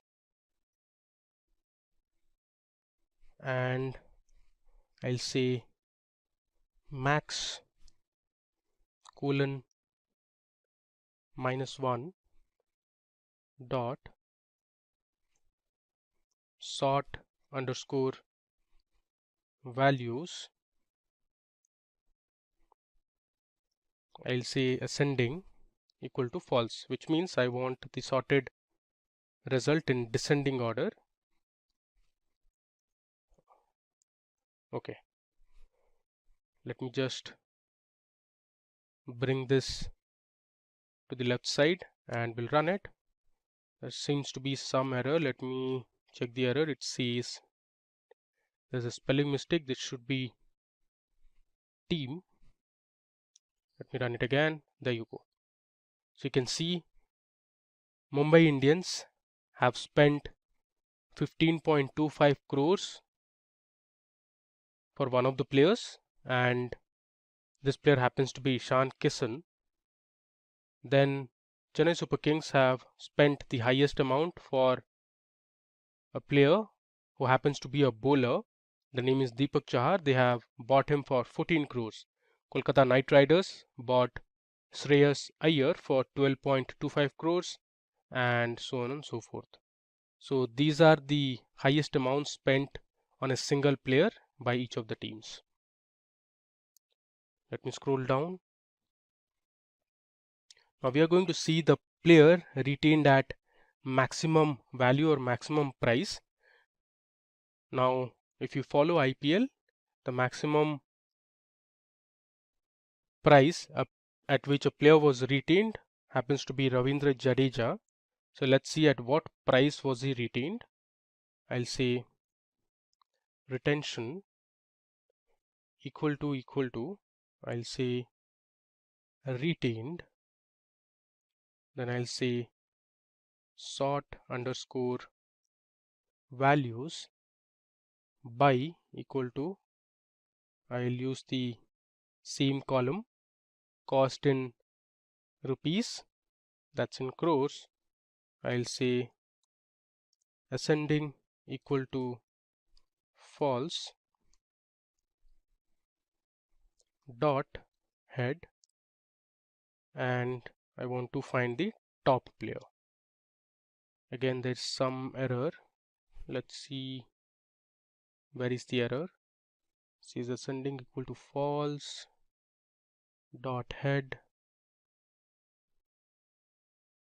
Okay, this should be sort underscore values,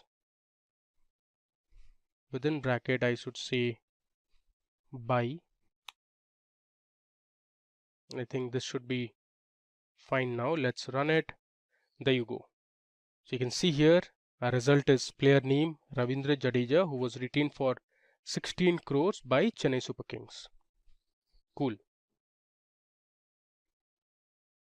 Now the next cell of code will display or print the top 5 bowlers who have been picked in this year's IPL based on their cost in INR.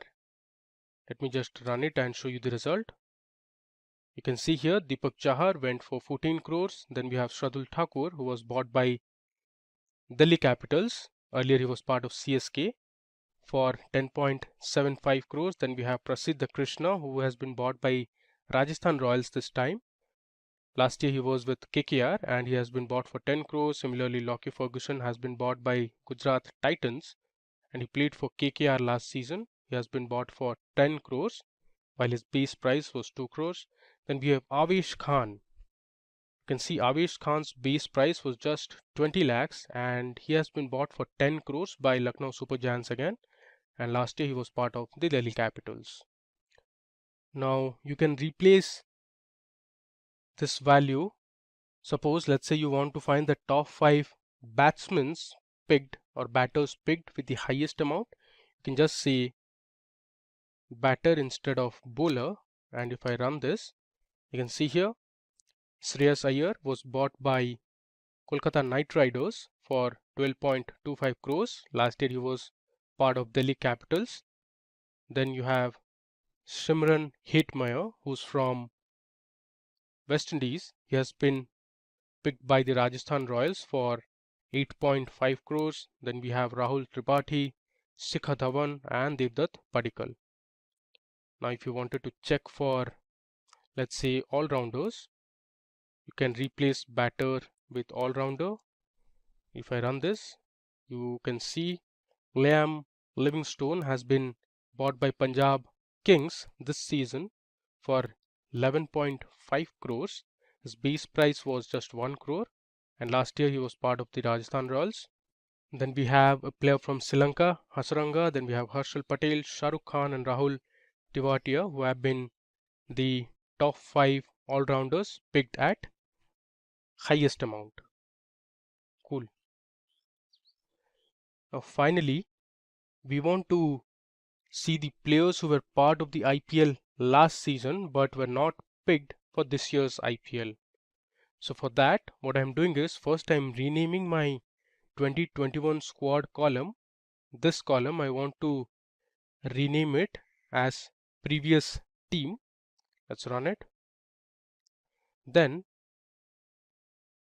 I'm going to find out the unsold players. So here I'm saying previous team not equal to not participated, and then I'm using another condition. The team should be equal to unsold, and I'm going to find out only the player and the previous team. So let's run it and see the result. So here you can see These players were part of the IPL last season, but they haven't been picked this season.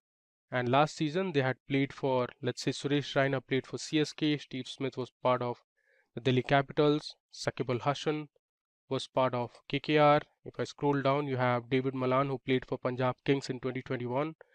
Owen Morgan, who played for KKR. He also captained KKR, but unfortunately he was not picked this season. Chris Lynn from Australia also remained unsold this season. Andrew Tai, we have Ben Cutting, Aditya Tare. There are other players as well. We have Kane Richardson, Dhaval Kulkarni. Cool. So these were the players who were part of the IPL season 2021, but unfortunately were not picked and remained unsold for 2022 season. Cool. And that brings us to our end of this demo session on IPL data analysis 2022. So we learned how to use the different functions and attributes that are part of the Python libraries, and we manipulated the data, we visualized the data and answered some specific questions. Formula One, also known as F1, is a motorsport defined by open-wheeled single-seat race cars. It features the best drivers in the most powerful and technically advanced cars. The sport is governed by the FIA, that is International Automobile Federation. Here 10 teams comprising of 2 drivers each compete in a series of races over a period of 1 year to find out the ultimate driver and a constructor champion. In our demonstration, we'll be using 4 datasets. Let me show them one by one. These are all CSV files. Now this is the first dataset that we'll be using in our demo. So if you notice, the dataset does not have column names. In fact, none of the datasets have column names. So while importing the dataset, we'll assign the column names using the names parameter. I'll show that in a while. Now this is the results dataset. The results dataset has information about the result ID. Then we have the race ID, driver ID. We have the constructor ID, grid, position. Then we also have information about the fastest lap. Then we also have information about rank, the fastest lap speed, and the status ID. Now moving on to the second dataset, which is about races. Now this is the second dataset, which is about races. So it has information about the race ID, the year in which the race was held. Then we have the round number, circuit ID, then the name of the Grand Prix. So you can see here Australian, Malaysian, Chinese, Spanish, Monaco, Turkish, British, German, and others. Then we have the date on which the GP was held or the Grand Prix was held. We have the time and a URL which basically leads to the Wikipedia page of that particular Grand Prix for that year. Now moving on to our third dataset. So this is our third dataset, which is about drivers. Now it has the driver ID, the name of the driver. You can see here Hamilton, Rosberg, Alonso, Raikkonen. Then we have Sato, Massa, Button, Weber, and all. After that, we have the number code. Then we have the forename of the driver, the surname of the driver, and then we have the date of birth of that particular driver. We have the nationality as well. And we have the Wikipedia page for the driver. Now moving on to the last dataset, which is about constructors. So this is the fourth and the final dataset that we'll be using in our data analysis project. So here we have the constructor ID, then the constructor reference in Formula One, and this is the actual name of the constructor. So we have McLaren, we have BMW Sauber, Williams, then we have Ferrari, Toyota, Red Bull, Force India. We also have Jordan, Jaguar, and all. Next, we have the nationality and the URL, that is the Wikipedia page of that particular constructor. Now let's head over to our Jupyter notebook and we'll start with our analysis. Here is my Jupyter notebook that I'll be using for this demo. You can see some of the cells are already filled. This is just to make sure we save some time. So using these datasets that we just saw and our libraries such as NumPy, Pandas, Matplotlib and Seaborn, we'll answer specific questions such as the drivers and constructors who have been the most successful throughout the history of F1 sport. Then we'll explore the impact of starting and finishing positions and if the speed of the cars has changed over the years. So let's begin with our analysis. First and foremost, we are going to import all the necessary libraries. So here I'm importing NumPy, Pandas, Matplotlib and Seaborn. And after that, I'm writing %matplotlib inline. That is to ensure that all the plots are embedded inline. I'll hit Shift Enter to run it. It'll take some time. There you go. So we have successfully imported all the libraries. Now the next step is to load the data and assign column names. So I'll load my first data, which is results. I'll say pd.read_csv. I'll give my file name, which is results.csv. And then using the names parameter, I'll pass in the column names. So actually I have written the column names in a notepad. Let me open that. So I have this F1 notepad created which has the column names. I'll just start copying the column names. Within the names parameter, I'll paste it. If I scroll to the right, you can see the different column names that have been assigned. And to that, I'm going to say comma, and I'll write header equal to none. I'll close the bracket. Cool.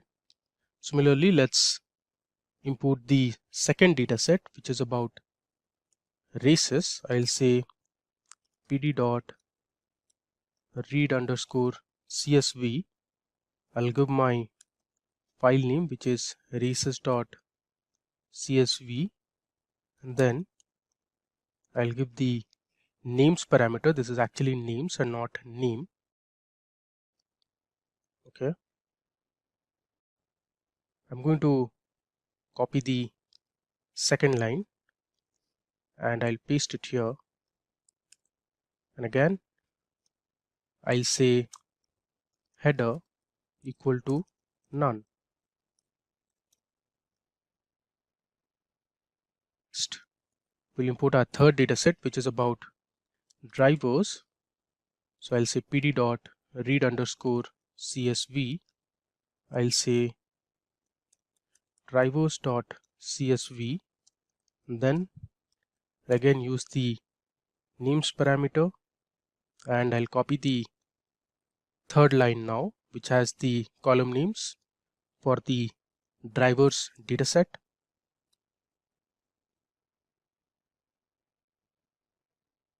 Here I need to give another parameter, which is header equal to none. Finally, we are going to import our constructors dataset. We'll say constructors equal to pd.read_csv, which is the function present in the pandas library. I'll say constructors.csv, which is my file name, and then again I'll use the names parameter. I'll go to my notepad and this time I'll copy the fourth line, which has the column names for the constructors dataset. I'll paste it, and here I'll give my final parameter, that is header equal to none. Alright, now Let me hit Shift Enter to run it. Okay, we see some error here. Let's debug the error. It says no such file or directory, drivers.csv. Let's see where was the issue. Okay, this should be driver.csv. Cool. Now we have successfully loaded the data and assigned the columns to the various data sets. Now the next analysis is to merge all the data set. So here I'll create a data frame called df and I'll use pd.merge function. First I'll use the results data frame that we just imported above, this one, and I'm going to merge it with races data frame, and from the races data frame I'm going to take specific columns like the race ID, then I need the year, after that I need name. Next I'm going to take the round column as well, and I'm going to use on parameter. So on parameter is actually the column that is common to both the data frames, that is results and races. So here my common column is going to be the race ID because it is present in both the data sets, and I would like to merge. So for that I'm going to use how. So I'm going to use a left join. So if you know SQL, you will be aware of left join. It takes all the rows from the left table and only the matching rows from the right table. I'm again going to use the merge function. So I'll write df equal to pd dot merge. I'll say df comma, and now I'm going to merge the diverse data set, and I'm going to select specific columns. So I'll say driver ID. Make sure there are no spelling mistakes in the column names. Then I'll say driver ref, which is the name of the driver or reference, comma, and then I want the nationality of the driver. All right, I'll give a comma. I'll say on which column I want to merge. So here the common column is going to be the driver ID. Again, how is going to be a left join.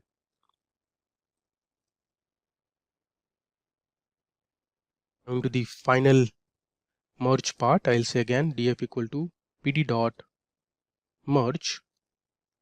I'll pass in my data frame, and my final data set which I have is about constructors. From constructors we are going to choose specific columns. So I'll take the constructor ID, then I'll take the name column, and again the nationality column of the manufacturer. Here I'll say on equal to the common column I'll use is constructor ID.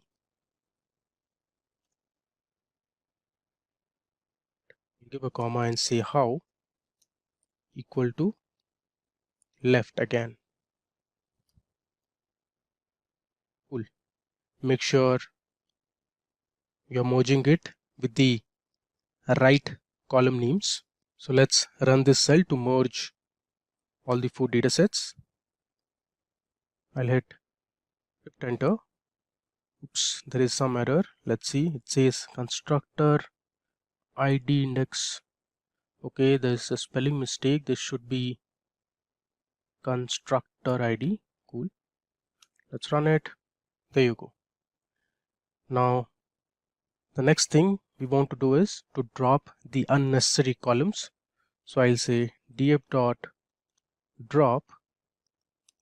Within the drop function, we are going to pass in the column names. I'll say number. Then we also don't want the position column. Next we have position underscore text. After that we have laps. Next we are going to drop fastest lap. Then we'll also drop the status ID, comma. We'll drop the result underscore ID column. Then going to drop the race underscore ID column.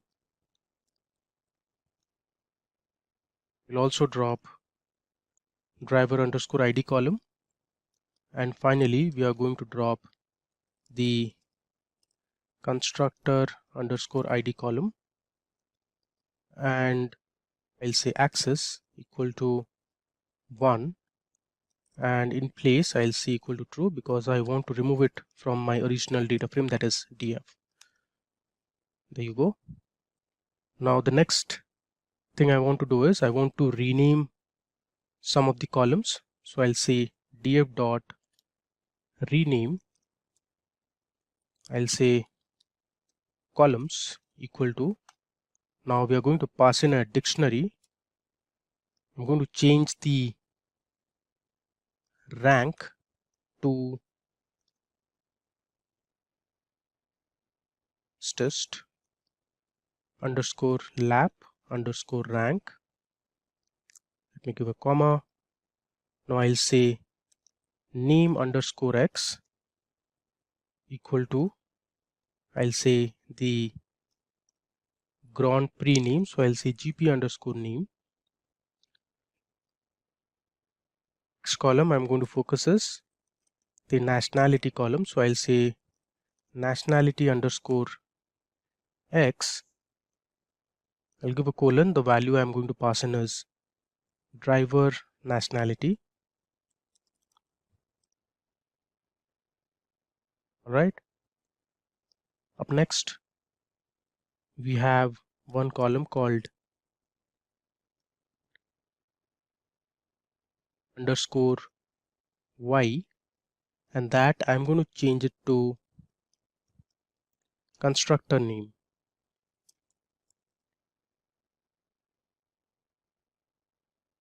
Another comma, I'm going to say nationality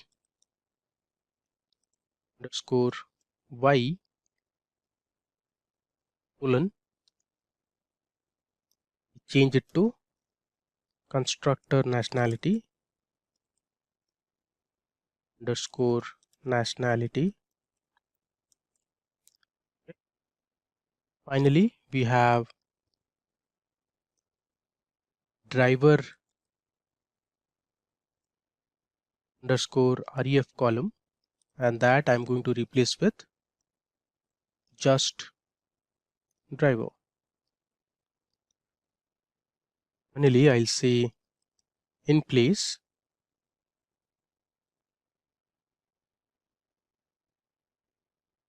equal to true. Cool.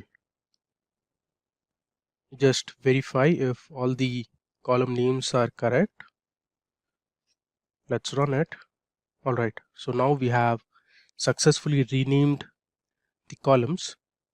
After that, in the next cell I'm going to rearrange the columns. So here I'm using the same data frame and we have just renamed the columns. So starting with year, Grand Prix name, round, driver, nationality, and others. Let's run this.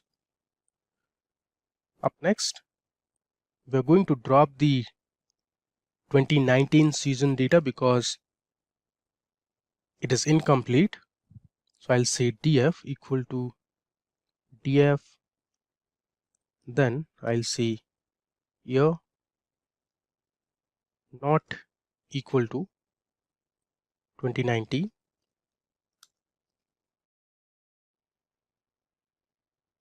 Let's see how to sort the values. So I'll say df equal to df dot sort underscore values, which is the function name. I'm going to sort it by year, followed by round, followed by the position underscore order, comma, I'll say ascending equal to, first let's say is false, next I have true, and then I'll have true. Alright, moving ahead, now we are going to see how to replace the /n values in the time column with something called NaN, because the time column was not registered when a driver did not finish a race or was lagged by another driver. So to do this, I'm going to say df dot time dot, I'm going to use the replace function, and here I'll say / or /n, and I'm going to replace with numpy's NaN. I'll say in place equal to true. Let me just copy this because we are going to use the same meters. Next, I'm going to replace the milliseconds value, the milliseconds dot replace. I'll paste it here. Then I'll say df dot fastest underscore lap underscore rank dot replace, paste it. Next I have df dot fastest dot lap dot time, they replace. To that I have the next column, which is speed. So I'll say fastest underscore lap underscore speed dot replace. I'll paste it. So here I'm going to replace this particular value, the backward /n, with NaN. Let me run it. Cool. Step, I'm going to change the data types for fastest underscore lap underscore speed to float, then fastest underscore lap underscore rank to float again. Now problem here is we cannot convert it into an integer because there are missing values, so we are going to change it to float. Again, for milliseconds also we are changing it to float values. Let me run it. Now I'll reset the index. Let me show you how to reset the index. I'll say df dot reset underscore index. I'll say drop equal to true. I'll give a comma and say in place equal to true. All right, that we have done our initial processing step of the data set. Now we'll check the shape of the data set. Then we see all the data sets, the total number of non-null values, the memory usage, and we'll check the head of the data set. Now to see the total number of rows and columns, I'll say print df.shape. You can see here there are total 24,197 rows in my dataset, and there are total of 15 columns. Now let's use df.info function. So it gives me the year, the Grand Prix name, the round number, driver, constructor name, grid, position order, total number of points, time, then time in milliseconds, the fastest lap rank, the fastest lap speed, the nationality of the driver, the nationality of the constructor. Then here we have the total number of non-null objects. And then you also have the memory usage at the bottom. Finally, let's see the head of the data frame. So I'll say df.head. Let's say I want to check the first 10 rows. There you go. If I scroll down, you can see here we have the top 10 rows printed, and you have the year, the Grand Prix name, round, driver, constructor name, and other columns. Now let me just brief you about what these column names stand for. So the year column that you see here is the season that the Grand Prix took place, and then we have the name of the Grand Prix. Now the round column is the number of the race in each season. For example, 1 means it was the first race of the season, and then 2 means it was the second race of the season, so on and so forth. Then we have the name of the driver. For that we have the name of the car constructor, so you can see Ferrari, Mercedes, Red Bull, Renault. Then we have the grid, that is the starting position before the race. Actually this depends on the qualifications which occur 1 day before the race. Then we have the position underscore order column. This means the final position at the end of the race. Then we have the points column, that is the total number of points scored in the race. Next we have the time, that is the amount of time that took to finish the race. Only the winner's time is displayed, and drivers behind the winner are shown how far behind the winner they are. Then we have the milliseconds column, that is the amount of time that took to finish the race in milliseconds. If I just scroll down, I'll just move to the right, go to the top. Then we have the fastest underscore lap underscore rank, that is the order of the fastest lap during a race. Next we have fastest lap time, that is the shortest amount of time that took to complete a lap in the race. Then we have the lap speed, that is the average speed of the fastest lap. Then we have the country to which the driver belongs to, and then we have the constructor nationality, that is the country where the car constructor is based out of. Okay. Now here I'm going to set my figure size to 10,6. This is going to be for all the plots that we are going to create afterwards. Cool.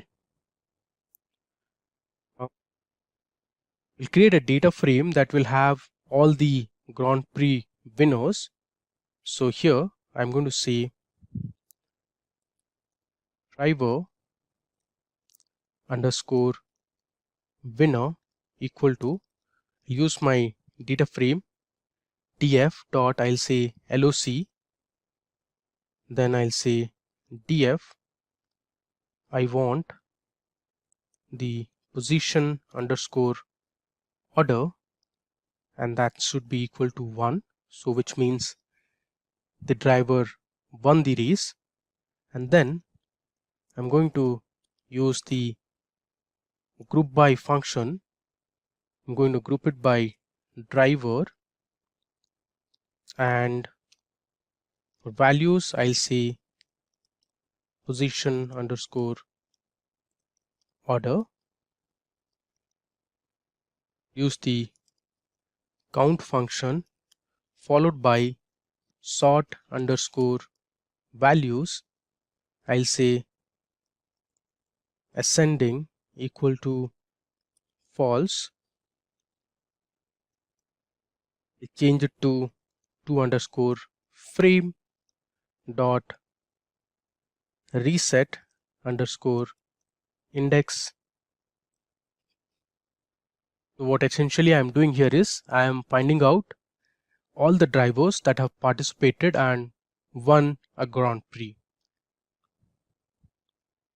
Next, I'm going to create a bar plot. So this is going to be the first visualization of our analysis.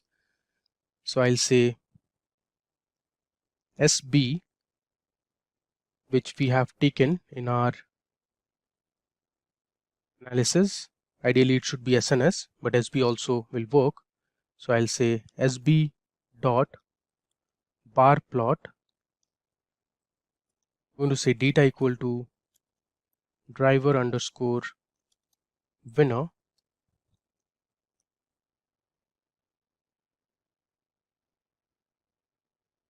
In the y-axis, I'll have driver.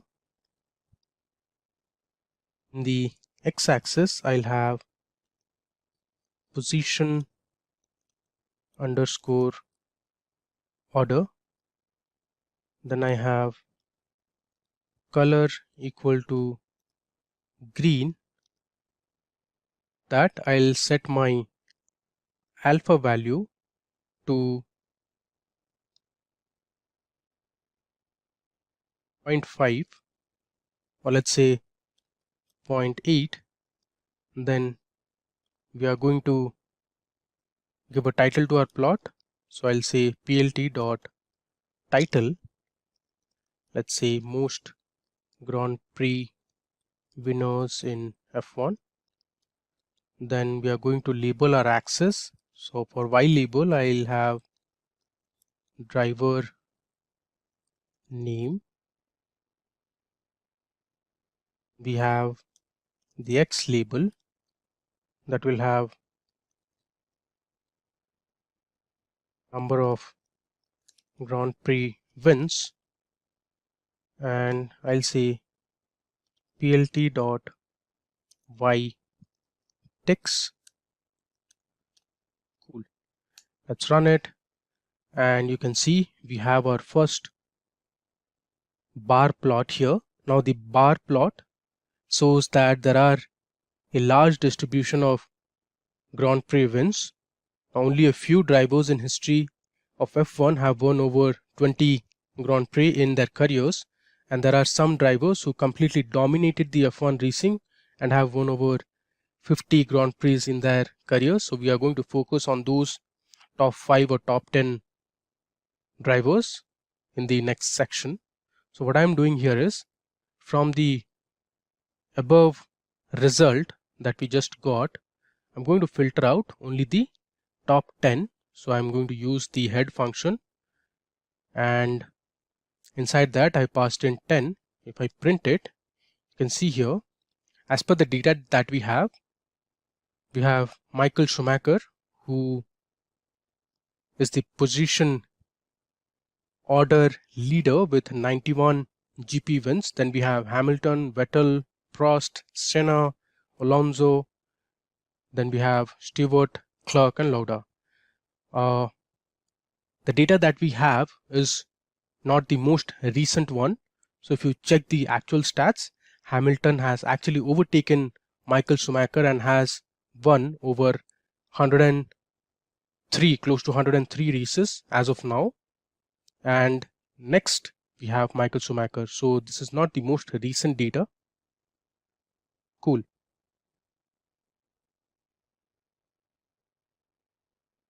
Now using this data, we'll create another bar plot for the top 10 drivers. So I'll say SB dot bar plot.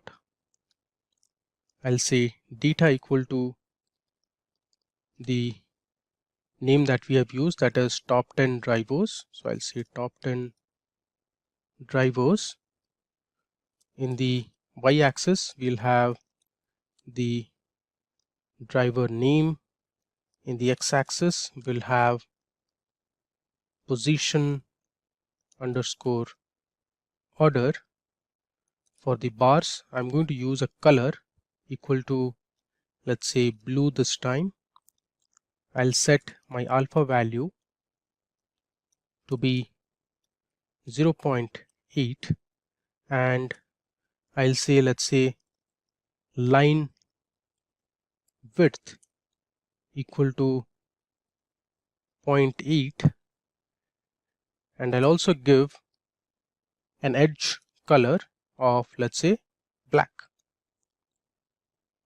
Cool. Follow the same drill. I'm going to give a title to my plot, so I'll say plt dot title most GP winners in F1. I'll give a Y label that says driver name, and then I'll have X label which will have number of Grand Prix wins. Cool. Let me see if everything is fine, and then we'll run this. There you go. You can see we have a very nice horizontal bar plot that shows the top drivers in F1. So as per our data that we have Michael Schumacher, who has won over 91 or close to 91 races. Then we have Hamilton, Vettel, Alonso, Clark, and others. All right. In the same way, we are going to create bar plot for the top constructors that have participated in F1.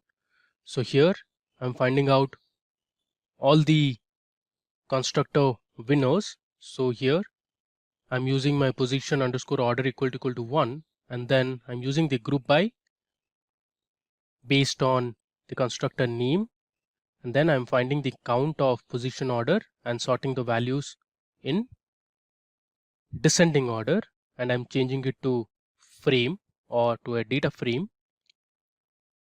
And to create my bar plot, I'm using the bar plot function, the data which is constructor underscore winner. In the y-axis I'll have the constructor name, on the x-axis I'll have the position order. So you can see here I've used color as pink, and I've given a title, x label, y label, and y ticks. Let's run it.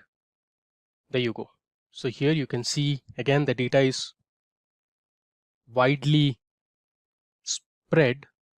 So we have a lot of constructor names. Now our next task is to check the top 10 GPA constructor winners. So here I'm using the head function and finding out the top 10. If I run it, you can see here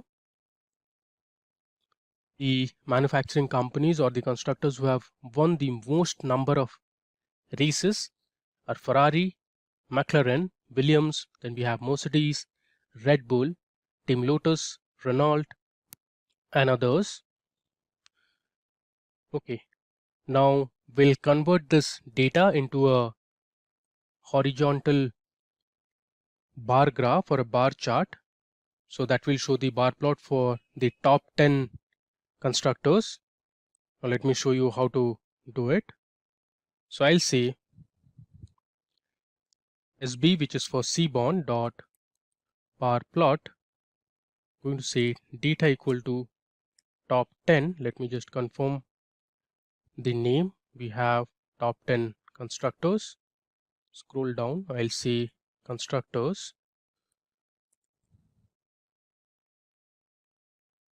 The y-axis I'll have constructor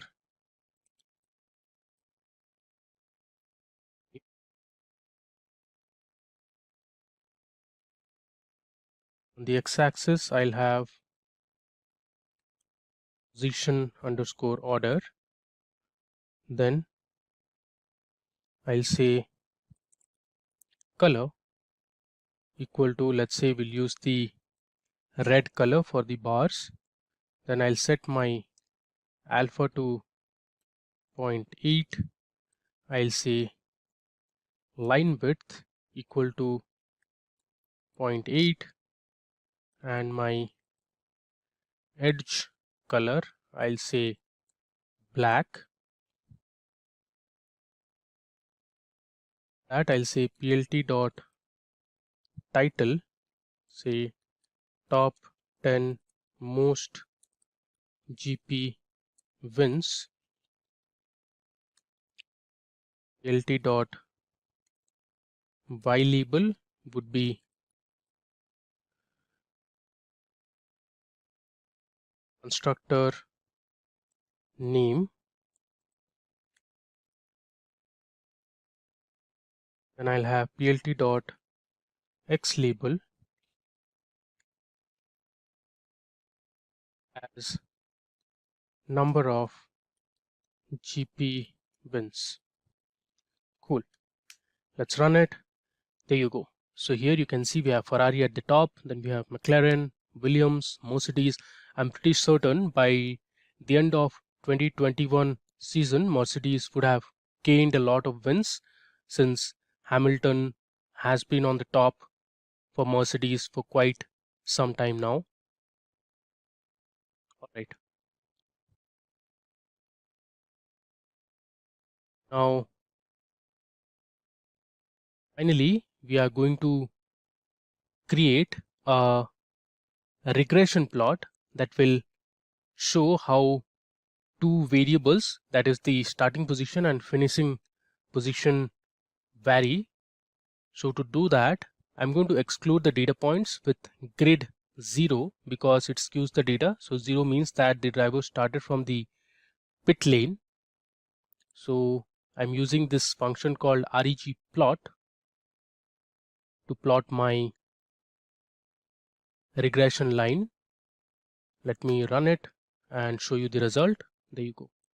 So if you see here, we can easily see there's a linear relationship between the starting and finishing position. So on the x-axis we have the starting position, on the y-axis we have the finishing or the finished place.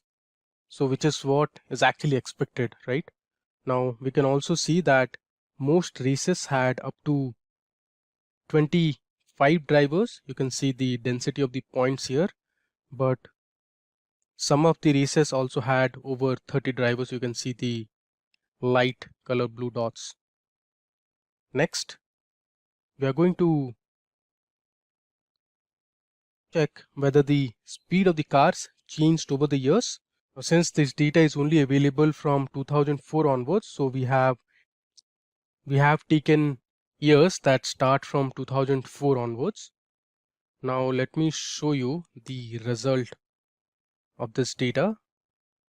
So essentially we are plotting the average speed amongst all teams during the fastest lap at individual Grand Prix, and here on the y-axis you have the average fastest speed in kilometer per hour, and then you have the different GPs, and you can see here the year values. Now in general what we see is there's a decrease in the average fastest lap from 2004 till around 2015 for almost all the circuits, and again from 2015 onward the speed started to increase. You can see here there's an increase after 2015, there's an increase here as well. You can also notice that the speed is very different on each track. For instance, if you check the Italian Grand Prix, which is here, Italian GP has the fastest race in the calendar with average speed exceeding over 240 kilometers per hour. On the other hand, if you talk about the Monaco Grand Prix, let me show you. If you see here, the Monaco GP is the slowest race with average speed below 160 kilometers per hour. Now this is actually expected because the Monaco Grand Prix has very narrow streets and hence the drivers cannot drive fast in this circuit. All right, so now we are going to look at healthcare market forecast. So as per marketsandmarkets.com, the healthcare analytics market is projected to reach $75.1 billion by 2026 from $21.1 billion in 2021. Now talking about India, As per Statista.com, India's healthcare sector was about $160 billion in 2017. It was estimated to reach up to $372 billion by 2022. Now, as per RBC Capital Markets, approximately 30% of the world's data is generated by the healthcare industry. By 2025, the compound annual growth rate of data in healthcare will reach 36%. Now that is 6% faster than manufacturing, 10% faster than financial services, and 11% faster than media and entertainment. Now let's see the various applications and issues that analytics can solve in healthcare. We will look at drug discovery, staffing and operation, and see how analytics can help predict diseases. So talking about drug discovery. Now the drug discovery is a very long process. Sometimes it takes about 12 years and costs way too much, about $2.6 billion. Now data analytics can increase the drug delivery process rate in medical science, helping to gain faster approval from the Food and Drug Administration. It can help optimize and improve the efficiency of clinical trials. Another key development that has happened in a number of pharmaceutical companies like AstraZeneca, Bayer, Clenzine, and Janssen Research and Development has recently announced a data sharing initiative called Project DataSphere. These companies have agreed to share historical cancer research data to help researchers in the fight against the disease today. The database will be available online globally, and the analytics technology would be provided by software vendor SAS. Now moving on, we have staffing and operation. Now this is another crucial problem that every staff manager in a hospital faces, that is the problem of staff allocations at a given period. Understanding how many people a manager should put on a staff at any given time period can be very challenging. If you put too many workers, the risk of having unnecessary labor costs go up. Too few workers, you can have poor customer service outcomes, which can be fatal for patients. So business analysts can use data to forecast patient admission trends at specific times of the day and provide insights to the staff managers to assign the right number of staff during peak and slow periods. Next, we'll talk about predicting diseases. So business analytics can also predict trends in the spread of illness, allowing doctors, hospitals, medical staff, and individuals to adequately prepare themselves. For example, in the case of coronavirus, analyzing data to predict future spikes in cases can help hospitals ensure the staff have enough protective equipment and patient beds. Using medical imaging and algorithms, physicians can detect diabetic retinopathy, which is a condition that damages the eye due to diabetes, and algorithms can also help detect cancer cells in a patient. Detecting cancer at an early stage has been a focus area in healthcare for quite some time now. The Cancer Moonshot Initiative by former US President Barack Obama, initiated in his second term, relies on advanced analytical techniques to pace up the discovery of cancer cures by identifying the trends and treatments used worldwide that have the highest success rate. Now, let's look at the hand washing case study in detail. So to give you some context, before the mid-19th century, the science of bacteria was not discovered yet. Nobody knew that microorganisms could spread diseases. Back then, even hospital staff did not follow basic hygiene practices. Not even doctors cared to wash their hands. Now, to be honest, we all realized the importance of hand washing after the world was hit by coronavirus pandemic. Now meet Dr. Ignaz Semmelweis. He was a Hungarian-born doctor and practiced at the Vienna General Hospital's maternity clinic between 1846 and 1849. Dr. Semmelweis is regarded as the father of infection control for discovering the medical benefits of hand washing.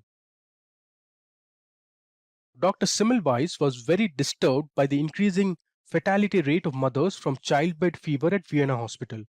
So childbed fever is also known as puerperal fever. It happens due to infections in the female reproductive tracked following childbirth. This child fever was an issue of concern throughout Europe, with some hospitals having over 40% mortality rate. So out of every 100 mothers who used to give birth, at least 40 mothers would die in a week or 2 weeks' time. So the demo case study I'm going to present now concerns the work of Dr. Ignaz Semmelweis in reducing the risk of childbed fever during childbirth in Vienna Hospital during the mid-19th century. So he collected and analyzed historical data on deaths in his clinic and established a theory of what was contributing to increasing deaths of mothers. Now, to solve a problem, business analysts would often need to collect data from multiple sources. For this demo, we'll be using 3 datasets that are publicly accessible on Kaggle and GitHub. Let me go ahead and show you the 3 datasets first. If getting your learning started is half the battle, what if you could do that for free? Visit SkillUp by Simply Learn. Click on the link in the description to know more. Okay, so this is the first dataset that I have, which is called the yearly fever mortality dataset. So here you can see the first column is about year. It starts from 1784 and it goes till 1846. The next column we have is about the total number of births that took place at the Vienna General Hospital maternity clinic, and then we have the total number of deaths reported from childbed fever. Next, then we have the fever mortality per clinic. So in the Vienna Hospital, there were 2 separate clinics that operated between 1833 and 1846. Birth 1 column represents the total number of births that took place in clinic 1. Similarly, deaths 1 column represents the total number of deaths that took place in clinic 1 of the maternity clinic at Vienna General Hospital. Births 2 and deaths 2 has the information about the births and deaths that happened in clinic 2. Then we have our final dataset. This dataset is about monthly deaths, which starts from January 1841 till March 1849. We have the total number of births and the total number of deaths, and this monthly underscore deaths is only for clinic 1. We'll learn in detail about clinic 1 and clinic 2 at the maternity hospital and what they represent in detail. All right. Okay, so this is my Jupyter notebook, which has the lines of code already written. I'm going to explain you each cell of code and we'll explore the hand washing case study by looking at the outputs for each of the cells. Let's start with the first cell. So here I'm going to import my first data set, which is the yearly fever mortality. This is a CSV dataset, and to load the dataset, I'm using the pandas library and the read underscore CSV function. I'm using parse underscore dates equal to year. So this parse underscore dates will format the year column in the form of a date value. Next, I have set my index to be the year column. You can see here set underscore index equal to year, and I am mentioning that in place equal to true, which means that the original data is now modified and updated in place. And I'm importing the data and storing it in a variable called yearly underscore deaths. Next, I'm going to print my data set. Let me just hit Shift Enter. We can see the result.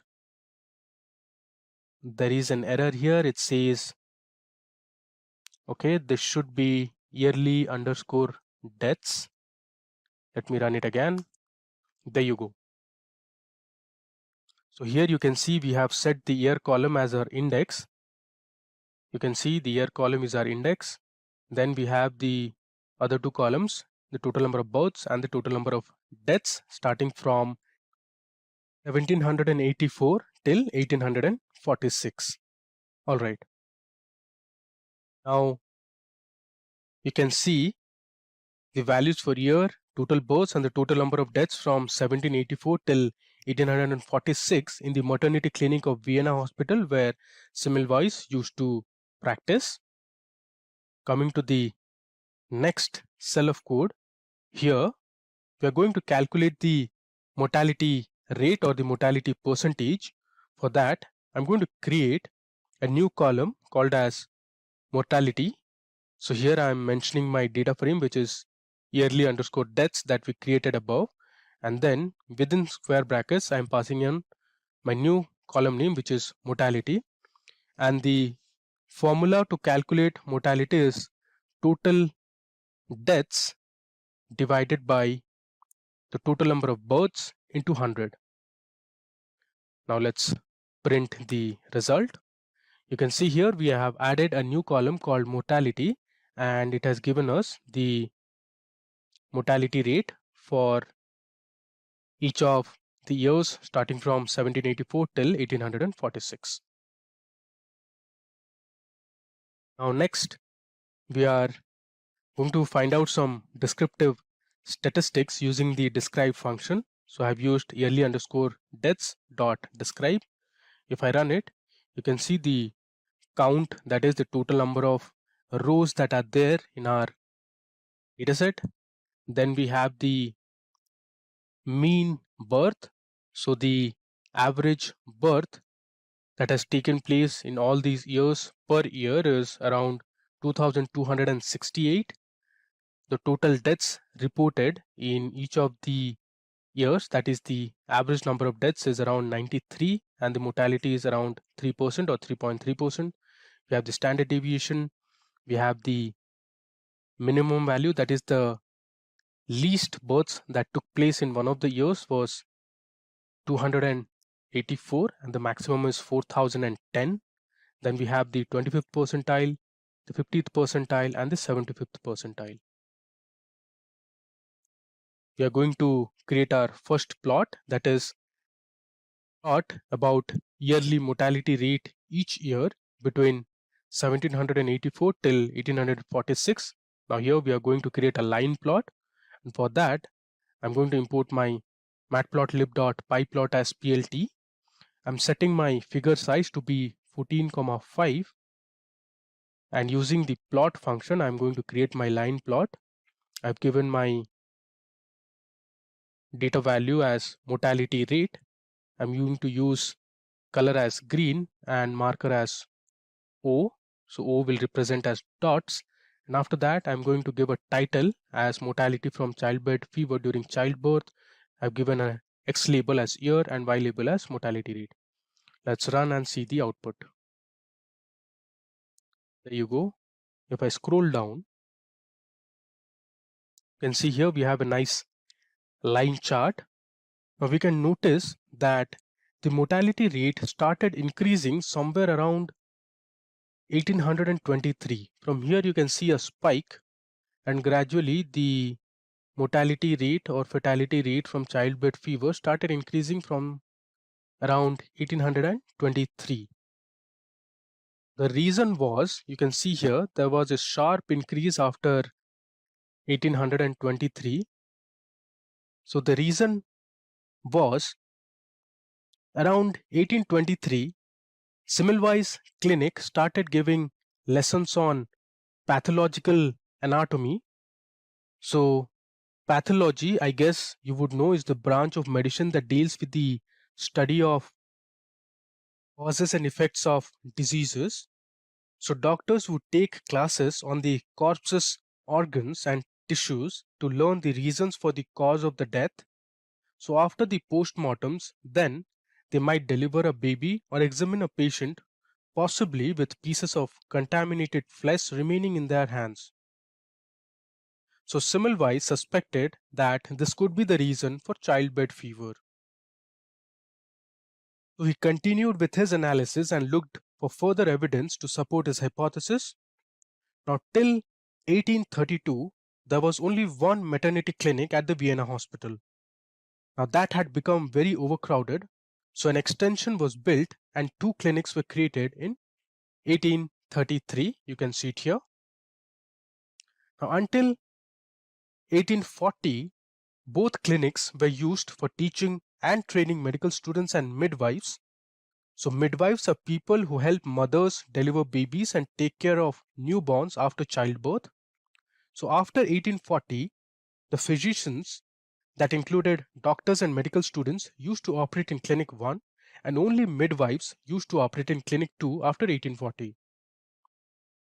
So Semmelweis spotted that in Clinic 1, the fatality rate for mothers from childbed fever was 3 times more than those who delivered in Clinic 2. So you can see here in Clinic 1, which was the doctor's ward, and for people who were given trainings, the mortality rate was 10%, while in Clinic 2, where only the midwives operated, the mortality rate was 3%. So he again believed that in Clinic 1, where doctors and physicians operated, they also used to handle corpses during autopsies before operating on pregnant women. And they never used to wash their hands between the two jobs. But midwives in Clinic 2 never went to the autopsy room.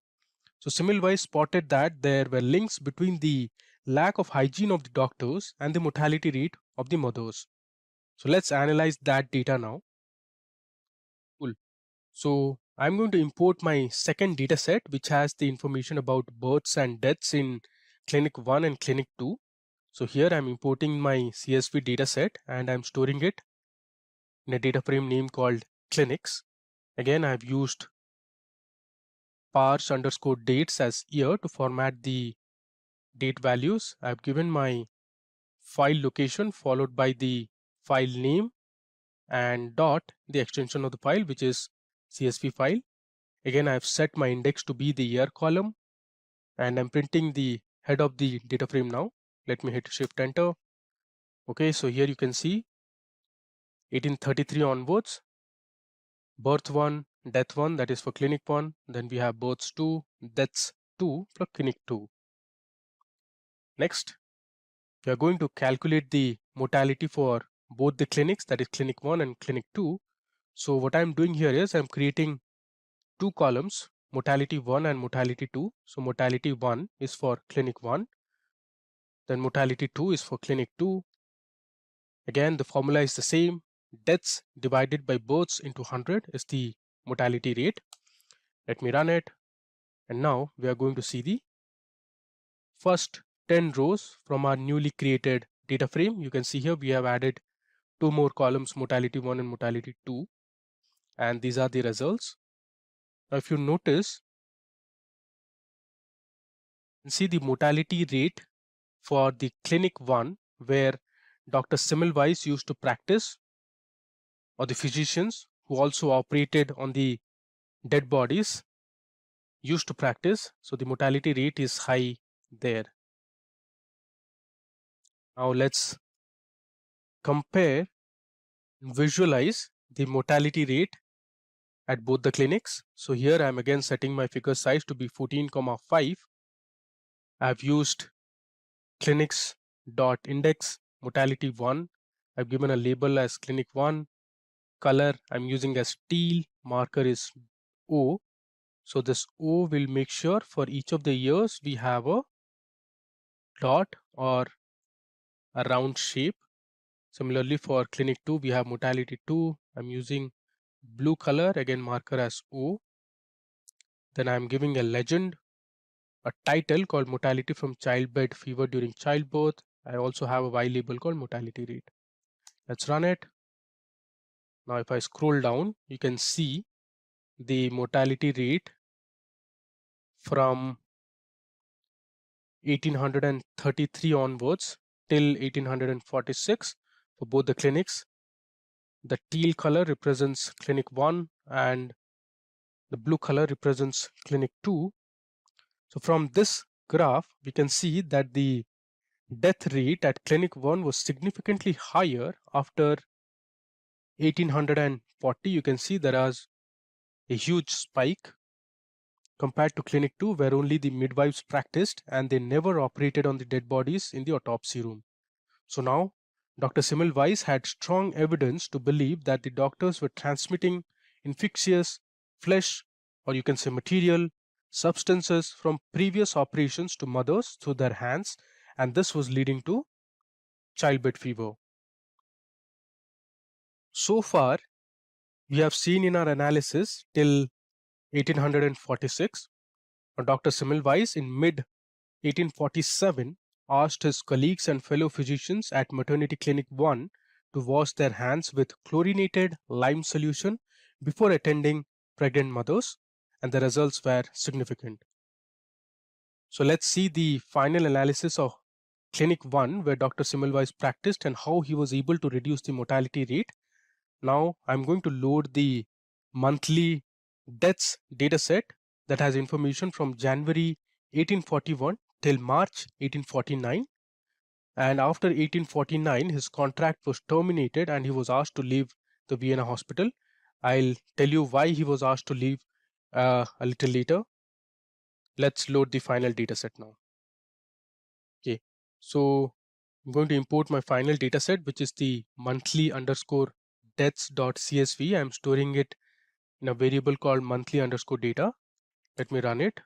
So here you can see the data for all the months starting from January 1841 till March 1849.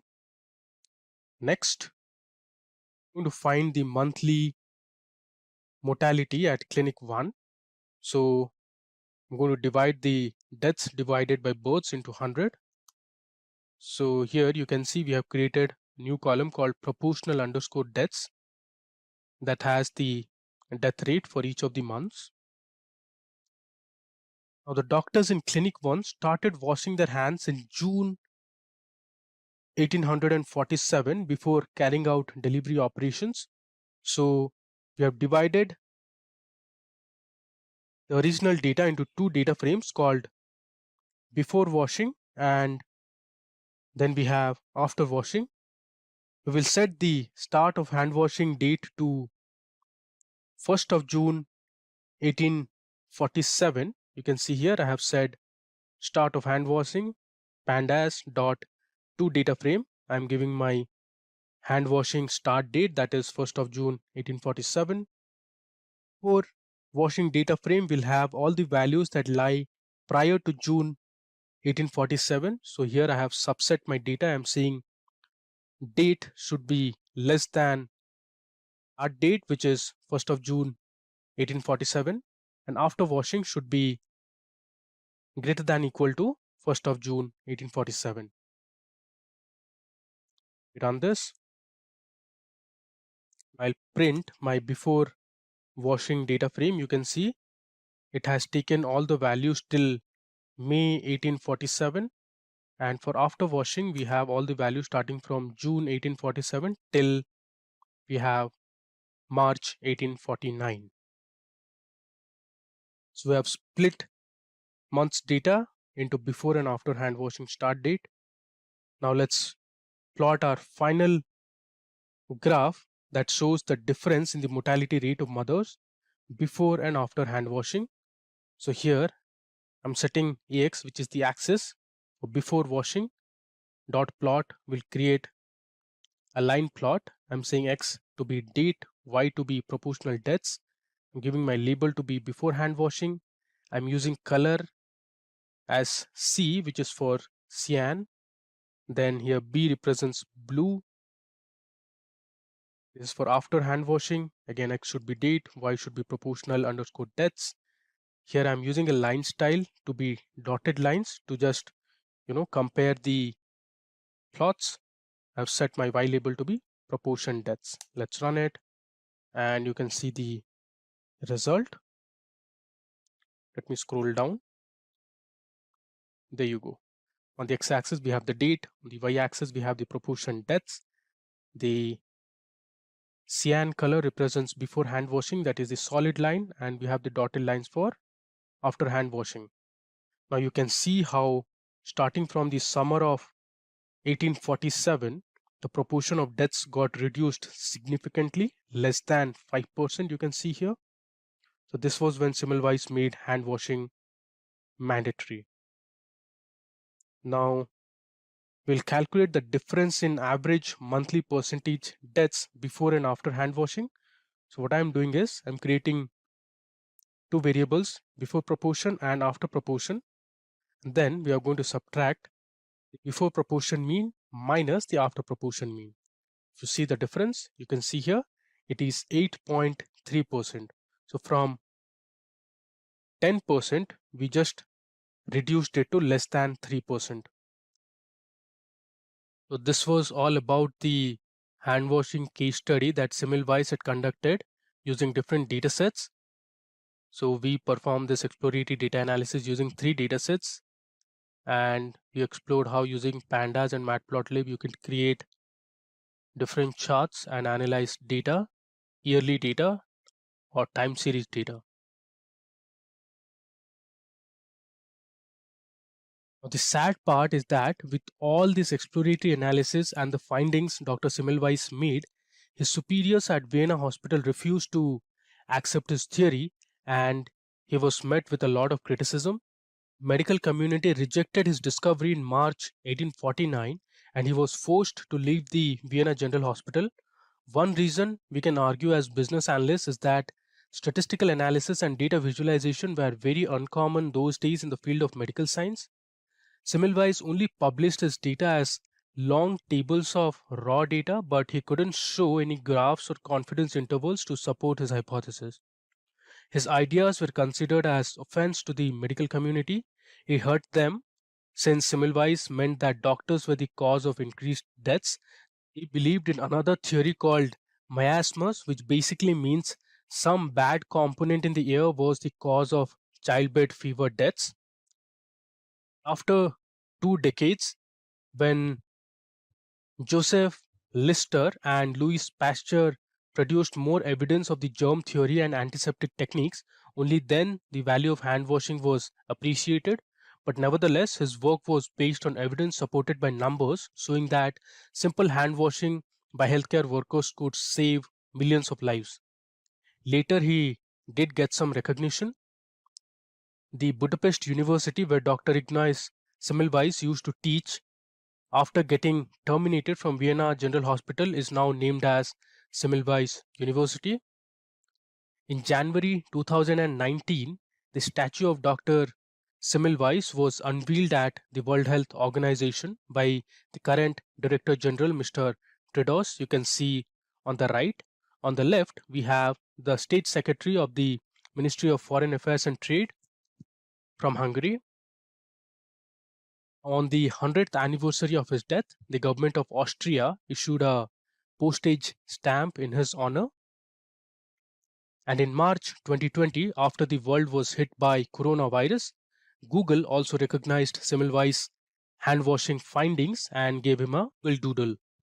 The best way to master a language is by programming in it. If you enjoy watching such tech videos, make sure to subscribe to our channel and hit the bell icon to never miss an update. So what's in store for you? We'll first create some simple beginner level projects like how to build a calculator app. Then we'll move on to more advanced apps like the weather app, the tic-tac-toe game, and finally we'll conclude the session by creating a snake game application. Now I'm sure you're excited to dive deep into it. So let's begin. So we have decided to basically develop a very interesting project in JavaScript that is known as called calculator application. Like you have seen earlier some projects like in Tic-tac-toe, you talk about snake game, you talk about quiz application. This time we're going to introduce you another very interesting project using this JavaScript, HTML and CSS, so-called calculator application. So let's get started. Let me try to delete first those files which we really do not need it now. We delete those all. Yeah.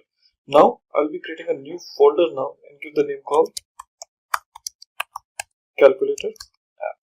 And in this calculator app, once again we need some new files which is called index.html, and we also need one more that is called app.css, and another one that is called app.js. So these 3 files required. Now first of all, I would start with index.html file where we'll be creating a template of my code. Now let me go and create this template, and here I have got body with me. Let's start with the first tag here, that is called h1, and this h1 we are giving the name called calculator. So that will be my h1 heading. After that, we'll start working with the div tag. Now within this div, I have to create lot many classes. I may not have lot many CSS classes, but we can give some classes here. So we can say class equal to container. Okay.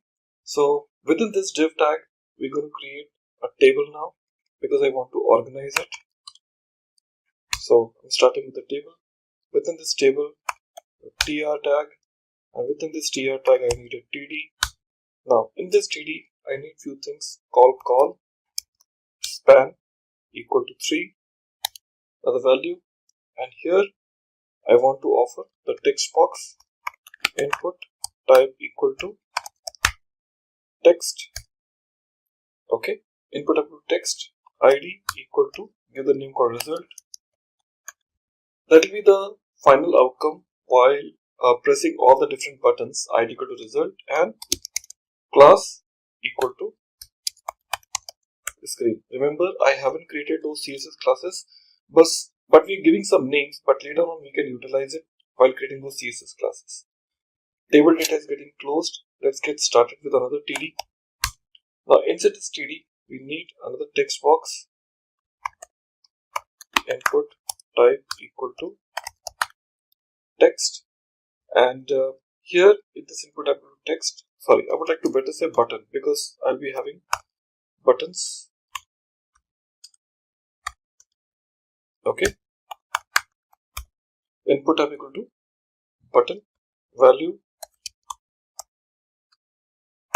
equal to C, and on click equal to, I may not have any function right now, but yes, I can create a function, but let me give some dummy name here. I'm saying clear screen. Okay, so that will be the function we get called, and after that, class equal to clear. Yeah, so this is my button tag. After this, the TD tag is getting closed. After the TD tag, the table row is also getting closed. After the table row, which is getting closed, we're going to start working with another table row. Okay, and in this table row, I'm going to create one more TD. So let's go and create another TD here, and inside this TD, I'll be having another button to be get created. So I'll just say, this is my another button now. Input equal to button, value equal to 1. On click equal to, I'll be calling another function called display. Okay, and inside this, we're giving the value called 1. Okay, and class equal to number.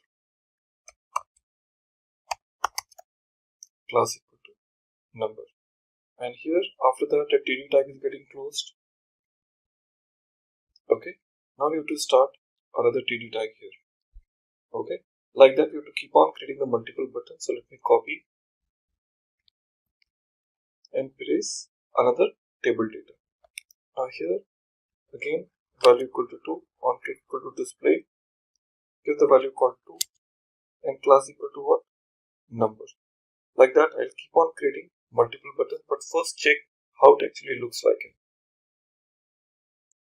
Now I can see the buttons like in C 1, 2, 3, but yes, I'm going to create few more buttons one after another.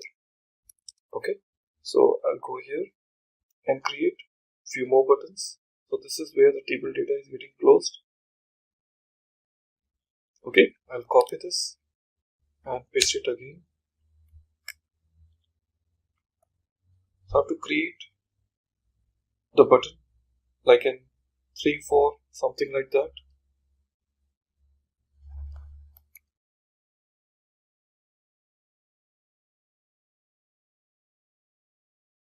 So after this 2, we're giving the value called 3.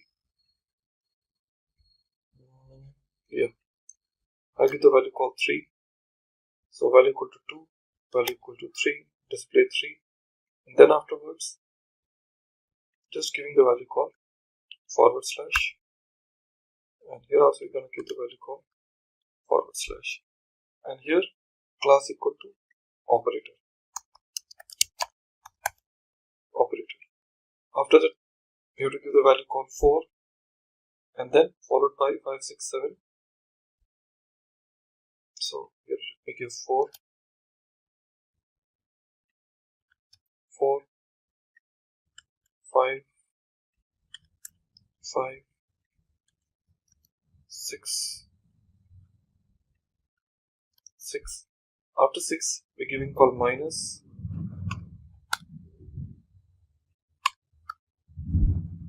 okay. Once again it will be what type of operator. Okay, after this minus we'll be talking about call 7.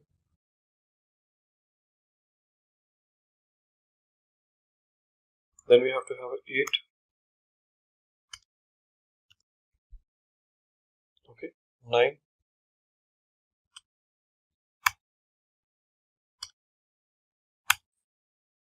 Okay, after that we're giving call plus, and display plus class equal to operator. Okay, so here you can see the table data is getting closed, and here the table row is also getting closed, and after this table row you can start working with another table row here, and after this table row we can start working with again td. Let me have this again. Inside this I'll be giving the option called decimal, which is value equal to dot, and here we give the value called decimal.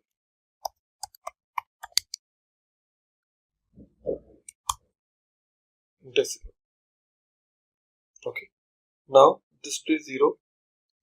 So after giving this dot, it will basically take what? The value 0, which we haven't put now. We'll be talking about value called 0. So here the decimal value we have given it, td is getting closed. Let me have the another one.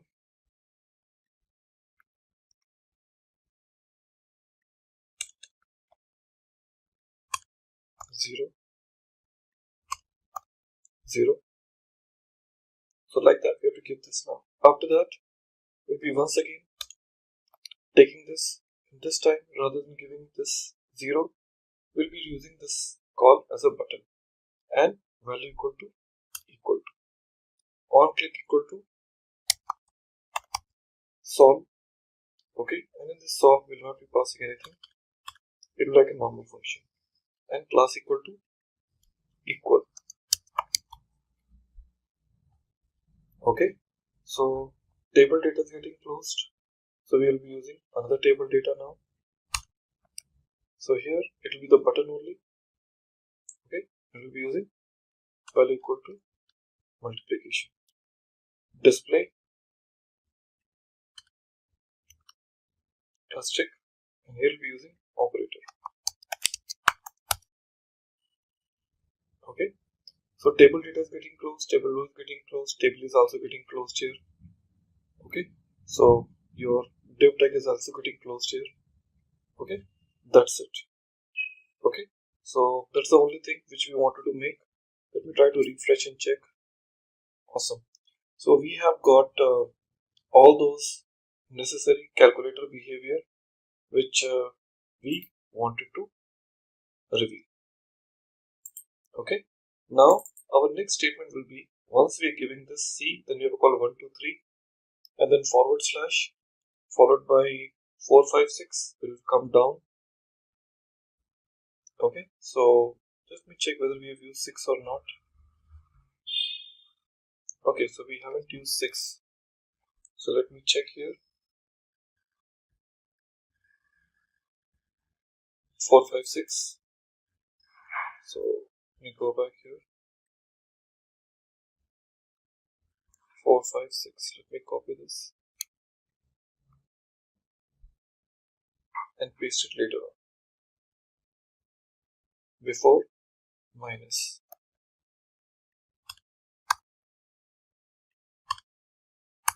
6 equal to number. Okay, so we're almost set now. So we are having this look and feel. In this we are giving 1, 2, 3, 4, 5, 6, and after this we have a call minus and then plus related behavior. So we are all set now, and after that we'll be basically applying the CSS as well as the JavaScript look towards my code. Okay, thank you. Well everybody, we're all good to go now, but I just want to first check whether my this outlook is looking properly or not. See, what my expectation is, after 1, 2, 3 forward slash, I really want to bring 4, 5, 6 to the next, and then 7, 8, 9 and again forward slash, but I can think this is absolutely unorganized. So after this, when we say this forward slash which we have used after hyphen, okay, your TD is getting closed here. Okay, so here the TR I also want to close here. Okay, and after this TR I also want to start another TR here. Okay, so that I can put them into the another level now. So under this TR I can use this TD now. So after this minus, after 4, 5, 6 minus, once again I would like to start another table row here. Okay, so that it let's go to the next row. So here after TD we're closing this TR and starting another TR now.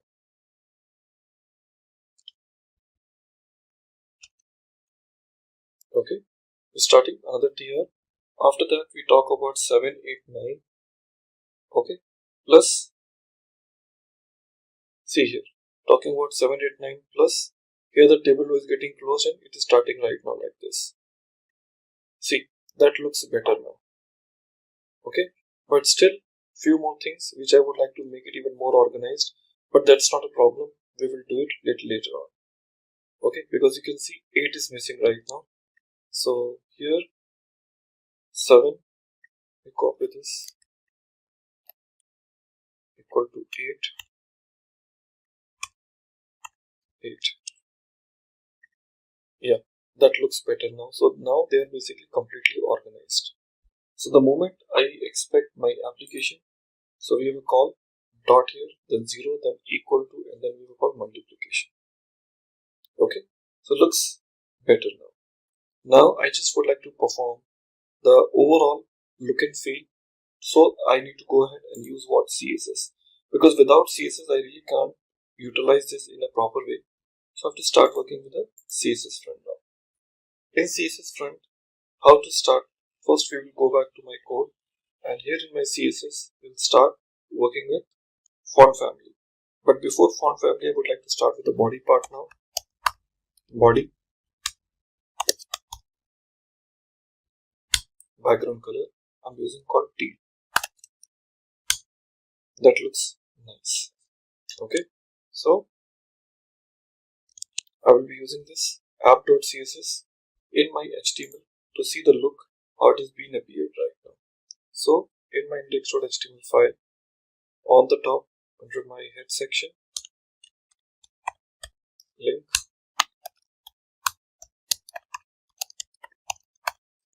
style sheet,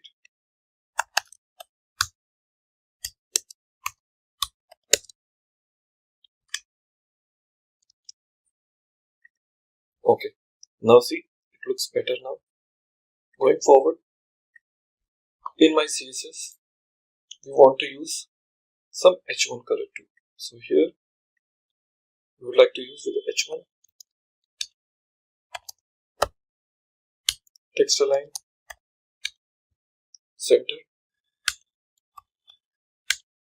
color, white, margin top, we would like to use 50 pixels. This is for H1. Let's check. Perfect. So it is now coming in between. Next statement will be called screen. So we say dot screen. So in this screen, we use the background color gray, and after that border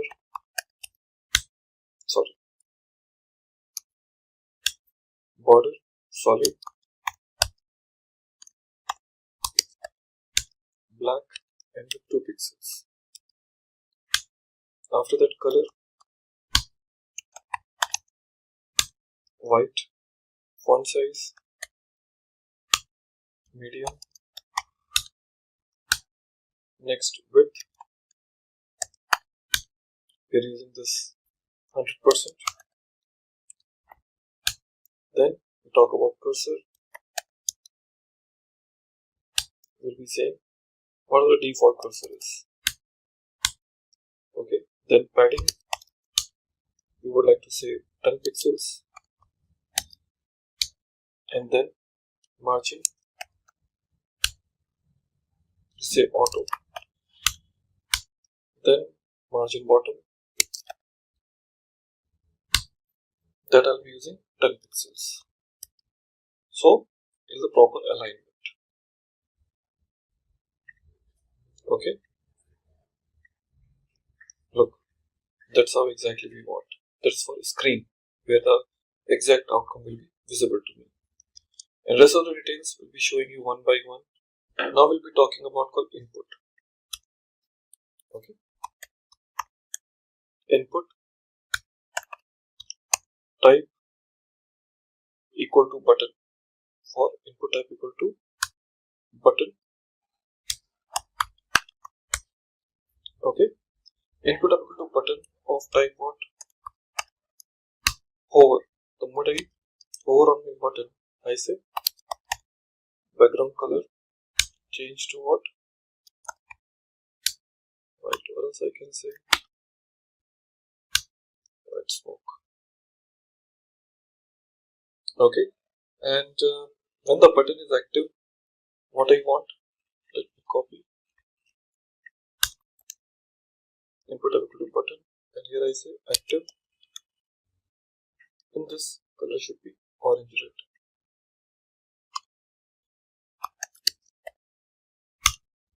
Like this. You can see now how it is basically looking like it. Okay, active, the color will be like this. Okay, now we'll be talking about called operators. Operators should behave different. So I'm saying dot operator. In this operator, we are saying background color orange. Okay, then padding, I want 5 pixels. Okay, then I want color, that should be black. After this, I'm using called border.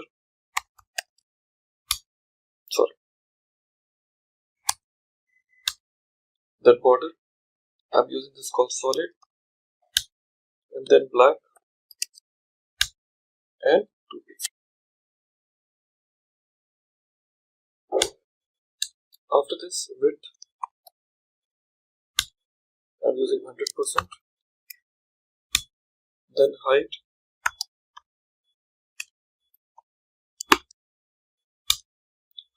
we're using 40 pixels. Then cursor, it has to be pointed type. Okay, that's it. Let's check. Perfect. So they should turn back to what? To your orange color. And you can see the moment I take my cursor on, it turns to white. Perfect.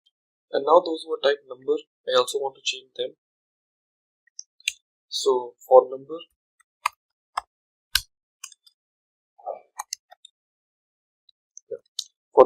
I want to say the same option. Padding, I want 5 pixels.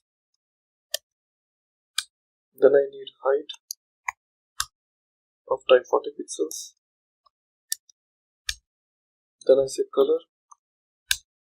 It looks, I want to say called black. Then border.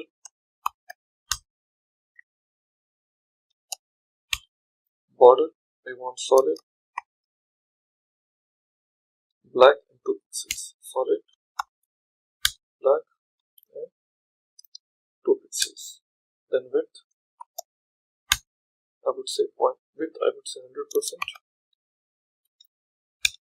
And cursor, once again, point. That is for number. Let's check. Awesome. So they looks nice. Now we left with few other type of options like in dot and equal to. Okay, that I'm talking about called decimal. For decimal, I need to have a different options with me. Okay, so let me try to copy this, paste it, and I say for decimal. So for decimal, background color will be light blue, padding 5 pixels, color black, border solid. Okay, black 2 pixels, width 100%, height 40 pixels, find cursor, pointer. Perfect. Okay, looks nice, but I have changed the color to light blue now. Now I talk about clear. Okay, now come back and say clear. Okay, in this color, background color is I'm changed to light salmon. Light salmon. Padding 5 pixels, color black, border same, width 100%, height 40 pixels. Fine. So cursor, pointer, fine, margin, auto, and margin bottom. Margin bottom 10 pixels. Let's check. Perfect. Now it looks beautiful. Okay. Now here, after giving these details, we're talking about called equal part, dot equal. So for dot equal also, I'm just copying the same.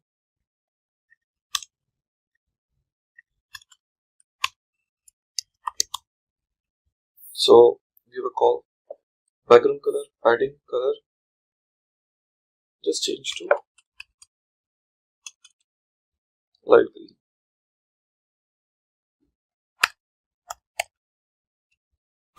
Light green. And after this, since it is equal, so we say padding 5 pixels is okay, color black, fine, border, fine, width 100%, height 40 pixels. Color and cursor pointers, just I don't need to. It's for dot equal, and I want for container.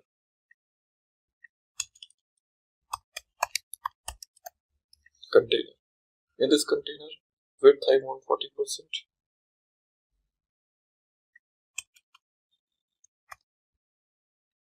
Width 40%. Background color white.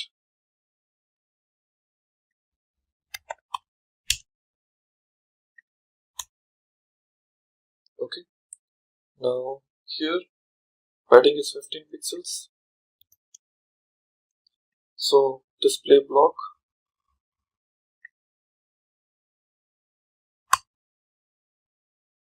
So first of all, we have call width. We say display block, which we're taking margin. Okay, in margin we are saying 100 pixels. Auto. Okay, now align cells equal to center. Okay, border radius. Border radius, which is say 10 pixels. Okay, now we're saying box shadow. Box shadow 5 pixels.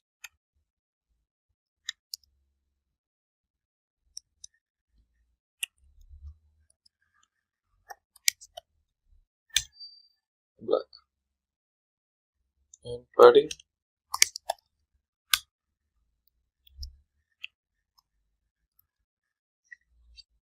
So these are the details I have it now. Okay, we have it.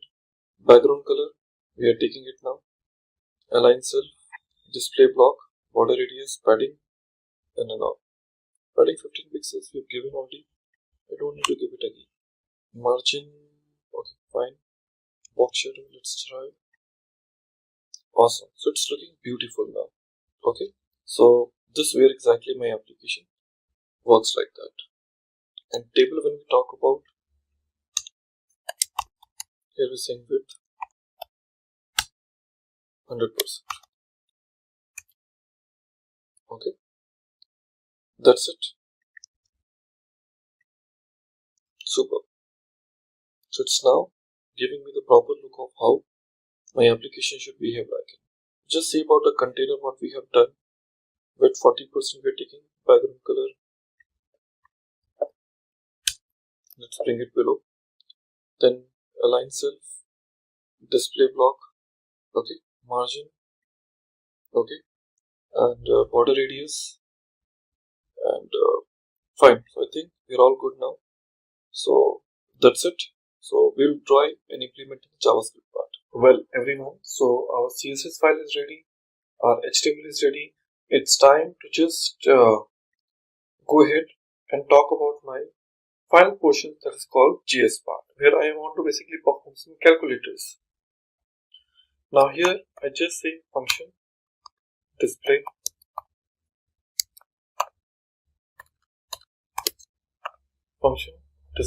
which takes var as a parameter and say document dot get element by id. Here I'm saying result, okay, dot value, okay, plus equal to var. Whatever value we are adding it, just it basically try to apply calculation on the top of that. Okay, that is a function. After that, we have another function available here called function solve. Here in the solve, we just use the value called let x equal to document dot get element by id result, okay, dot value, dot value, okay, and say let y equal to perform the calculations. For that, we'll be using one function called eval and type x as an parameter. Now the next statement will be again document dot get element by id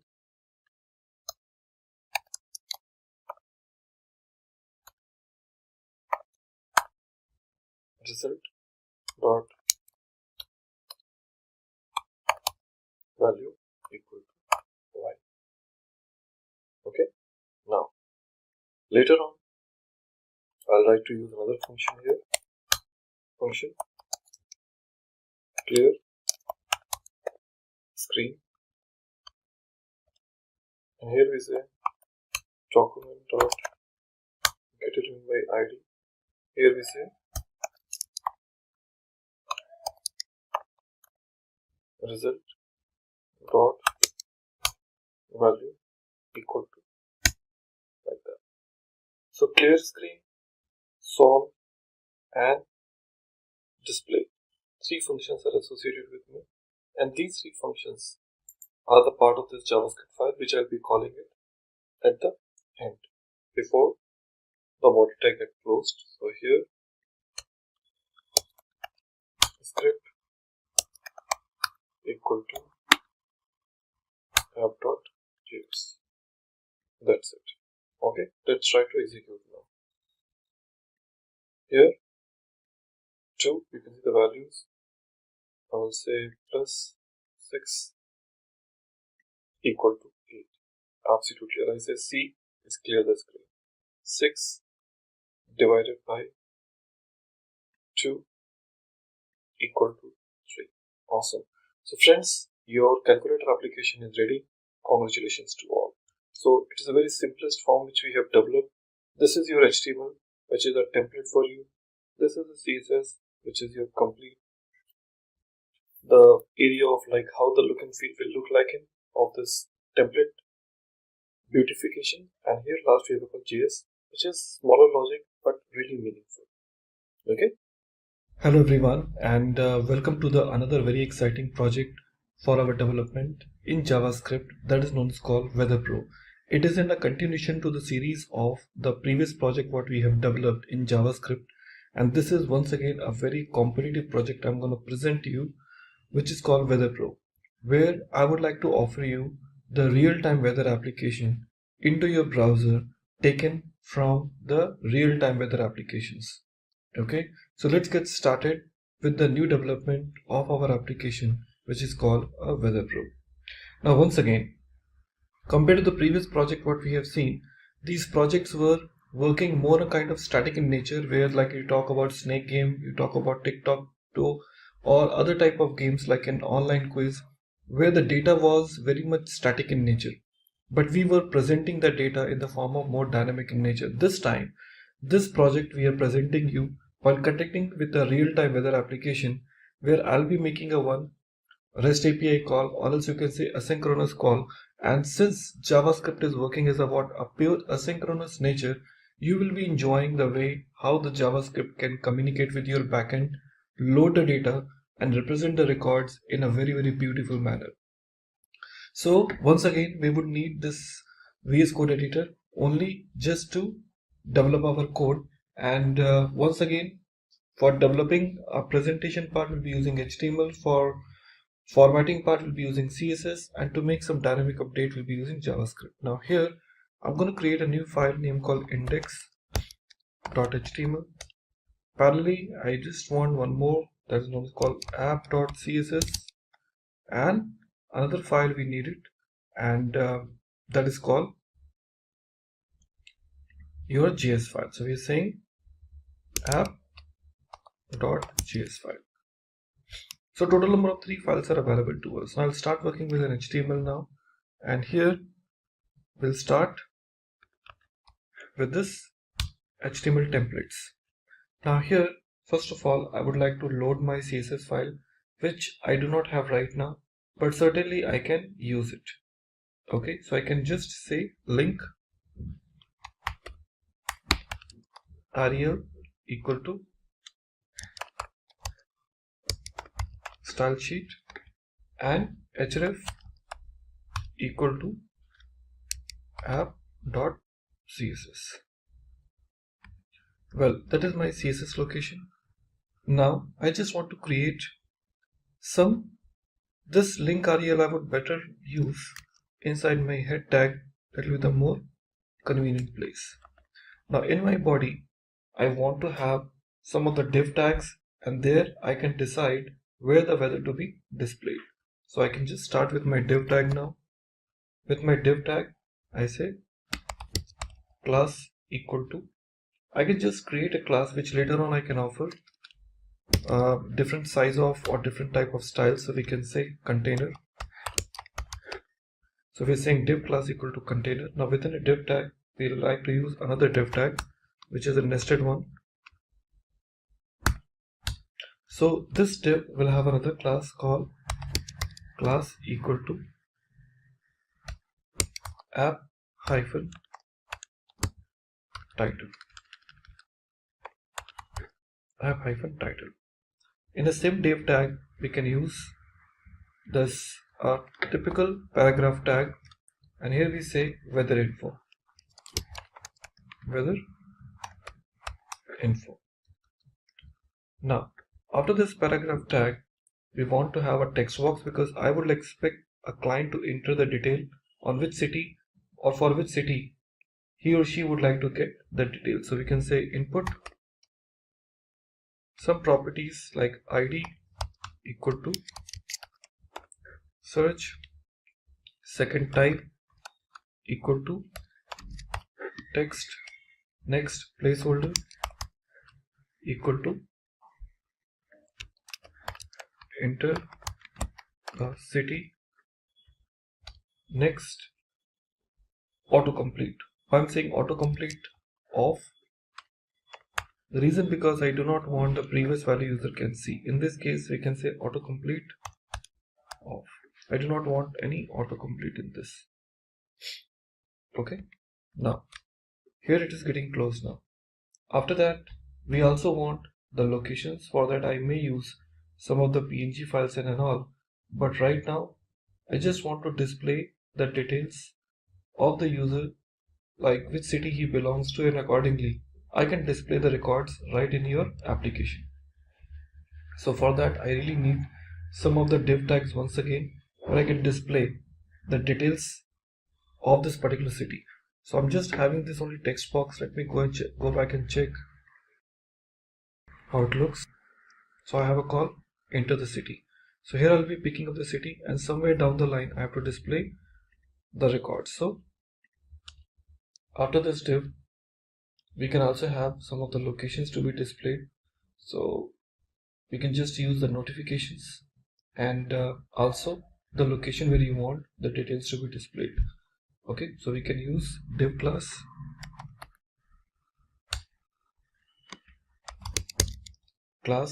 equal to temperature value,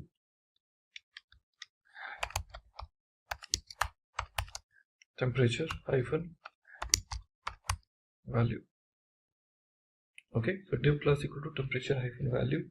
Inside this I'll be using paragraph tag, and here in my paragraph I'll say hyphen and this degree centigrade or whatever you want to display it here, and we'll use a span tag within this and show in degree centigrade. That's it. And if you want to define the temperature description, after this div tag we can use another div tag, and inside my div tag I can define the temperature description. Okay, so we can say div class equal to temperature hyphen description, temperature hyphen description, and within this I'll be using what, a paragraph tag. Here I'll be displaying all the description. So right now that is the only thing which I want. Let me check. Okay, so it's here right now. So now let me try to collect the value from the client and perform some JavaScript tag within this. Okay, now it's time for us to go back and try to bring some of the CSS features into my code now. Now, few things I would like to say is I have basically downloaded some fonts which I would like to use it in my application, and I also have some of the icons which I would like to use during my application presentation. So there are some PNG files are there which I've downloaded from the internet just to bring more beautiful experience towards my application development. Well, this is another background image which is called bg.jpg, which I would like to make it as a background of my existing application. So I'll start with my CSS and see how this CSS can really bring some new features to my code. Well, first thing I need to have a called font face. So to make this font face, we are using this statement name called here @font face, and I like to use font family. Font family I'm using Montserrat. Okay, it is already there with me, Montserrat, and the URL what is looking forward for, so we are saying src URL, and I'm saying under the font, so we have a file called ttf. Okay, that is called bold.ttf. That is the file which is there with me. Next thing, so for every location I want to use the font family, font hyphen family. I want to use same Montserrat, and the next thing is like in my body. So in my body, few details like background image, I need URL, and in this URL we can say bg.jpg in my background. Next thing is background color, that I need it still blue. Then I need height, I'll say 500 pixels. Next, your background position. This I needed is center. Next is your background repeat. I say no repeat. Next is your background size. This I'm saying cover. This is my body part. Okay, let's check. Okay, looks awesome now. You see this now. This is how my weather info is looking like it. You can see like the background looks awesome now. Now, next thing we require a container. So we are saying dot container. Container we say width 50%. Next, background color. We're just using white. Next, we needed to see your align self. That will be center. Display will be block. Margin. So in margin we can say 100 pixels. After that, border radius.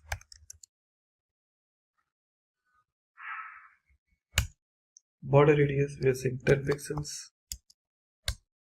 And then padding bottom. This padding bottom will be 50 pixels.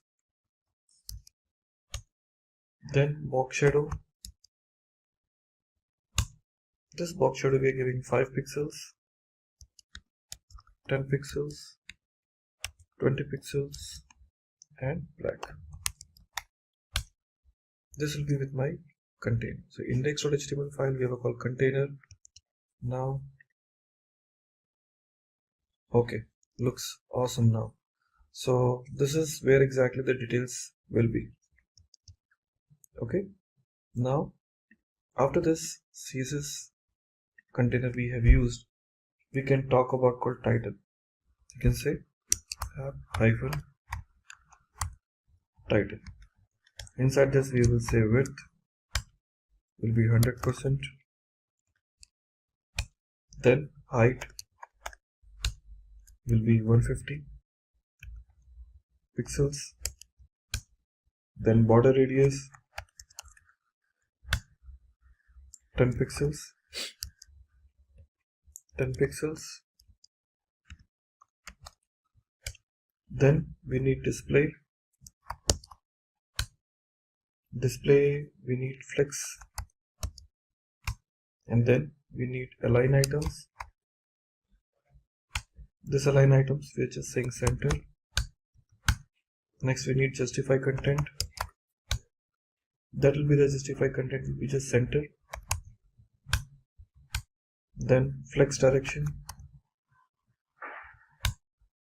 would be column. So this option we are using for our tool name called what? app-title. Okay, so here in my index.html file we have a called div class equal to what? app-title equal to weather info. Let's check. Okay, so this is the another we have used that is called app title. Now we need to use it for paragraph. Inside my app title, what should be alignment for my paragraph? So here, this app title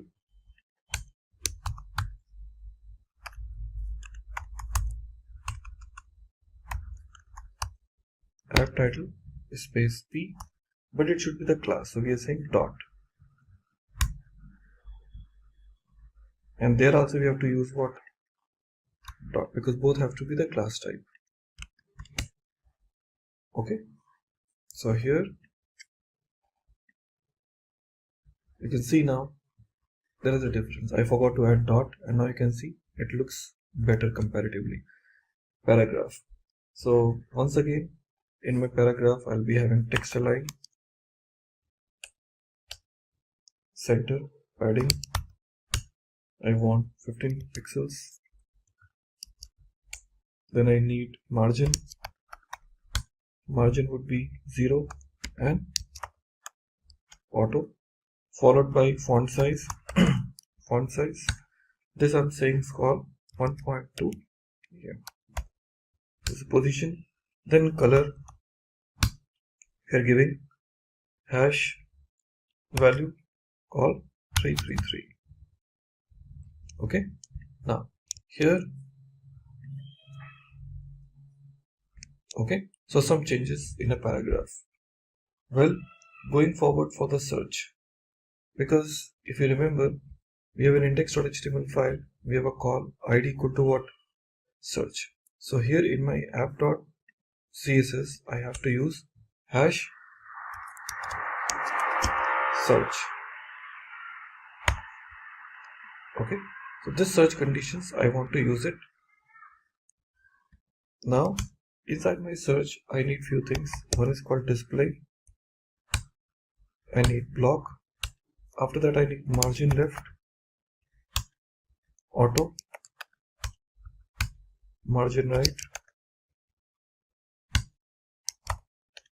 auto, width. I'm looking forward for 5 pixels. Height, that I'm looking forward for 20 pixels. Then border radius, I'm looking forward for 5 pixels. Then outline, that is called none. When we say border,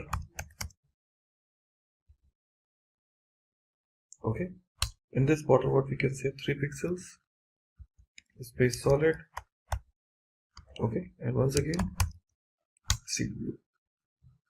That's what. Let's check.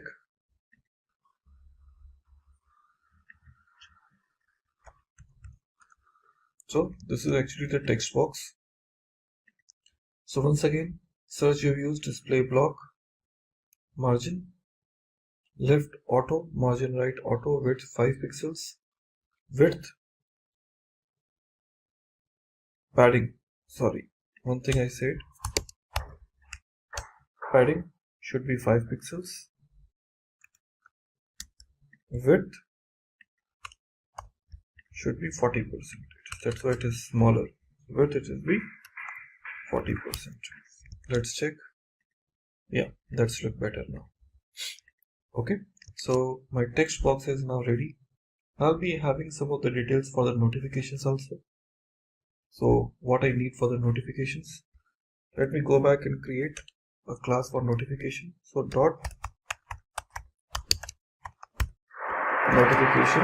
Okay, now in the notifications I would like to give some value called background color, and in this background color we are just giving white, and after that we are saying display, and we are saying none.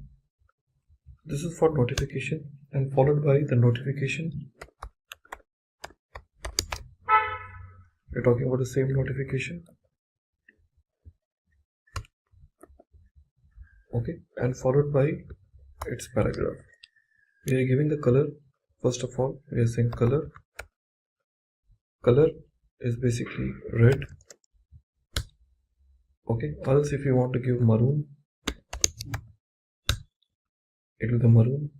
And after this, the next property we are taking is called font size.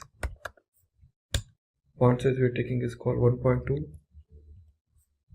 em, followed by margin. Margin we are taking is 0. After that, text align, center, padding 10 pixels, 0. So this is for notification P. And then the weather container,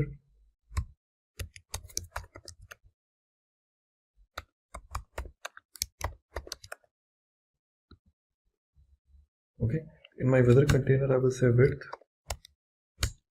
100%,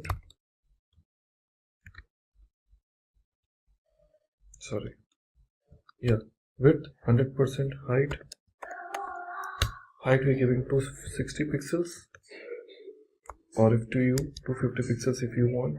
background color. This background color we are giving this call once again white, and followed by margin top 20 pixels. 20 pixels. This is for weather container. Now for the weather icon, weather hyphen icon, I'm saying width is 100% and height 128 pixels, just to give in a better look. Now the next thing, we are using dot weather hyphen icon space img. Here we can display none and display not none, I will say rather block, display block, and margin giving 0 space auto. This for icon. And location icon, if I want to give, then location hyphen icon. This location icon I can say with same width height. So width I'm giving is 100%, then height I'm giving 40 pixels, and then we give this option called padding, then 10 pixels. So it's for location icon. Now followed by location icon, we are also giving call location icon img. Okay, dot location hyphen icon space img. Here we're giving the value called display block. Display block width we're giving is called 32 pixels, and then we're looking forward for margin. Margin would be 10 pixels and auto. Then cursor, so cursor will be pointer for sure, and then we require padding. Padding we're looking forward for 5 pixels, followed by border. Border we are looking forward for steel blue solid and 2 pixels. Then border radius,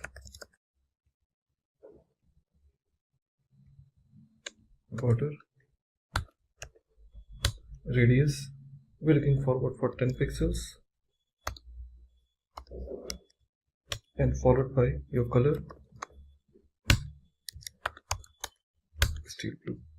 So these are the look and feel we have to basically offer it for my current application, which I yet to discuss in my next development.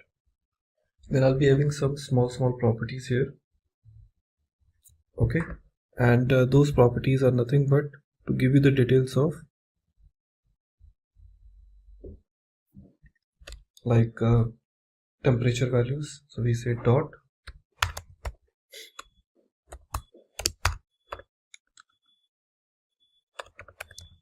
temperature hyphen value. Okay, this temperature hyphen value we can give width is 100% and height we're giving this called 60 pixels. Okay, this is for temperature value. Let me copy this again, and I'm giving this temperature value space paragraph. Here I'm gonna give padding 0, margin 0, then color, which color you're looking forward for, so we can just say dark gray.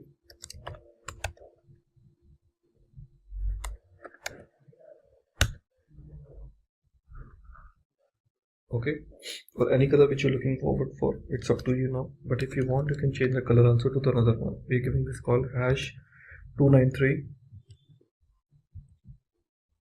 Okay, 251. Okay, that is a more perfect color for this development. Now font size 4 em,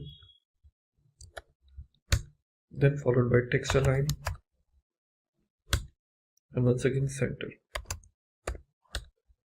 So this is for temperature value P. We haven't used much, but you can see now it looks somewhere in much more better way. Okay, that is called temperature value P. Then you can use a temperature value span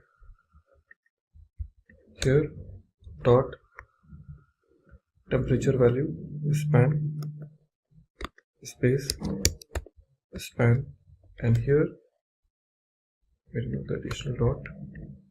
Now within this span, say color, once again same,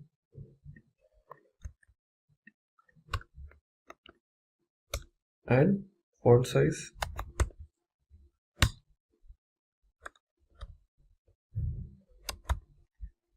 this is for span, and in the same temperature description paragraph you can use it dot temperature hyphen description space P. So this will be having the padding of 8 pixels, then margin 0, followed by color, same color, the one which we have used it earlier,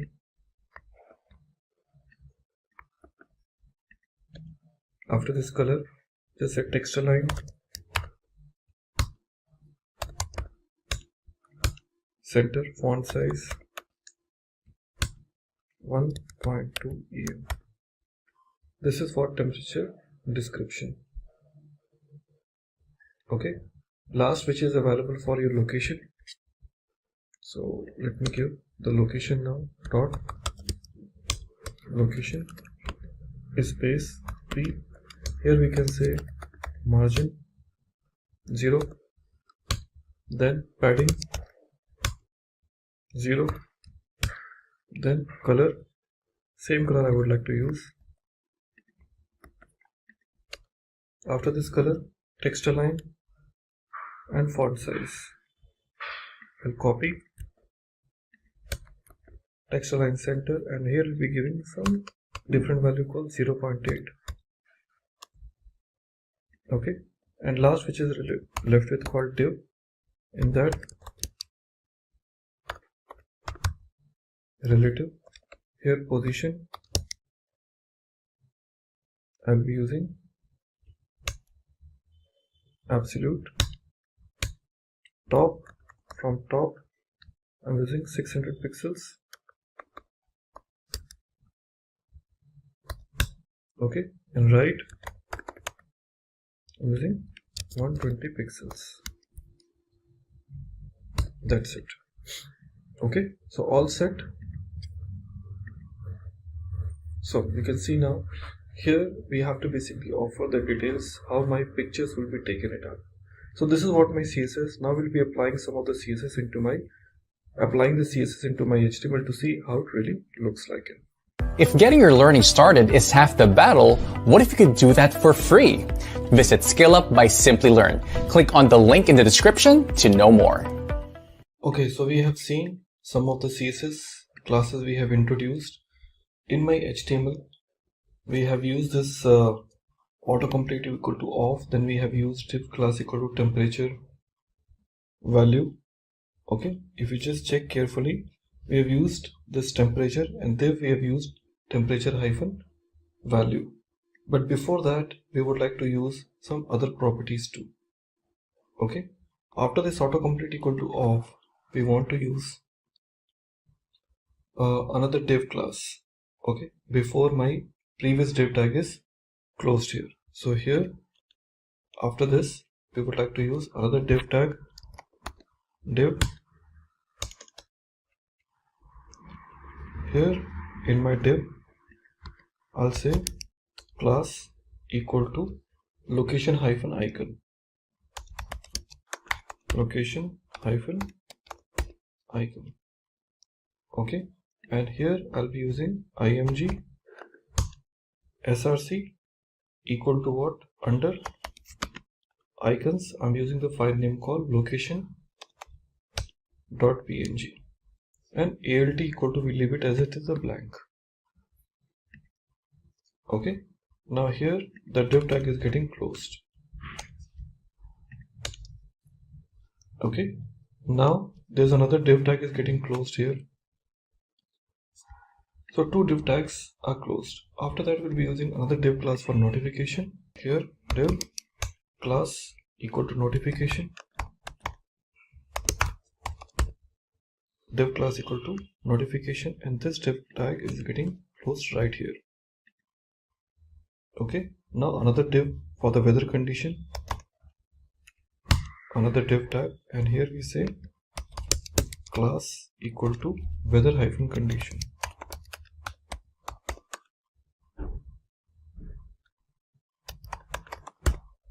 Weather hyphen what? A condition, or I can say weather hyphen container, whichever. So I can say weather hyphen container. Under this weather container I like to use another div for weather icon,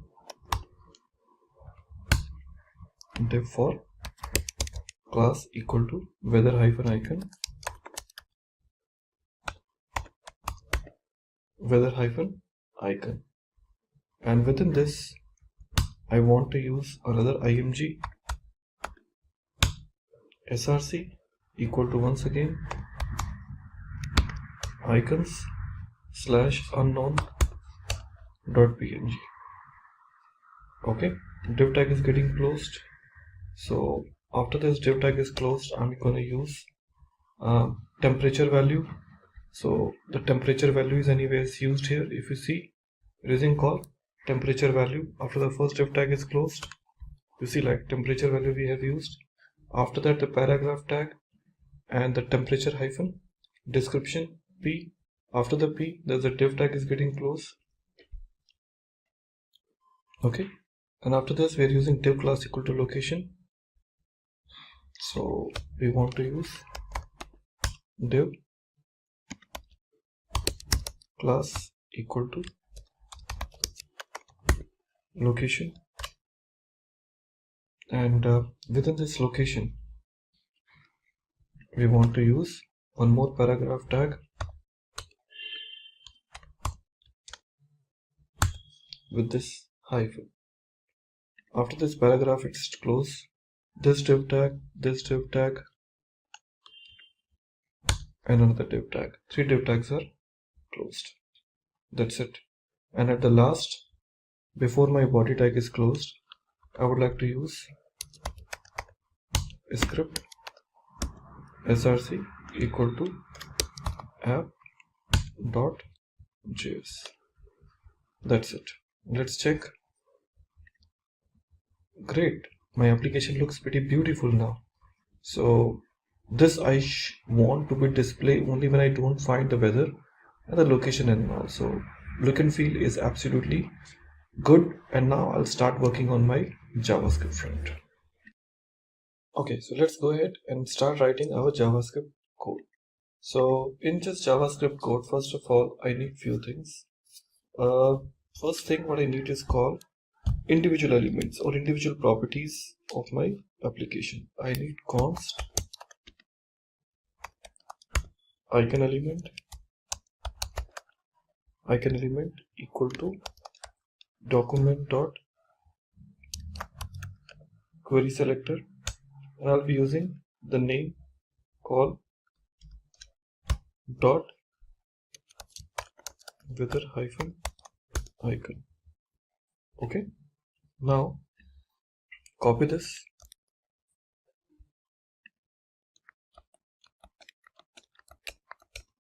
now we will call icon element, we can say location icon, call location icon. Here we are saying dot location hyphen icon. Now next I need it is called temp element. Here we're using the property called dot temperature hyphen value space p. Next we're looking forward for DESC element, which is called description. Here we're giving temperature hyphen description hyphen temperature hyphen description space what p. Then location element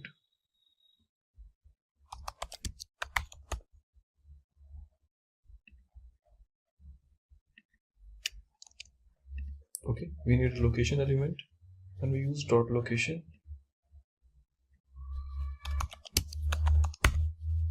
space p. Next we need notification element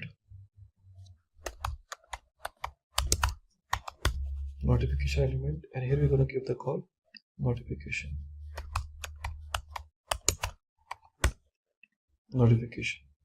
So 4 properties we have taken. So we are selecting all the elements. Next statement what we're going to talk about. See, this statement is all about selecting the elements. The next step we are talking about call get the input field. So we are saying var input equal to document dot get element by id. Here we give the name called search, which is the name or id of my text box. Let city equal to blank. Next we're going to give call let latitude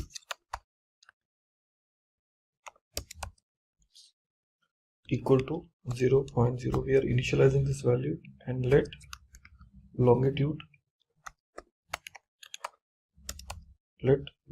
equal to again 0.0. So we are getting the coordinates right now. So this is how to get the input fields. Next we want to apply the events here. We are saying input the variable dot add event listener. The variable what we're talking about, which event listener we're talking about, key up,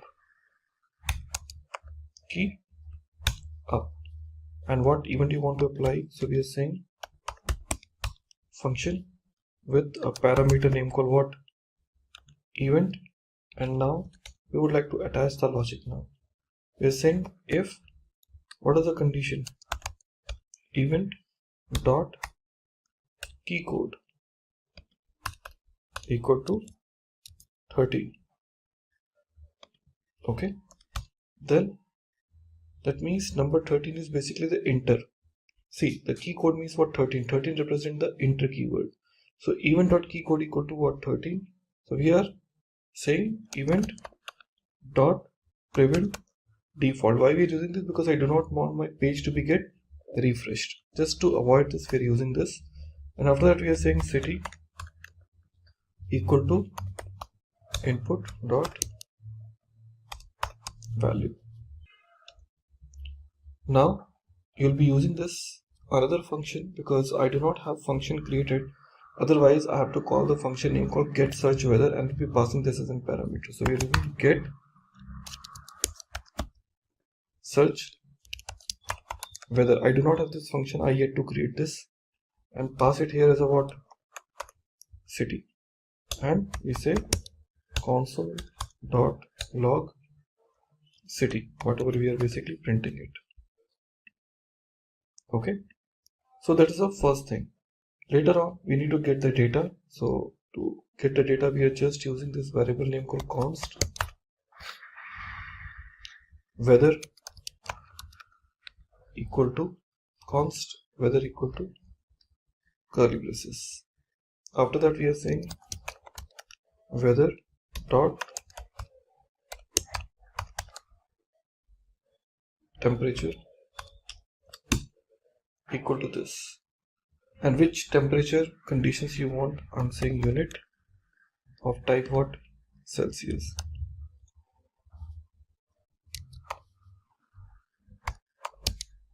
I want in a Celsius, put it in double quotes. Okay, so next statement will be getting the details in Kelvin. I'm saying const Kelvin equal to value of the Kelvin is what, 273, and after that const C. Ultimately what we need is we need to interact with our backend API from where I will get or receive the updated weather applications. Okay, now to get this I'll be using one very popular API here that is known as called openweathermap.org. This is one very popular app which people use it, and it's used and trusted by many companies. Clear? So here what you can do, this openweathermap.org, so you need to basically first of all get yourself registered, because if any third-party application is interacting, it requires that particular unique API key. Since as a visitor you really can't get it unless you register yourself, so I have my API key with me, so I'll go here. It'll ask me for the registration.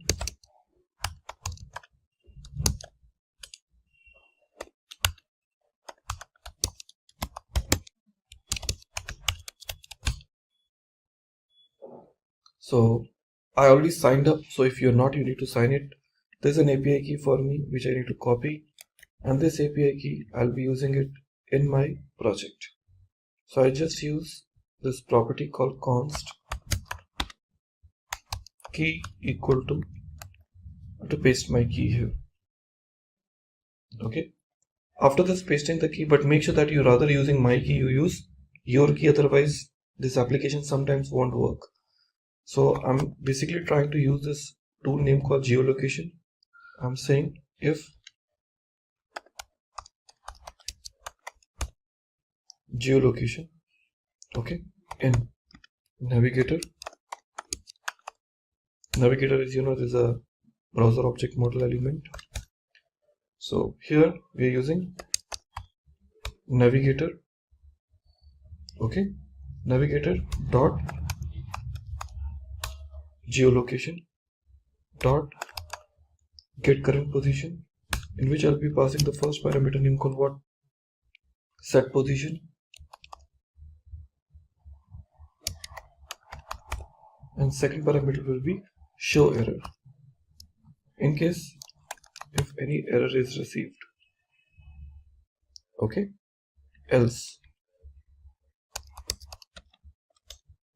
in this else condition what would happen, I'm using this statement name called notification element. You see this notification element dot style dot notification element dot get elements by class name, but I don't need this, rather I will use what, the style dot display equal to block. Then I'll be using the same notification element dot inner HTML equal to, you're gonna use a paragraph saying what, browser doesn't support, so you have to enable the current location of yours. Okay, that's where exactly. So after that we have to basically set what, the user position. Okay, if the user is having that support available. So after this location we'll be just using another function here, function set position. It will, I'll be taking position as a parameter and take latitude equal to position dot chords for coordinates dot latitude, okay, like that, longitude equal to what, position dot chords dot longitude. After this, we'll be using this function called what? Get weather. So this get weather will be the function in which you will be passing it. So this function will be soon seen. I'll be having it defined below. But as of now, we are just saying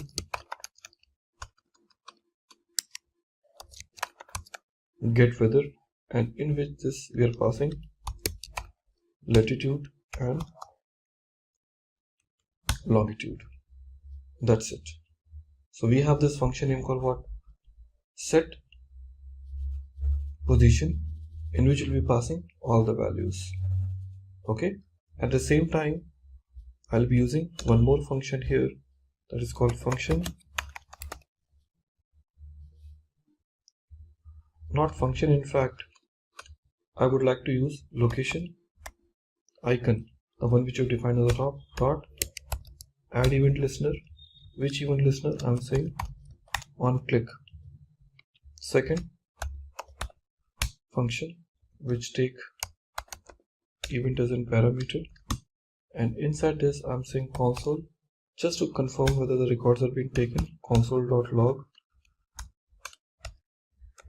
hey just, and we say get weather. Okay, once again we'll be passing what? Latitude and longitude. Same, I just copy this and pasted it here. Okay everyone, so we have written till here. When I try to run my browser, so I should see there is a message name called show error is not defined. But obvious, because this message what we're writing it here called show error, okay, this as a function, as a parameter, it is not defined. Let me define this function called show error. So we are saying function show error, which take error as an, just take error as a parameter. Now in this we are using notification dot style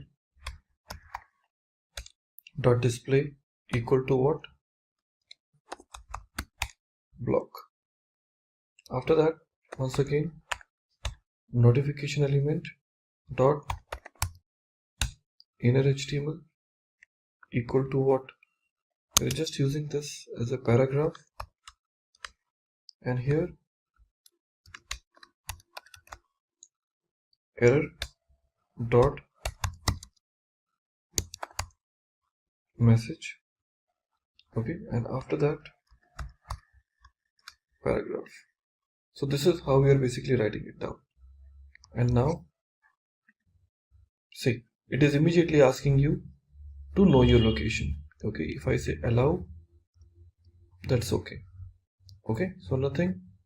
You can see now it is saying get weather is not defined, because right now the moment I click on this, so it is saying like get weather is not defined, but obvious, because I told you this get weather function I need to develop. So I get to develop this function called get weather, but before that I'm using another function called function get search weather. Get search weather, in which I'll be passing what? City name. Now what exactly my API will be, in case if I want to make a call, I will be using let API equal to, now the URL will be what? http :/API dot open weather map dot org. Now open weather map dot org slash data slash 2.5, that is a version, slash weather, okay, question mark. I have to take the city dynamically, so I'm saying weather question mark q equal to, here we're using what? City, and we're using ampersand app id equal to the one app id we have used it already. Okay, what is that? That key. So that is a key which we've already written. That app id we are passing it right over here. Okay, Q equal to city and app ID equal to this. Now after that, to make the RESTful API call, I'll be using one independent or by default API which is available to us, that is known as called what? Fetch. Okay, so if you just check this fetch, it is basically a take request info and give you the what? A promise response. So return type will be the promise type. In this fetch, I'll be passing what? The API, and we'll be using dot then. Then means if the request is successful, we are saying function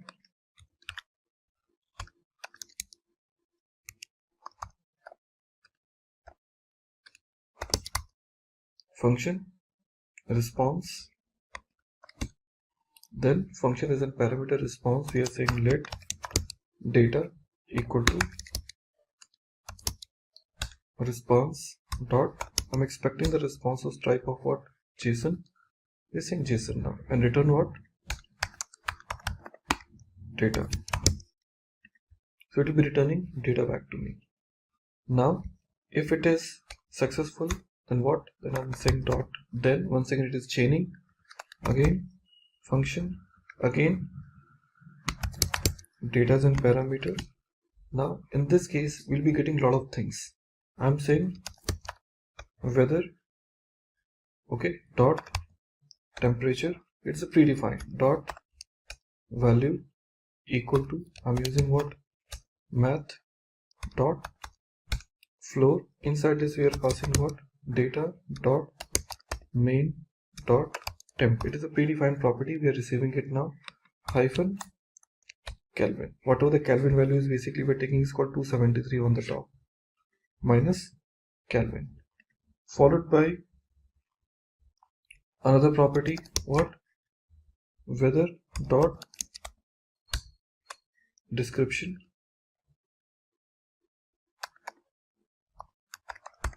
weather dot description equal to, we're using data dot weather 0th position because it contains a lot of data, but I will be taking what? Description out of that. Then weather dot icon ID, weather dot icon ID equal to data dot weather dot icon, then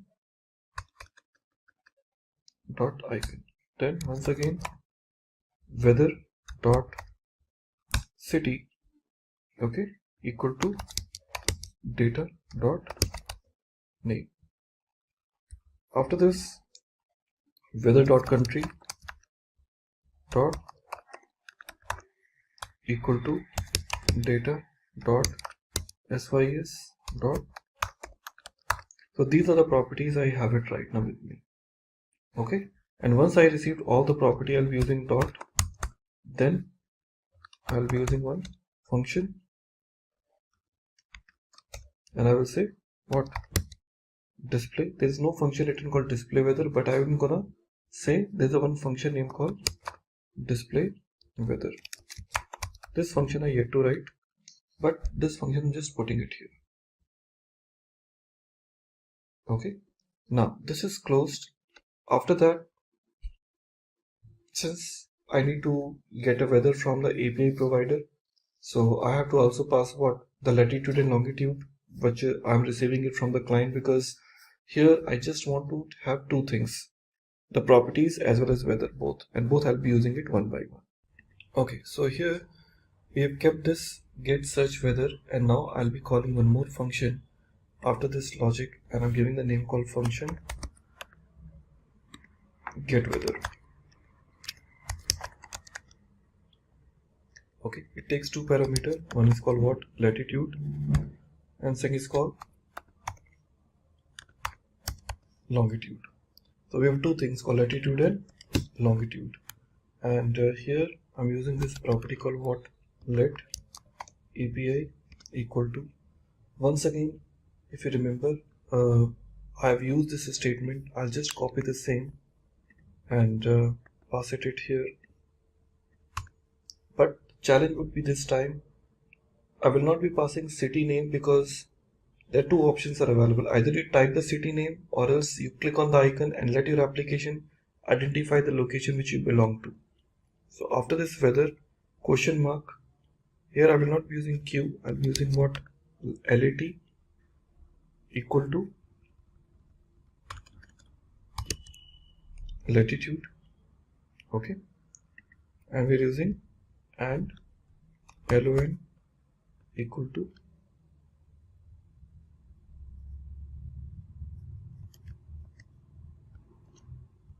we're using longitude,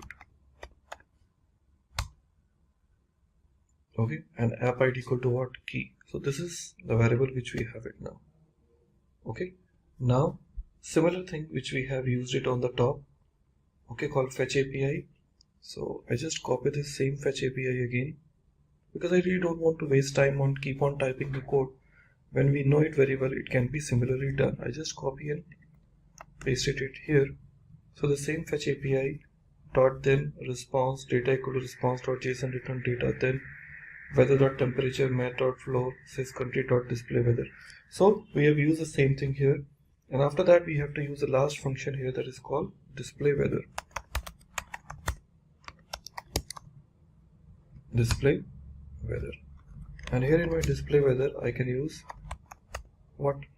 Icon element dot inner HTML equal to, I'll be using img src equal to icons slash dollar, and we'll be passing what? Weather, okay, dot icon ID, okay, dot png, okay. So that we are basically putting it here, dot png, and after that we're just closing that, okay. And this icon we also needs to close here, so rather than closing this, I'll be closing that, and this I'll be closing it here. Now we'll be using temp element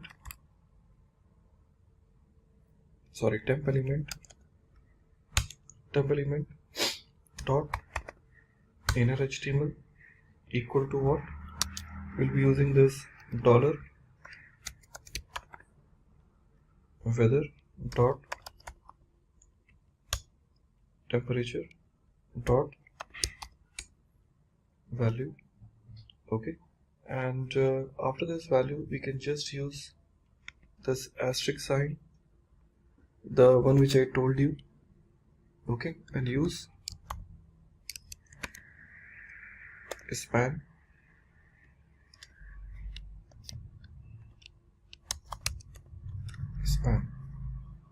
okay. Next we are using called talk element,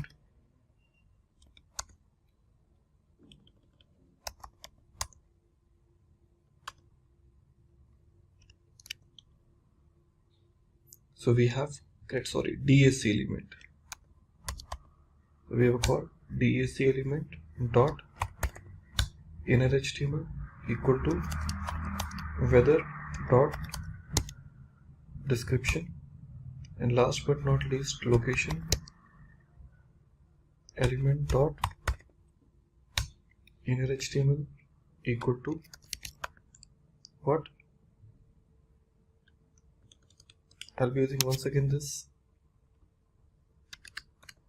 and here weather dot city comma dollar weather dot, that's it. These two properties we have to use it, and we are all done. Let's check with my code if I get any error. Now allow, so awesome, you can see now 27 broken clouds, globe undefined, that's perfectly fine. Intercity, you can see, awesome, beautifully it is showing you the conditions. It's saying smoke 28 degrees centigrade and all. Let me put another city here. I'm gonna say called Pune. Awesome. Your application is working perfectly fine. And let's see one more.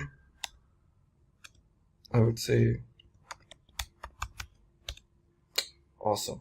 If getting your learning started is half the battle, what if you could do that for free? Visit SkillUp by Simply Learn. Click on the link in the description to know more. And now we are planning to develop one very special game for you in JavaScript. And now it's time to talk about another very interesting game that is known called Tic-tac. Tic-tac-toe is world's favorite game. We have already played a lot in our childhood days and it's still my favorite game. So I have decided to basically offer you this tic-tac-toe game developed in JavaScript, HTML plus CSS, which can create something really very great effects for the end users. So let's go and start developing our next game that's called tic-tac-toe. So in this tic-tac-toe, I will start working with creating a folder called tic-tac, and inside this I'm going to create a new file name called index.html.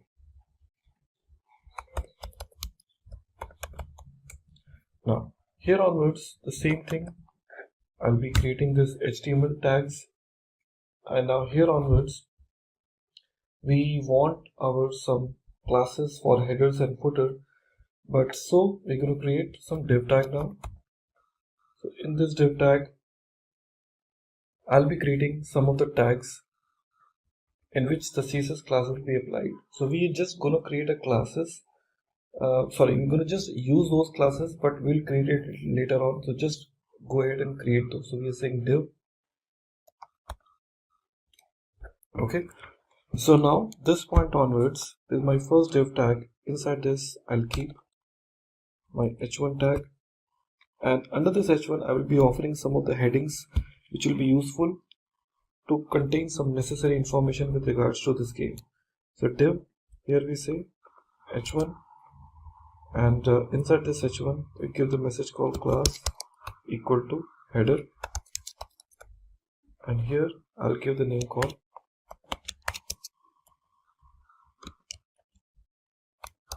is a tic-tac-toe game. After this div class, here we will start working with our form tag. Within my form tag, I will start my div. After div tag, I will use label.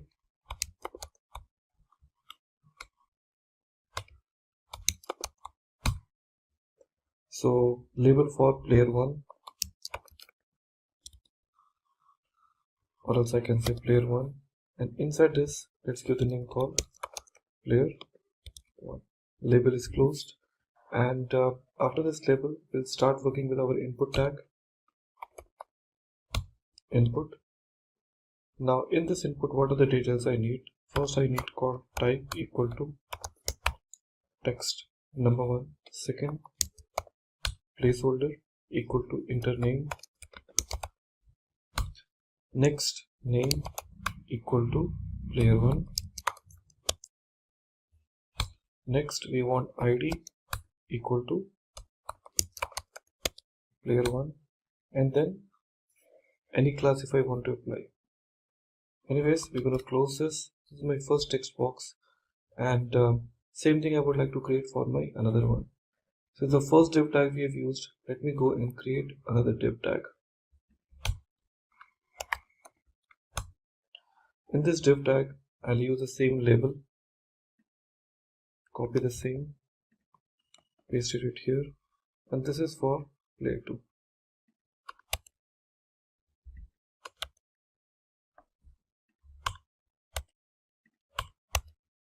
So we have this 2 players with me, and after this div tag, I'll offer the submit button now.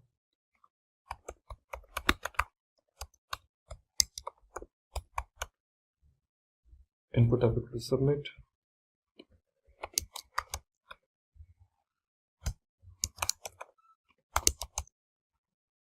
Start game.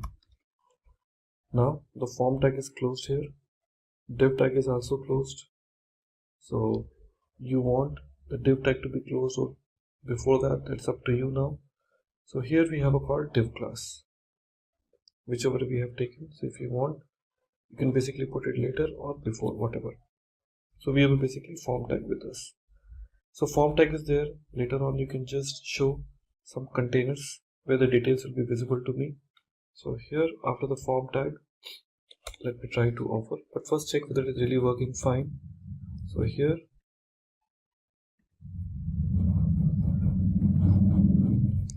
we have this option called enter name after this tic-tac-toe. So so here the details we have taken, inputable text and inputable text. Okay, so two values we are taking now, and accordingly we will go ahead now. Finally, after the form tag, we would like to start with working with the div tag again, div, and inside this div, since I haven't created any CSS classes, so those we can use it little later on, but let's have this div, and inside this div I would like to use one more div tag. Okay, and here we want to use one more div tag.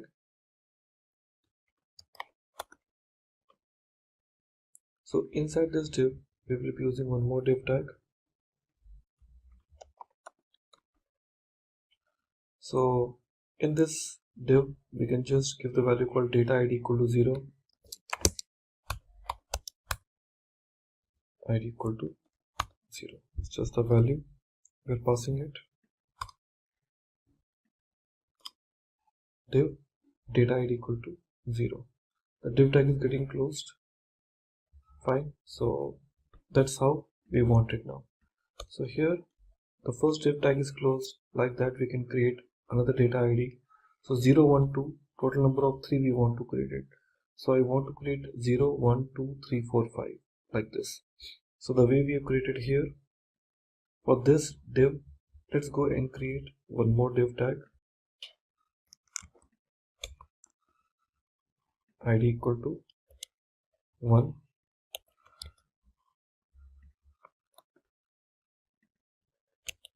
2. 3 options we have it now. Okay, like that I can keep on creating the others also. 2,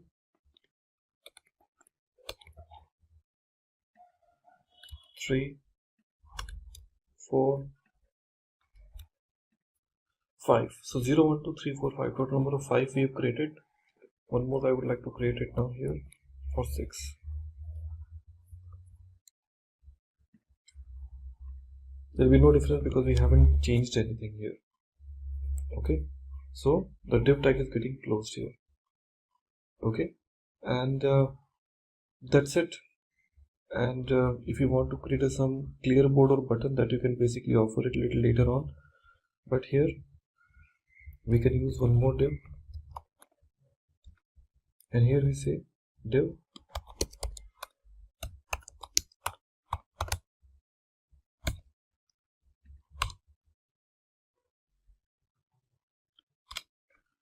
class equal to relative, and within this div tag I can use any image tag if I want. So I just leave it as it is, and after this I can create one more div tag, and inside this another div,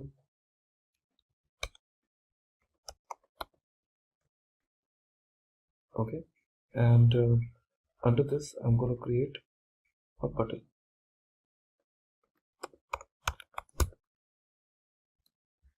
Okay, and in this button we'll be having some value. Okay, we can give the value name called replay. This button is created, and now we can create a clear board span, and here is a clear board. That's it.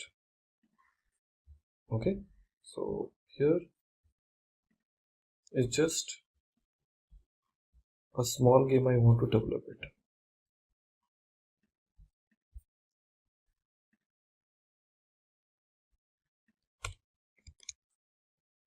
Better.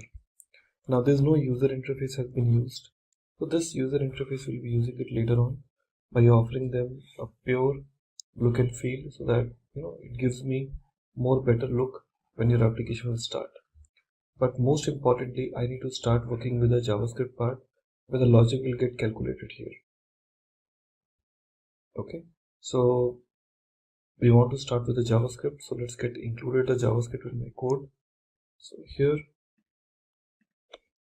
I can say here script tag, script equal to, now the file I haven't created, so let it be as it is. That's it. So this is my script tag, and let me try to include my style sheet also. So I just say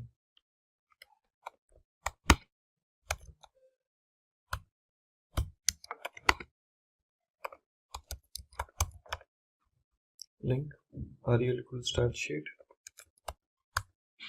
and give the name called app.css, though I haven't created, but I'm giving it. Okay, that's it. So we have taken this HTML into our consideration. Now we'll be creating this CSS as well as the JavaScript to make this example complete. Well, we are ready with our HTML. Now it's time to basically go back and spend time on our JavaScript. So we're going to create a new file now with the name called app.js, and inside this we will start writing the logic with our main application. Okay, now the first thing is how we're going to start now. Yeah, so first thing what we need to do is we need to attach window dot add event listener, and when the window will load, some logic should happen. So I'm saying load. Second is the name of the function. So the name of the function perhaps does not exist, but I can give the name called app, which I'm going to create it shortly. Now here, first of all, let me try to create a game board. I'm saying let game board equal to, now let me have some of the values because it is 8-digit, so we just make it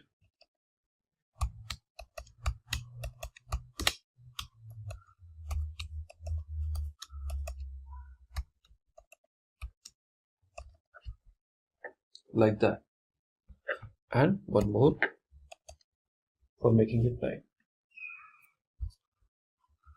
Okay, so that's how we're going to create it now. Okay, now this is all empty right now. After that, we're going to create let turn, just a new variable, equal to 0. What this is, it keep tracking if X or 0 player its turn, like which player turns it to be, so just it is trying to mention it. I'm saying let winner equal to false. Okay, now let's go and create the player. So create player. How are you going to create a player? We say const player equal to what we're going to pass, name. Okay, equal to, now inside this we can say name equal to name. Next we say return name. That's it. Okay, after that I'm defining let player x equal to player with the empty value, and again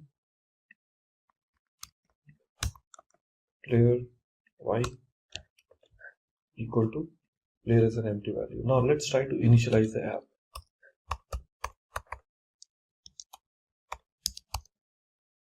Okay, initialize the app. Now inside this initialize the app, we're going to create a new function app, and inside this we're going to create a variable like by saying let input field equal to, first of all, document dot get element by id. Here we're going to take the class name of this particular text field, so we are saying input hyphen field. Okay, dot focus. Okay, now after this we have to say const add players equal to, once again, document dot get element by id. We'll just give the name called player form. Okay, next we are saying add player. Okay, dot add event listener. We want to attach the event. On which event? Submit event. And what logic? Add players. Okay, after that, once the players are added, we are saying let replay button equal to, once again, document dot get element by id, or rather I will say document dot query selector. Document dot query selector replay btn. Okay, to be just the name, we are basically taking that, and here we say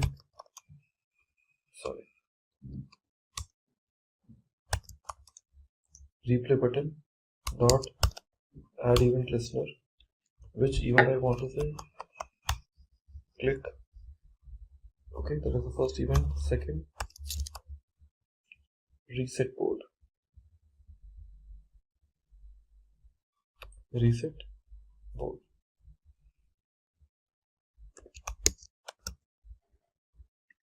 That we are basically passing that.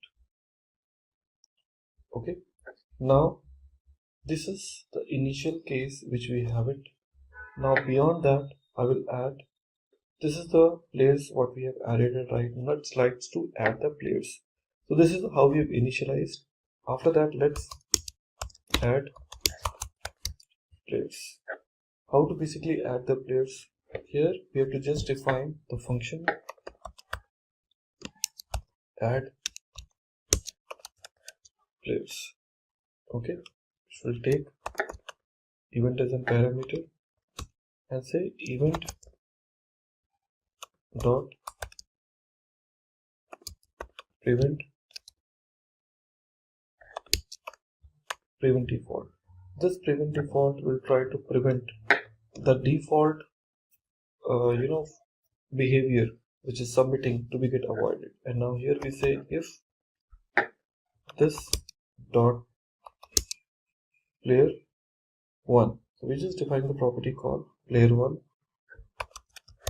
If this dot player 1 dot what value, okay, is blank, okay, or this dot player 2, this dot player 2. Now I just want to find it out its value also. Value blank. Then what I should do? In this case I'm saying alert, you must enter the name for each field. The user has to add the values, and after that return. Okay, now the next thing is like we would like to select the players in this inside this by saying const player form container. Again, const player from container equal to document dot query selector. Document dot query selector. Here we will just pass the value called enter hyphen players. Okay, now we say const board main equal to document dot once again query selector board underscore main. Okay, after that player form container dot class list dot class list dot add. Here we're giving the name called what? Height container. Height hyphen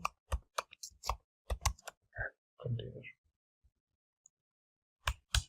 And after that, you just say board main dot class list dot remove height hyphen container. Okay, so we have basically taken that. And after this, what I will do, I'll just say player x dot name equal to this dot player 1 dot value. Okay, this for player x. Copy this. Player y 2. And after that, that's it. So we have done it now. So we'll be calling other functions one by one, but that is the first thing which we have implemented. Well, so add player function is added right now, and after this add player we have to basically call one more, that is called, which returns the current player. So I'm saying return current player, and here what I will do is we'll just write function, and here we say current player, and in this current player what we will do is we will say return term just variable, okay, percentile 2, we're just adding it with this 0. Okay, if it is, then x turn, I'm telling you, okay, or else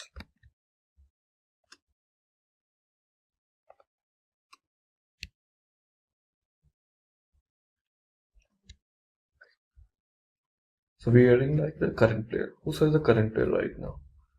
Well, after this adding the return current player, we're going to add another function that is known as called return the current player. Return current player is having this value, and after that we need to say resize the square in event browser is resized.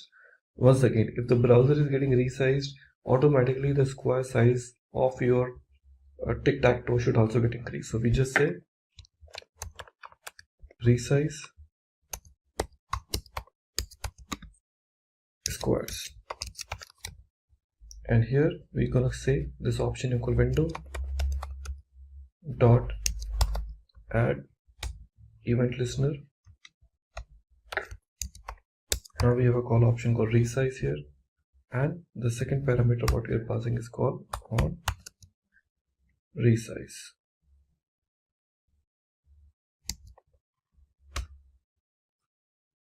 Okay, on resize.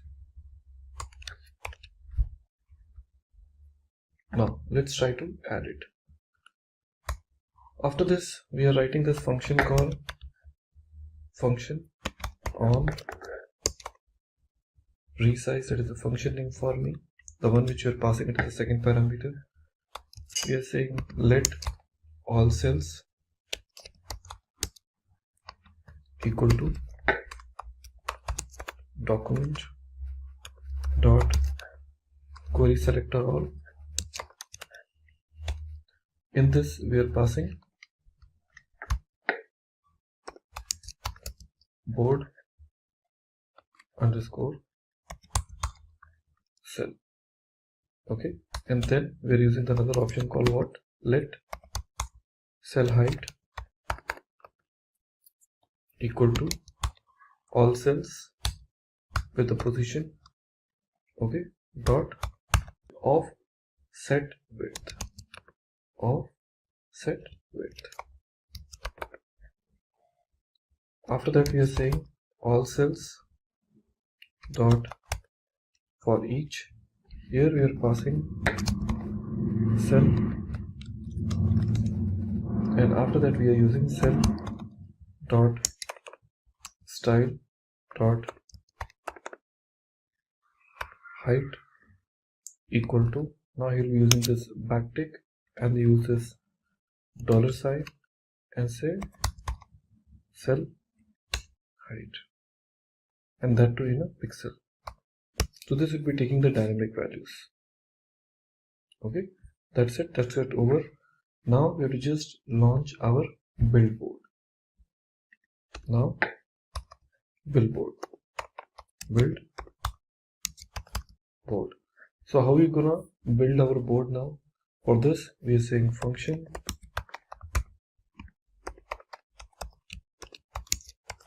build board, and inside this build board we will see this option called let reset container equal to document dot, once again query selector, and pass the value called dot reset. Okay, and after that we are saying reset container dot class list dot remove, and we are passing the value called reset hyphen hidden, this value. And after that we may call some other type of functions also. Okay, so for those functions I can say first will be called on resize.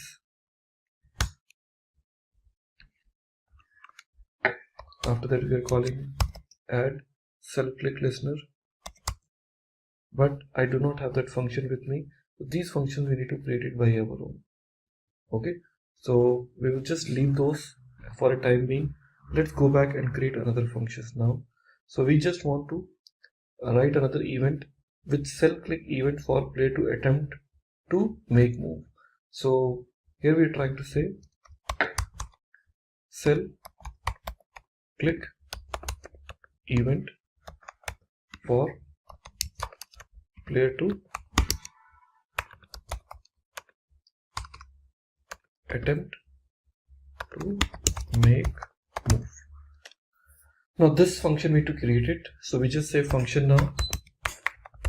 We just say function and give the name of the function to make move now. Function make move. It takes event as a parameter, and here we are saying console.log and say turn. Now let's go back and try to check the another condition, that is called let current cell equal to %, because we have to read the value from there, and here we are saying what, event dot current target,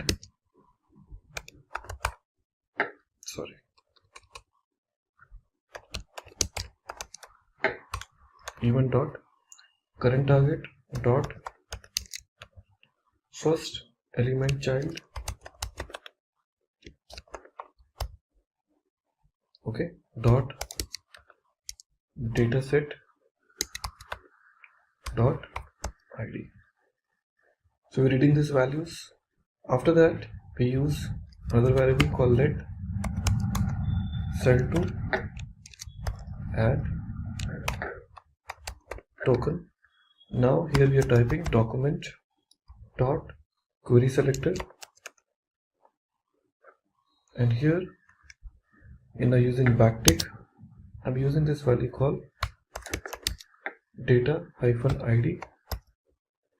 Okay, equal to, here we are using once again in a single quotes dollar current cell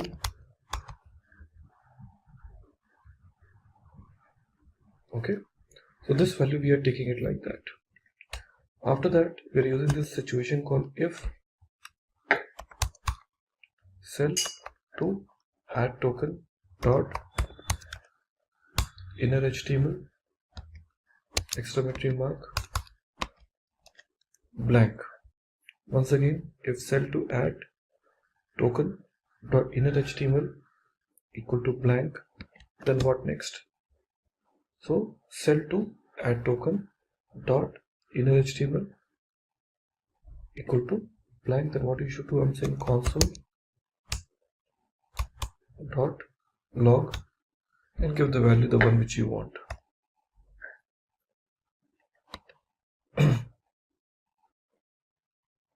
Okay, so in this console.log, what value we can give it? Cell to add token, we have it. It is taking this value to the current cell dot inner HTML console.log, and inside my console.log we can set this cell is already taken. So values are already taken for this, and now we will be returning those values. After that, we will be using else condition, and here we use once again if current player, okay, is X, then we'll be using this option called cell. See, we have this property option available called cell to add token. So we are saying cell to add token, okay, dot text content equal to current player. Okay, and we say game board, the one which you have created, pass in this game board this value called current cell, and in this current cell value will be equal to X. Okay, else we can say cell to add token dot text content equal to current player, okay, and say game board current cell equal to like this. Okay, so here we are adding the values like that. So it is closed. After that, we can just use the function name called isWinner to check whether the user is winner or not. So we are saying is winner, okay, and after that we are saying turn plus plus. After that we are saying change. We do not have the function name called change board header names. Okay, so it's just like that we're giving it. So as usual, we can leave this function for a time being, and we'll call this little later on. So leave it as a for a time being. Okay, so your function is now ready. So the next thing what we need to check whether it is tie or not. Okay, so we are saying function check if tie. We're just checking the function whether this game is tie or not. So here we say if the condition is turn greater than 7, alert, game over. Okay, we can say game over, or else we can say a tie. Okay, well, after that we are saying winner. Function is winner. Now what we will check is we will check const winning sequences. Winning sequences, and here we are having this array and having the different conditions associated. We say 0, 1, 2, probability we are checking it, and then I just copy it.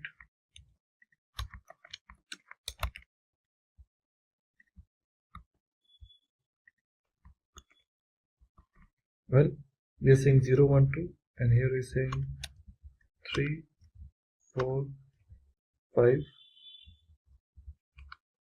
6, 7, 8, and 0, 3, 6 again. 0, 3, 6, and once again 1, 4, 7, 4, 7, and next we have a call 258, 8. Then we are checking the value called 048,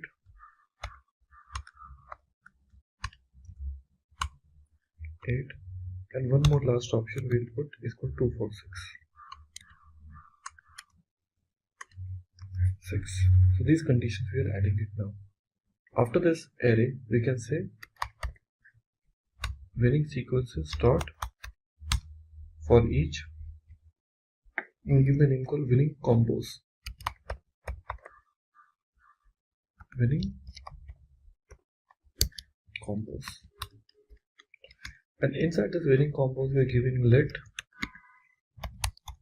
cell1 equal to winning combos position 0.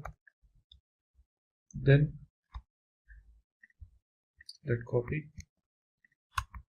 and paste 3 times cell 2, cell 3, and here we get the value called what? 1, 2.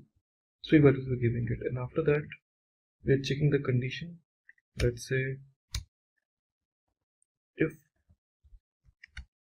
and here the conditions we are checking. What exactly that will be? For the game board, we are saying game board cell 1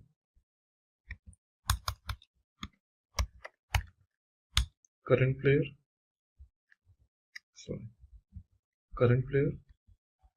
ampersand come down game board cell 2. I just also copy this the same line and paste it multiple times. Now here we are checking the condition for cell 2 and cell 3 and cell 3, and after that we are starting the position. So after that we are starting the position call by calling this condition call const cells and then equal to document dot get element by document dot query selector all, and here let's select the position dot board underscore cell. Okay, then after that we will be using cells dot for each cell,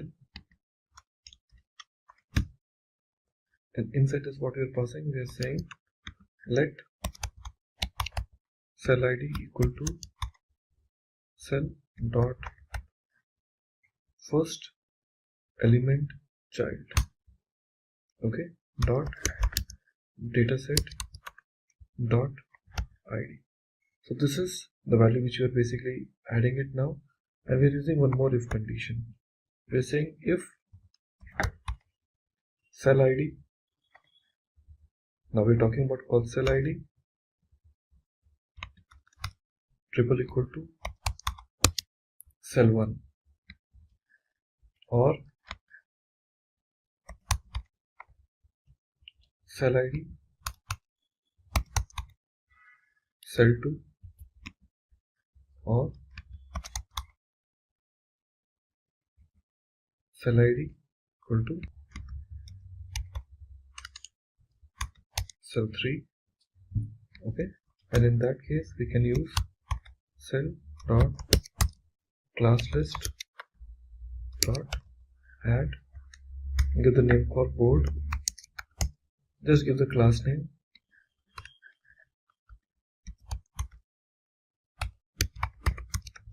winner. So here we'll be giving the winner, and a part of that we can use the other conditions too. Okay, so here it is adding the value, and now let's say let current player equal to document dot get element by id. So you can basically define it. So current player you want, so we can use the current player or whichever conditions you want. So here we use what? The cell winner. Now small change, rather than using current player we can use the current player text.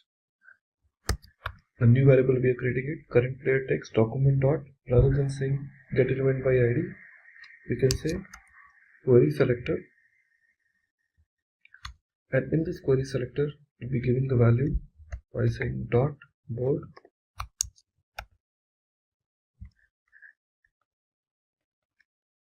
player hyphen term,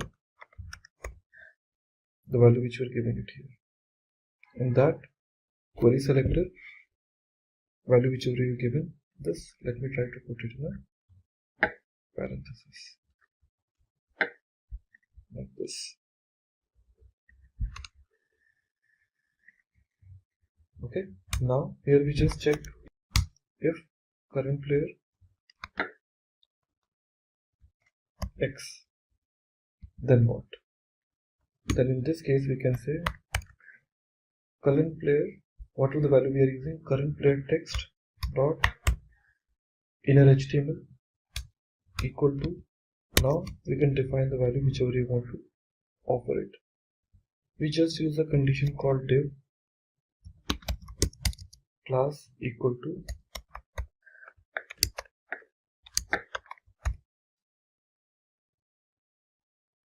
okay, so we are saying congratulations. Okay, and here we say congratulations along with dollar sign, and here we pass player by dot name, and here the div tag is getting closed like this. Okay, so that's the message we are basically printing it, and after that we give this value and say this message called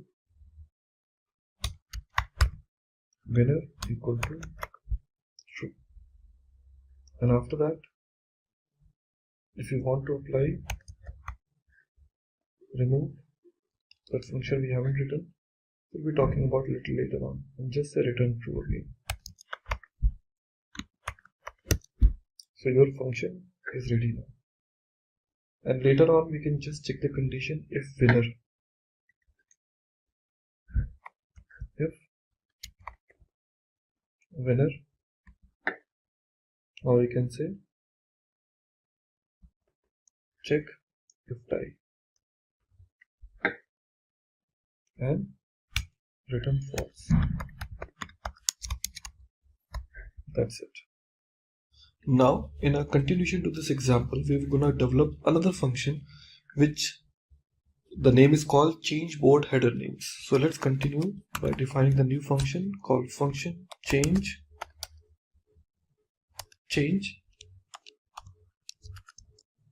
board header names. So this change board header names will be the new function for us, and here we would like to check whether the user is winner or not. So here we say if not winner, then what? Then in that case we have to say let current player text equal to document dot query selector. In this we'll be getting the details like dot board, and here we're gonna give the name called player and hyphen turn. Player hyphen turn. Now later on, after this particular variable, we have to just check the condition by saying if current player equal to x, if the position is x, sorry, let me try to put it in capital letter here, x, then we have to say current player dot inner HTML equal to, now here we have to just use the same option called backticks because I want to go multi-lines. That's the benefit of this backtick. And here we say in our inner HTML span class equal to name hyphen hyphen style, close this, and here we want to use the statement. Now this value we want to write it with name attribute, so it is getting closed, and here we are saying dollar with this player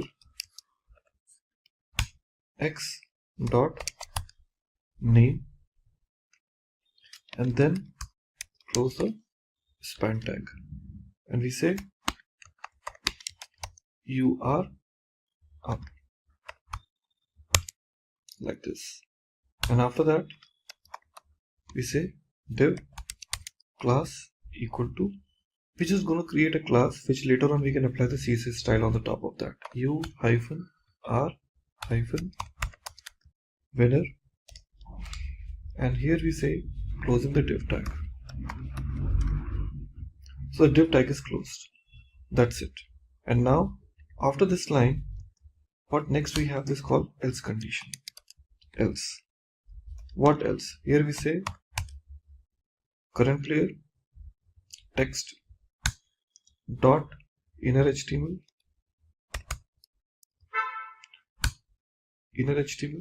equal to, after this we're gonna write the span class equal to, here we say name hyphen hyphen, same option we're gonna use it. So in this condition, so winner conditions, so let me try to copy the same rather than copying it again and again. I'll just copy the whole text. Span class equal to name hyphen hyphen style player, rather than saying x we have to use y, you are up, you are winner. Okay, so here it's getting closed. Well, after this what we have to do, create another function called reset board. Function reset board. Now in this function reset board we just say console.log a small message resetting is added. Now afterwards we will be using the game board, and the same game board what we have used it earlier, I'll be using the same conditions. On the top, if you remember, that was the game board for me, so I'll be using the same game board. Let me copy this, yeah, with the same condition. Okay, game board equal to this. After that line we will say let cell to add token, cell to add token equal to document dot query selector all. Here in this I'll be using another class called letter. Now cell to add token, whichever we've used, dot for each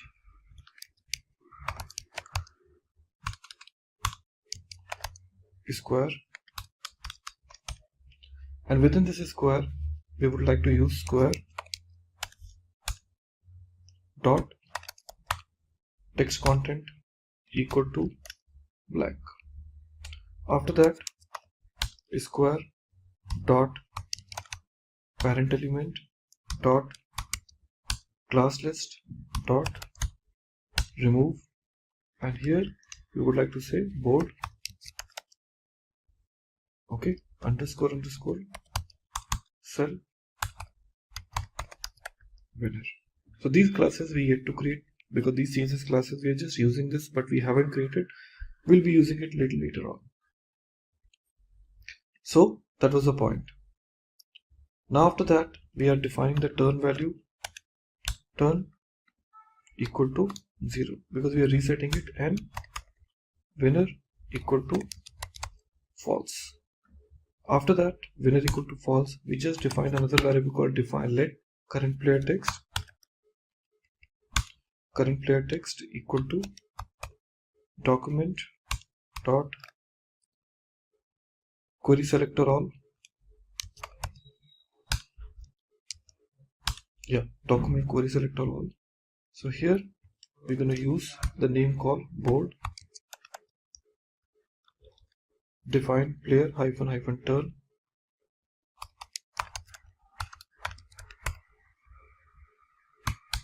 after that current player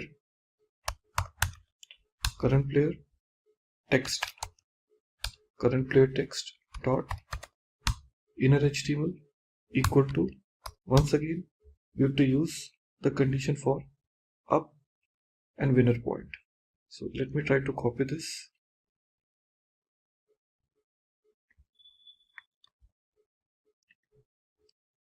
Inner HTML equal to, okay, and in this we have to say player x dot name. Okay, just everything is same, no change at all. Okay, now here after that we're gonna write one more function called function add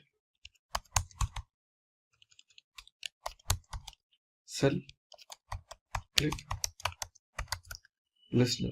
That means when I will be adding or clicking something to my cell, what kind of event I would like to listen. Here we are saying const cells equal to document dot query selector all. Let's check the condition board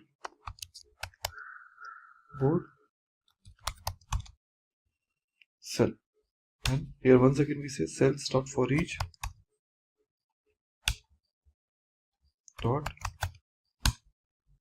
for each,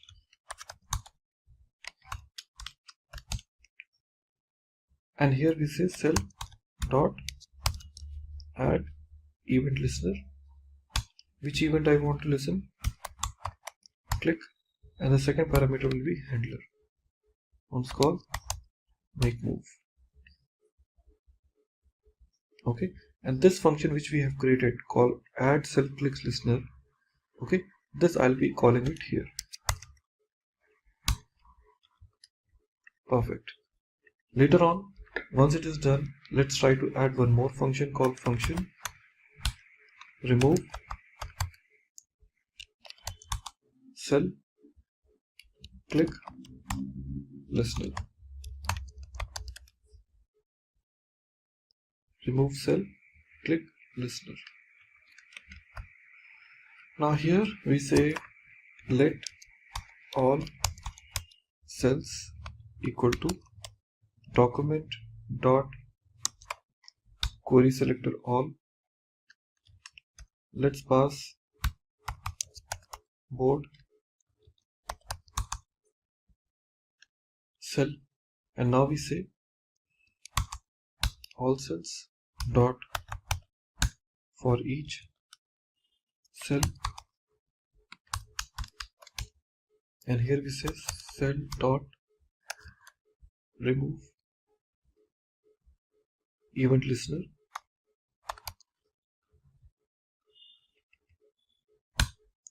which event click,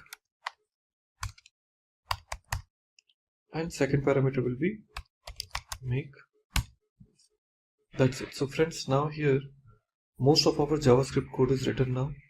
So going forward, we would like to use CSS, and finally we'll be applying everything into our HTML file.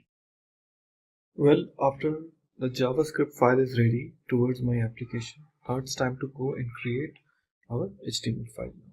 Sorry, the CSS. So inside my Tic-tac, I have got app.js and index.html ready. Now here I'm going to create another file here called app.css. See, you can basically put this app.css in any other folder like in static folder, but I have just kept it outside. Now from this point onwards, I would like to start with my basic functionalities. Okay, what those are? Let's start with the first feature called body. With my body, some basic settings I would like to do, like in background image, background color. So I just start with background color. Background color, I can just use it as a white. Okay, but I don't think so it's really needed it. So if you want, you can have it. Otherwise, leave this background color because it's by default going to be white only. And now, next would be called height.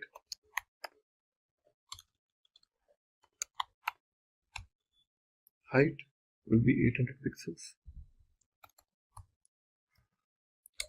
Next, background position.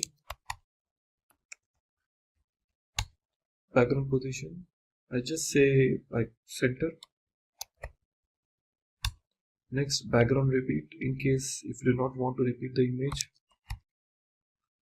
Background repeat, and here I say no repeat. Next, background size. Here we are saying cover. Okay, so it resizes the background image to cover the entire container. Okay, so that's what the body part.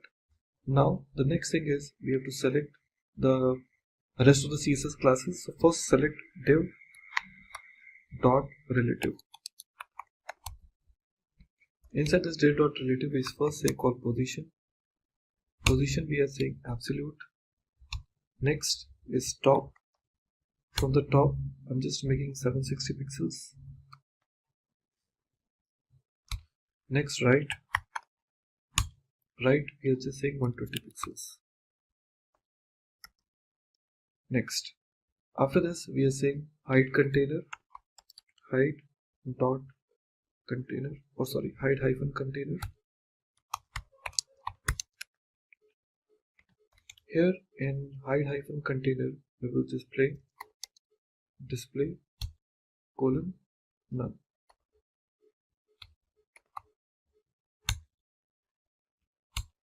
Well, after that we have to use the header point.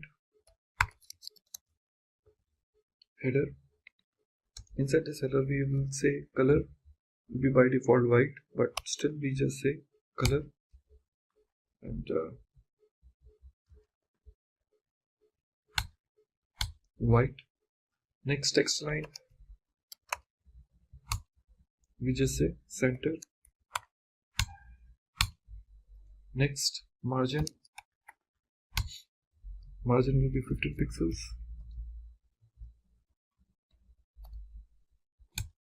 Next, font family.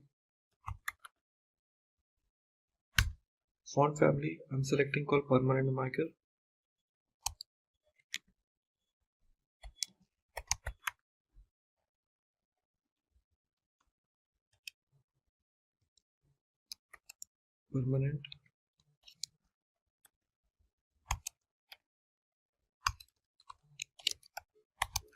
Permanent marker. Okay. Next class we are talking about called interplayer. That is called dot inter hyphen players. Now in inter hyphen players we will say color. Will once again we can use any other color, but we can just use white or any color you want, or else you can just use hash. Okay. Margin we are giving it's called 0. Auto width we are looking forward for 80%. Next text align center, position, relative. Now, next we're going forward for input field.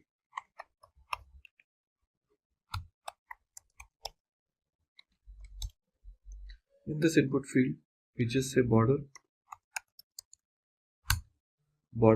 2 pixels, solid and black. Next, outline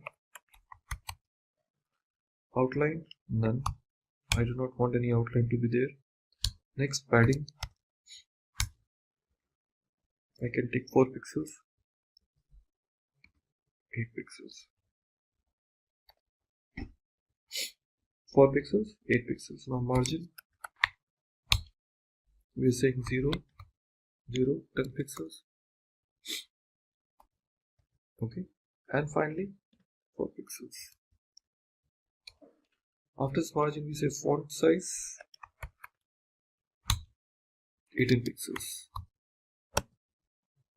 Okay, so that is your input field. Next, we are talking about something called input field focus.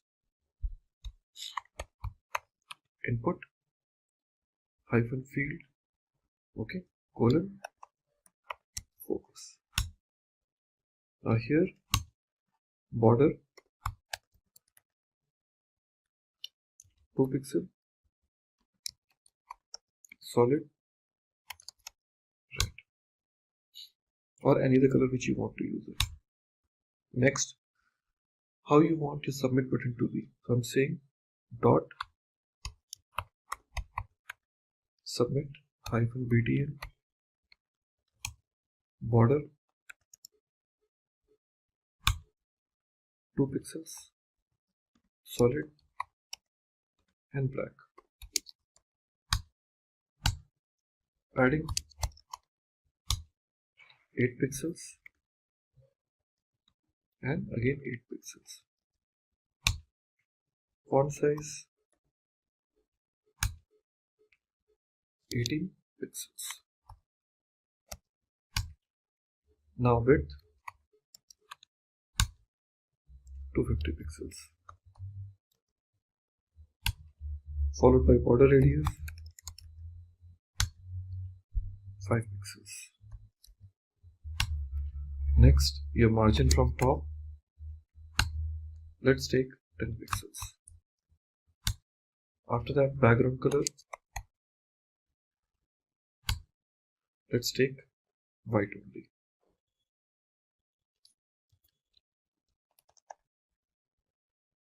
Okay, so this is the property. Now going forward, you can associate with your submit button active and submit button focus. So we are saying dot submit hyphen btn colon active, and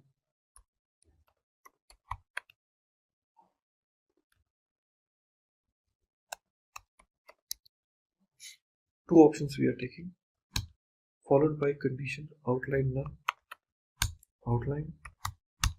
none. Next, border, we're talking about 2 pixels, solid, and the color red. Okay, so that's the one. And after that, we like to use hover dot submit hyphen button colon hover. What you want? Change the background color to what? White. You can use white smoke. Well, here we like to use dot board. Here we'd like to use player hyphen. These are the classes we were using in our JavaScript, we remember. And here we say color we are using once again white, or you can use this white smoke, whichever you want. So, well, later on, text align center, margin 10 pixels, 0 and 10 pixels. Height 54 pixels. Okay, so these are the properties initially we have taken. Okay, so after this turn, let's go and start the another classes here. I'm saying dot name hyphen hyphen style, and here we are saying color red, and then font size 22 pixels. Well, now coming back to the another properties, now we're talking about the next important called border container, called board container. Dot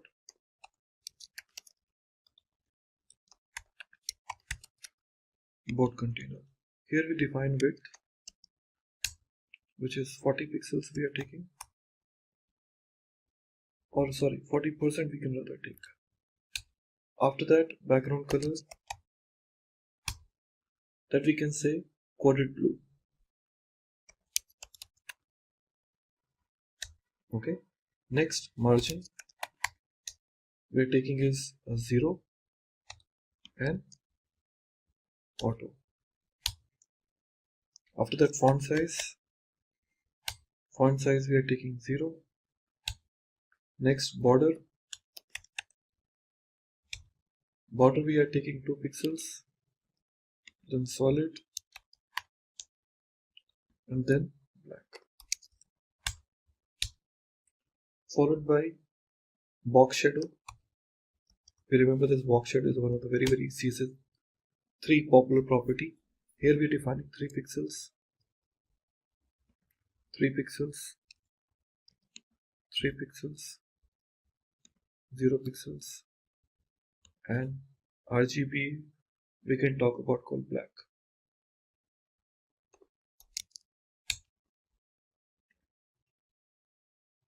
Okay, so my border color will be, shading color will be black. After that, we're offering this board cell dot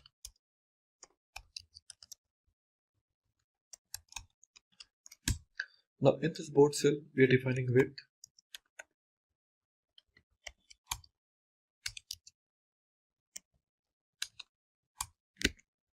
now in this width we are using calculation CALC, and in this calculation we are defining 100%, okay, divided by 3. This calculation. After this, the next property will be display. Display will be inline block.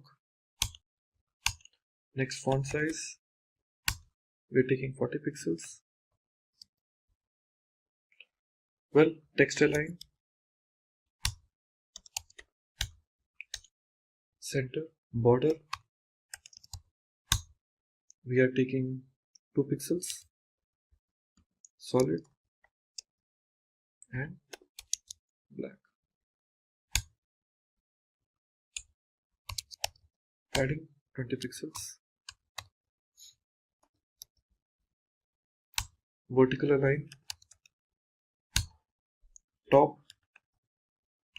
Next, font family. This family I can use permanent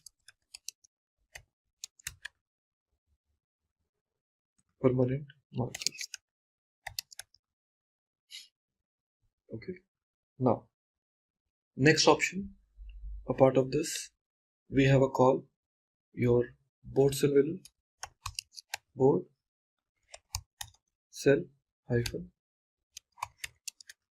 winner, I would say rather hyphen winner.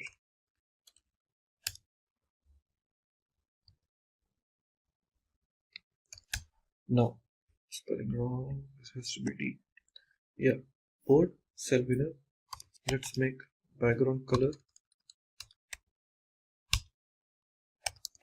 red. Okay, and Later on, just use letter.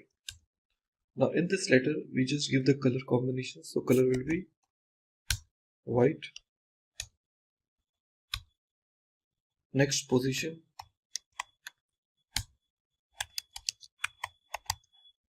relative, top 50%. Next, transform, translate y to minus 50%. After that, font family, we are making it once again permanent marker. Let me copy.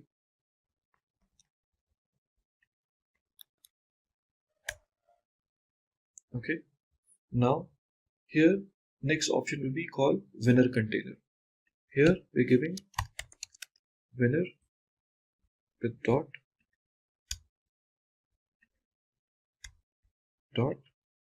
winner hyphen container. Okay, so for this winner container, what are the values we want to use it? That's you want to basically do it. So if for this winner container, what I would rather suggest is you can use dot reset text align center margin 20 pixels out. That is for reset. And now reset hidden.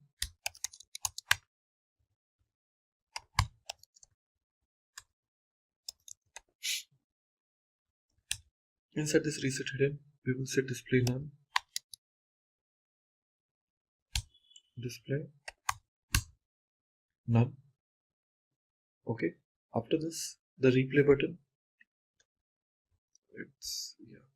Now we will talk about replay button dot replay hyphen btn, and here width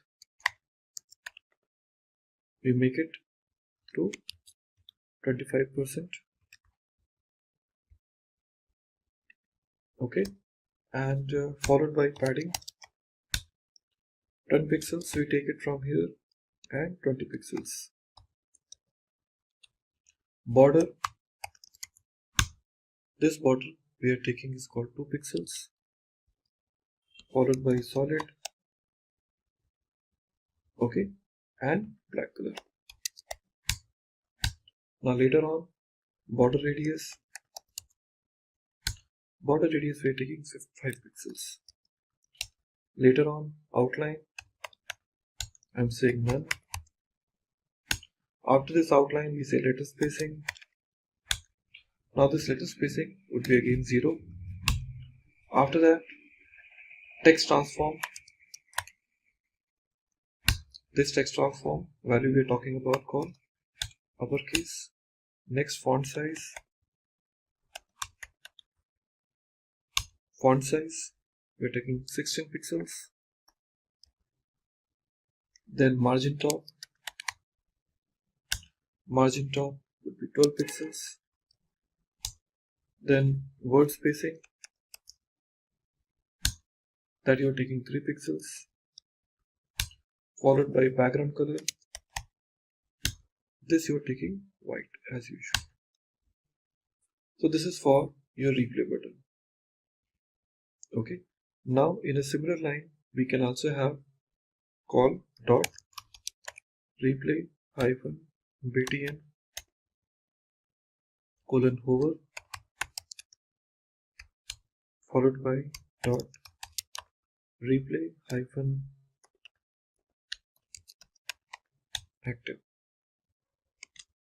Now apply the common style outline.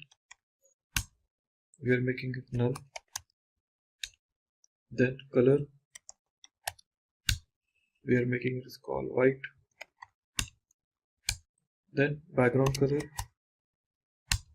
will be black. Okay, and when it comes to the congratulations, So we'll be using this dot.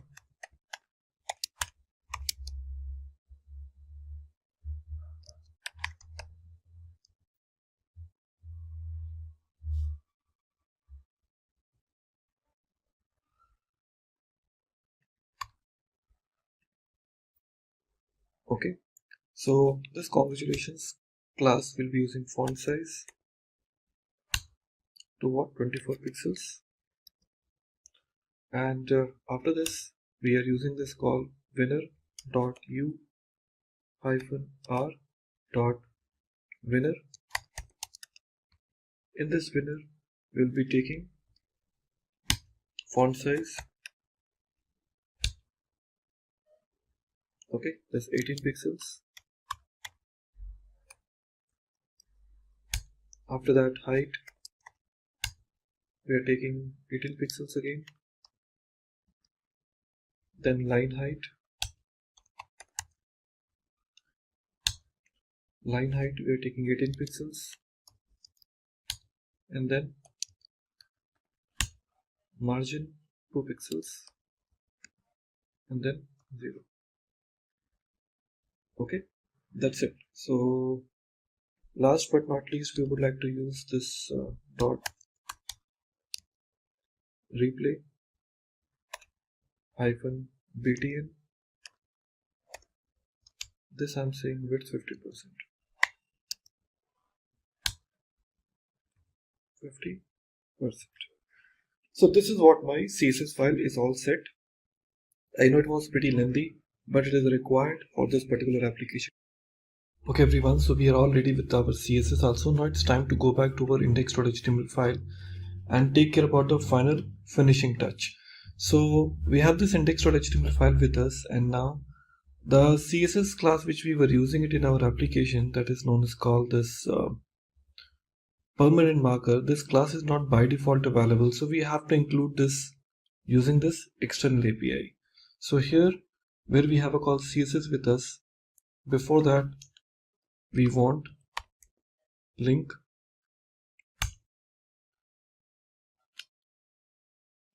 So within this link, we want a one variable name called href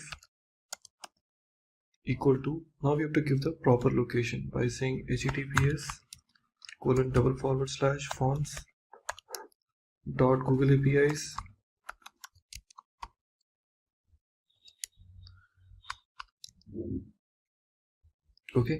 .com/css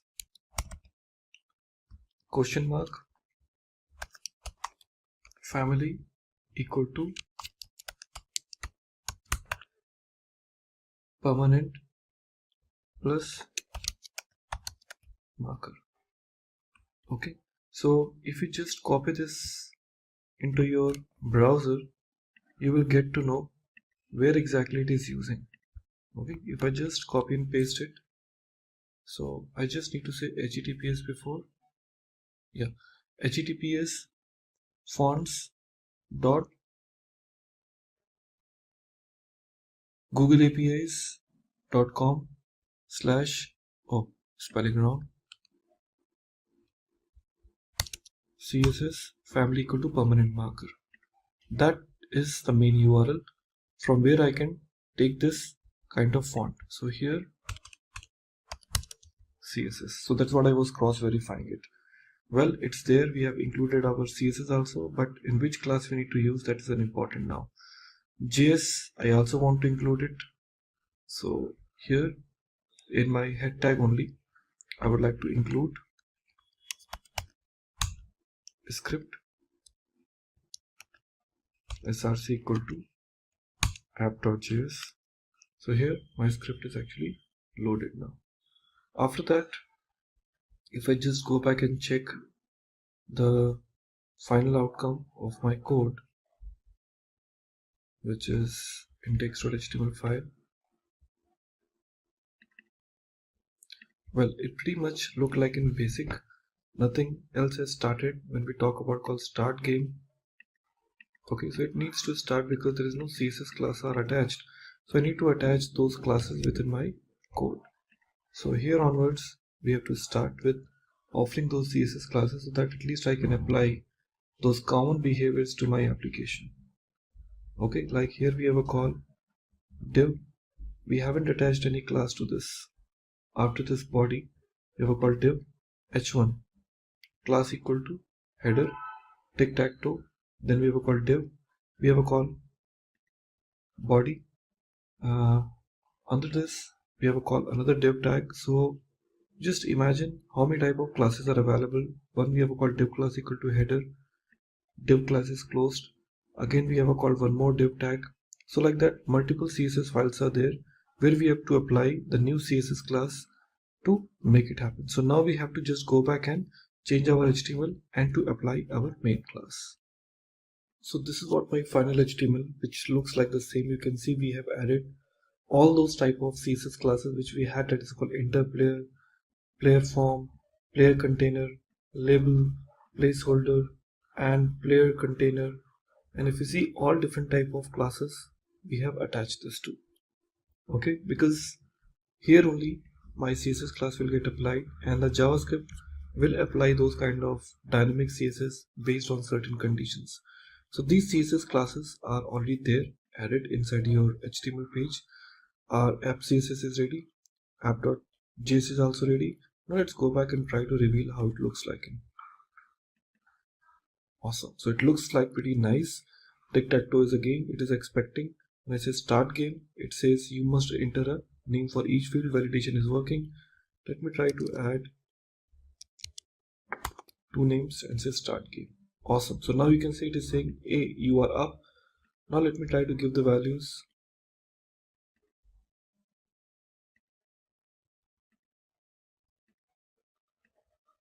Awesome. Now you can see it's saying like, hey, you are a winner. Great. So guys, congratulations on this, the first example of how the tic-tac-toe game is used.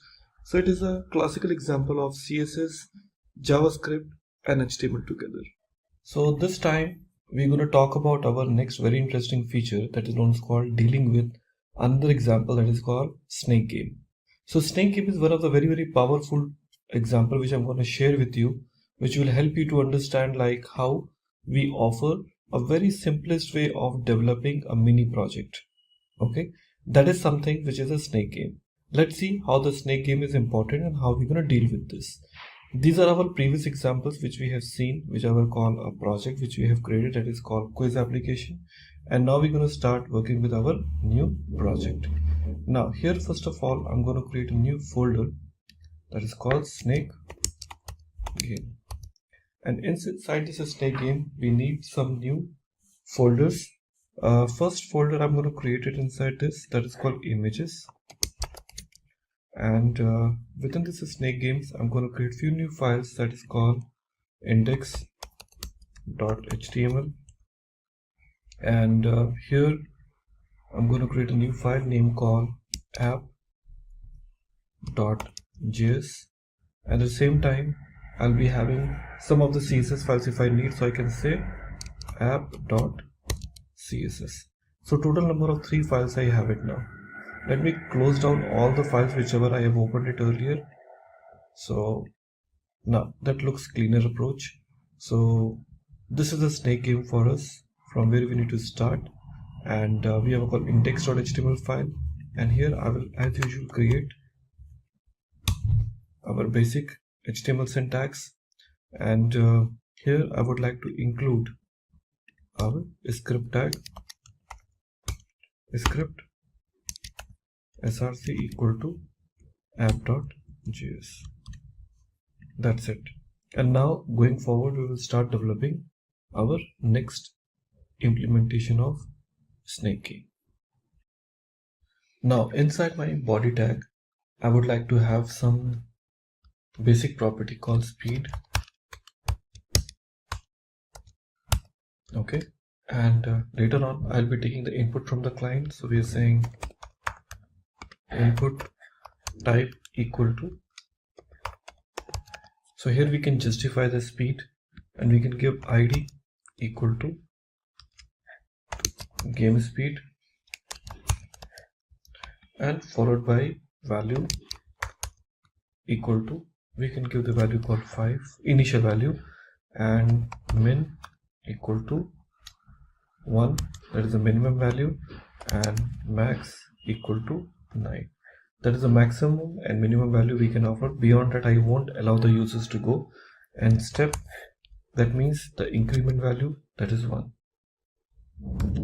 Well, that is the input type. And now another input, we are taking input type equal to button, and value equal to start, and then id equal to game start. Okay, so we're giving these values. After that, I can give some breaks.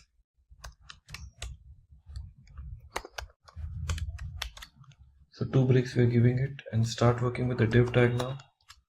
And in this div tag, I'll be using the canvas. It is a HTML5 feature. We use canvas, and I just give id equal to game area. That is the canvas.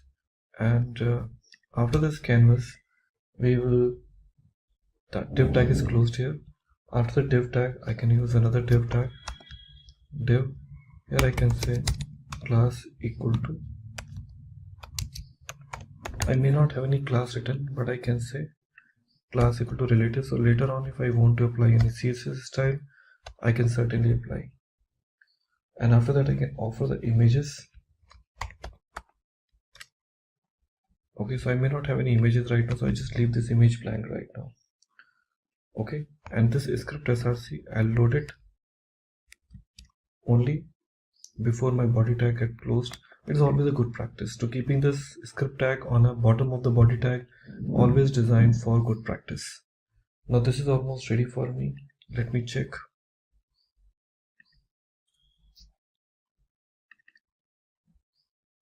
Okay, so I can see values. Now it will go maximum 9, that is how we have given, and minimum is 1. Start is the button which is not doing anything, but later on we can allow some logic inside this. Now we have to start working with our main JavaScript tag. This is my app.js, and here onwards we will use some of the properties, okay, which I want to initialize it. So we are saying var game start equal to null, initialized. Second, game speed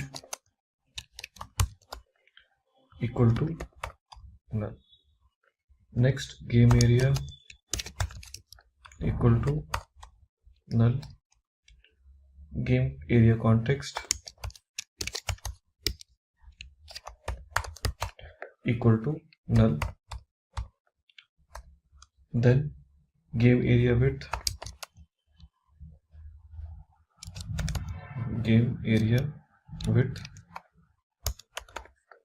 equal to 0, that is integer value. Game area height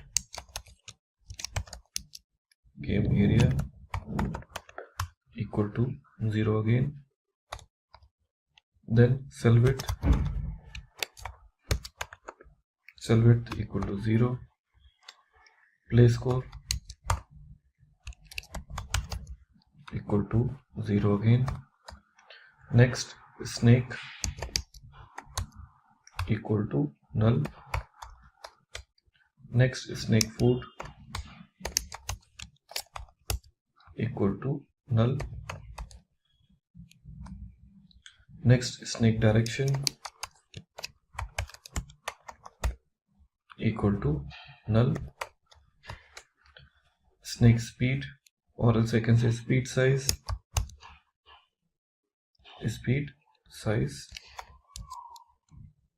equal to 0. Next we have a timer equal to null. So these number of properties we have initialized. Okay, now after that we will be writing a function by saying function name is called initialize. Okay, and here in initialized we would like to use some of the properties. First we are saying game start equal to document dot get element by id. Here I can give the value called hash game start. Let me put it in double quotes, game start. Now game speed, now these all basically the values are there, game start, game speed, these all values we have to take it. Okay, so we will be seeing these values one by one. So let me say the another one, that is called game speed. Game speed equal to again document dot get element by id. Now we are passing the game speed, game speed. Now here once again I will take another point, game area. I say game area. Here you have to give the value called game area. Okay, so these values we have taken. Now we'll be talking about called game area context. Game area context equal to game area dot get context,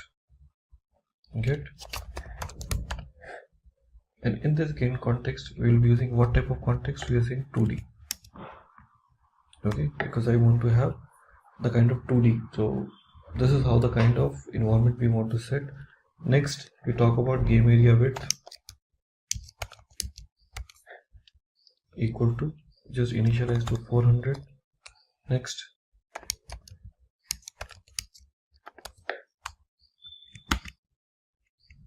game area height equal to 600. Now cell width we are initializing with 20. Next game area dot width. Okay, so game area dot width equal to game area width, and then we define game area dot height dot equal to game area height. So these are the values we are initializing this. Okay, now after that we have to start writing the logic. Here I'm saying game start dot, now we have to line which event you would like to take. So I will say on click.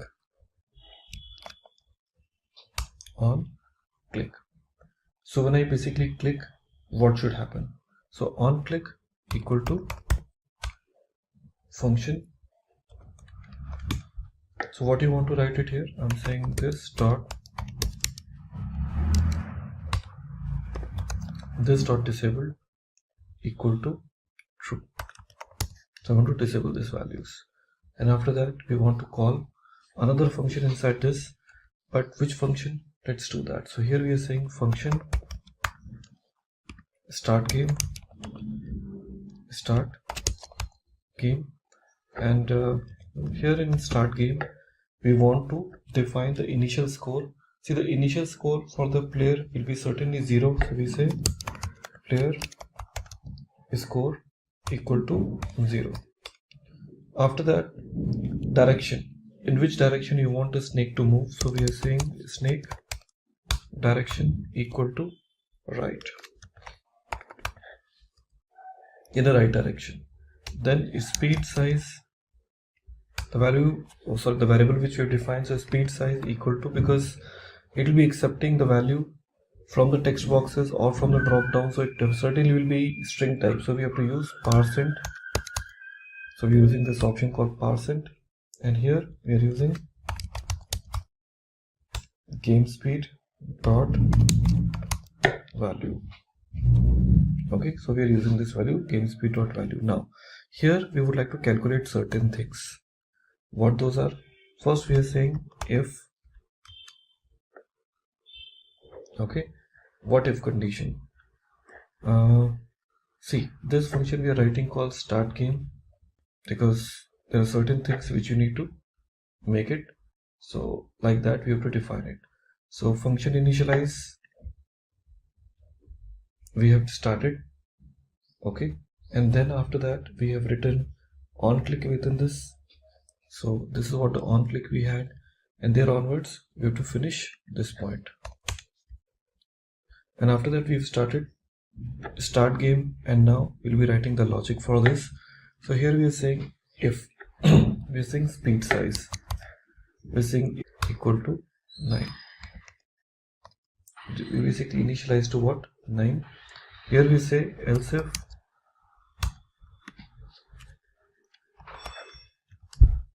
speed size is 0, we say speed size,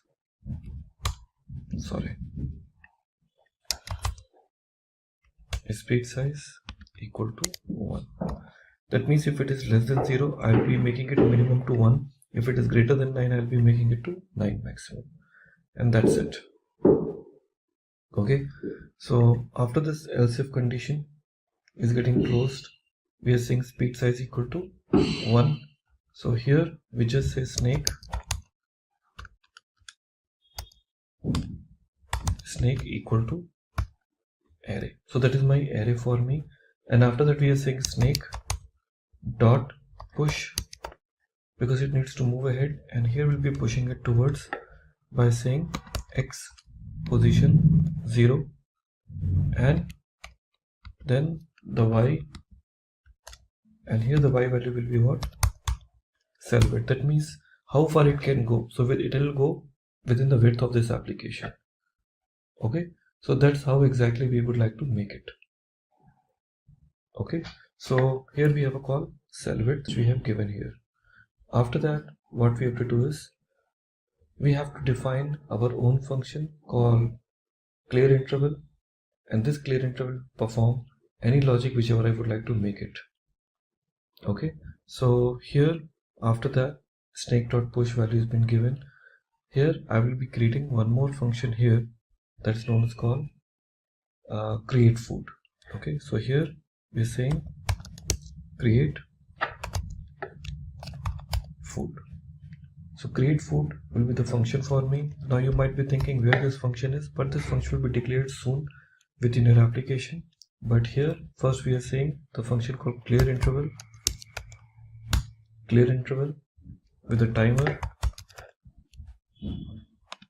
Okay, whatever the timer will be passing it, and after that this clear interval will be saying timer equal to set interval. With this we are saying create game area, create. Now here in our application, whatever the value we are giving it, that we need to basically implement. We are giving this called create food is a function we are calling. After that we are calling this clear interval. Clear interval will be just like in a typical function which is there, using this option called create game area.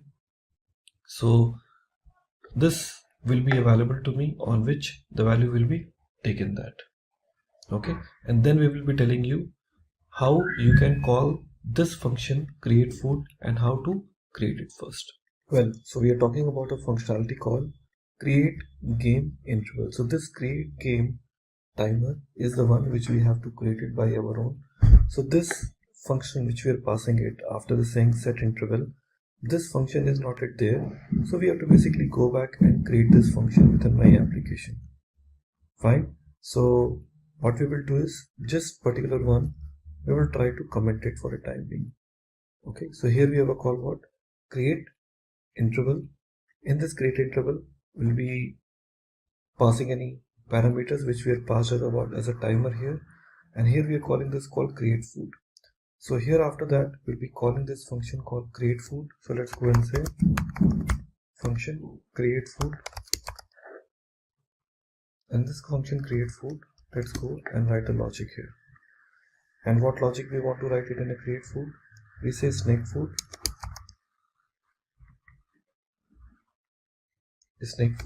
equal to,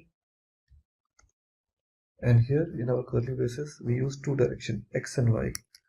We say in x we say math dot round, and inside this we say math dot random.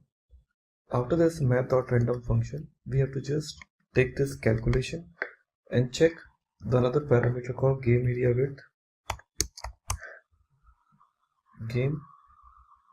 width minus cell width, the one which you are passing it. And here after that we'll be performing the calculation by saying cell width. Okay, so this is for our x coordinate. Similar way we would like to use for my y coordinate also. Now math dot round dot number, game area height, but here rather than using width we'll be using height, minus cell width, let me give some space, divided by cell width. Okay, so that's where exactly it got closed. Okay, now here our application is now ready by calling the function called create food. Like that we'll be going to create another function called create game area. Let me go and create all the functions first. So we are saying function create game area, create game area. There's another function for me. After this create game area, there will be another function I'm going to create it, that is called control. Function control.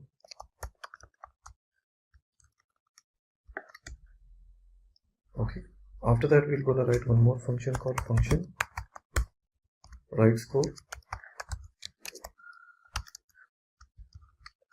There's another function available for us, control, we have a called write score. There's another function which you're going to write it down here, that is called function write score is done. Now we say create square. Create square. There's another function, and finally we'll have a call change direction. Function change direction. So that's it. So these many functions we wanted to create it here in our system. Well, we know it very well that we have taken this called create food. Create food function is already ready now. Now we're going to talk about our next function called create game area. And in this create game area, we are defining two locations, var x direction and y direction. So we say snake x equal to snake, the position we are taking is called 0, and we are saying dot x. For the x direction, we are saying var snake y equal to snake, position we are taking once again 0, and dot y. So two directions we have taken, x direction and y direction. Now here we are starting game area context dot fill style, that you know it very well, it is a property. Fill style equal to which color you want to fill this up. So I'm saying hash white color.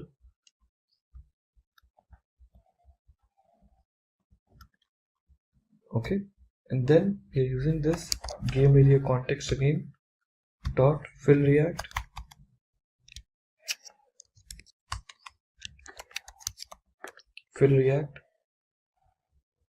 Now give the position values. I'm saying 0, 0, game area width,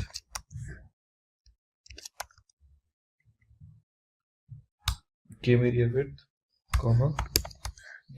area height. So we are basically filling the values. With color we want to use it called stroke style. Let me take this game area context again dot stroke style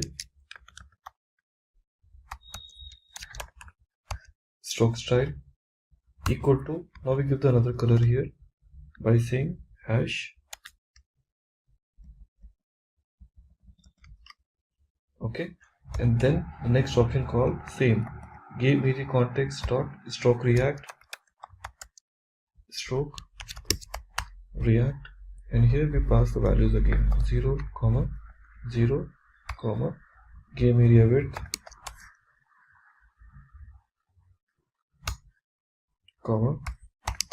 game area height.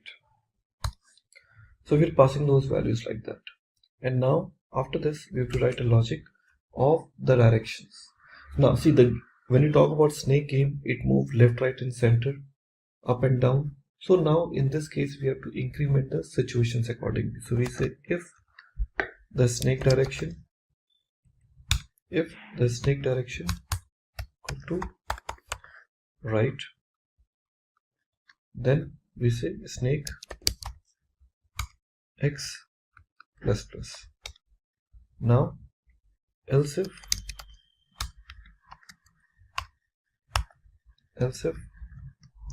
same, let's copy this, snake direction left, then what should happen? Here we say snake x minus. Okay, so we're taking like that. Let me copy this again. Now here we're taking about left, right, we say down. So in this case we say snake y plus plus, and in this case if it is up, then we say snake y minus. So these conditions we are taking it now. Now here after this else if condition, we would like to take another if condition. Now here in my if condition we are using some more lengthy statements. What's that? We say if snake x minus 1 or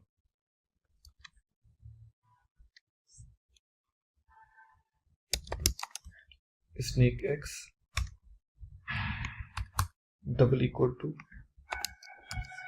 game area width, which we have taken, divided by cell width.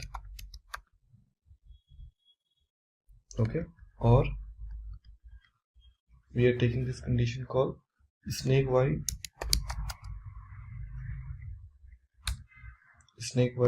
double equal to minus 1. Okay, so we're giving this call minus 1, or snake y equal to game area height to cell width, or here we will take another condition here. Yeah, we will take another condition here called, we will have another function called control, which we have created it some time back, and inside this control it will take some parameters. So what those parameters we can pass? Here we can say snake x comma snake y comma third parameter will be snake. So this would be my another function. Okay, so here we are passing the conditions just like that. Okay, now here this is available to me as a parenthesis, and here we are writing the situation for right score, which is so far the function is only created, not described more. So we are writing the right score. The score will be written here, and here we are saying clear interval because the timer will be stopped. Okay, and we are saying game start dot disabled equal to false, and after that return. That's it. So this is the logic for we have written to this particular example. Now we can use another if more conditions here just to check the behavior of my code. If getting your learning started is half the battle, what if you could do that for free? Visit SkillUp by Simply Learn. Click on the link in the description to know more. Well, here we have finished till this game start.disable equal to false, and we returned. Now, going forward after this return, we would like to have another condition for the snake x. So we say if snake x double equal to snake food dot x, okay, snake food dot x ampersand snake y double equal to snake food dot y, then in this case I will say var new head var new head equal to here x colon snake x y colon snake y, snake x and y colon snake y. These options we are taking it. Now after that we are using this option called player score plus equal to speed size, and then we are calling create food method again, and here after that we are using the else condition, and in this else condition we are saying var new head equal to snake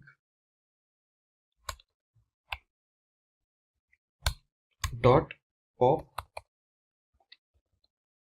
okay, and we are saying new head dot x equal to snake x, and new head dot y equal to snake y. So these values are basically associating with your heads, and after that we are saying snake dot unshift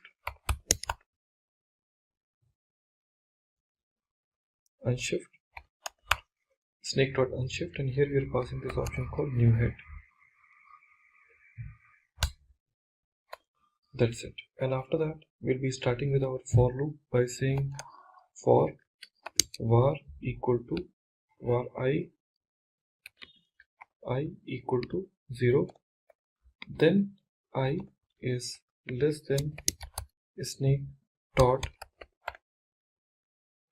length and snake dot length, and once I plus plus. Okay, later on we just use the option called create square, and in this create square we are passing snake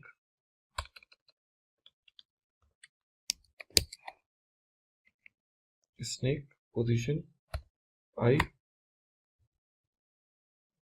dot x comma same snake dot y. That's it. So it's getting closed here, and after that we are calling the same option with this snake food. Let me copy this again, and here rather than using this we can say snake food dot x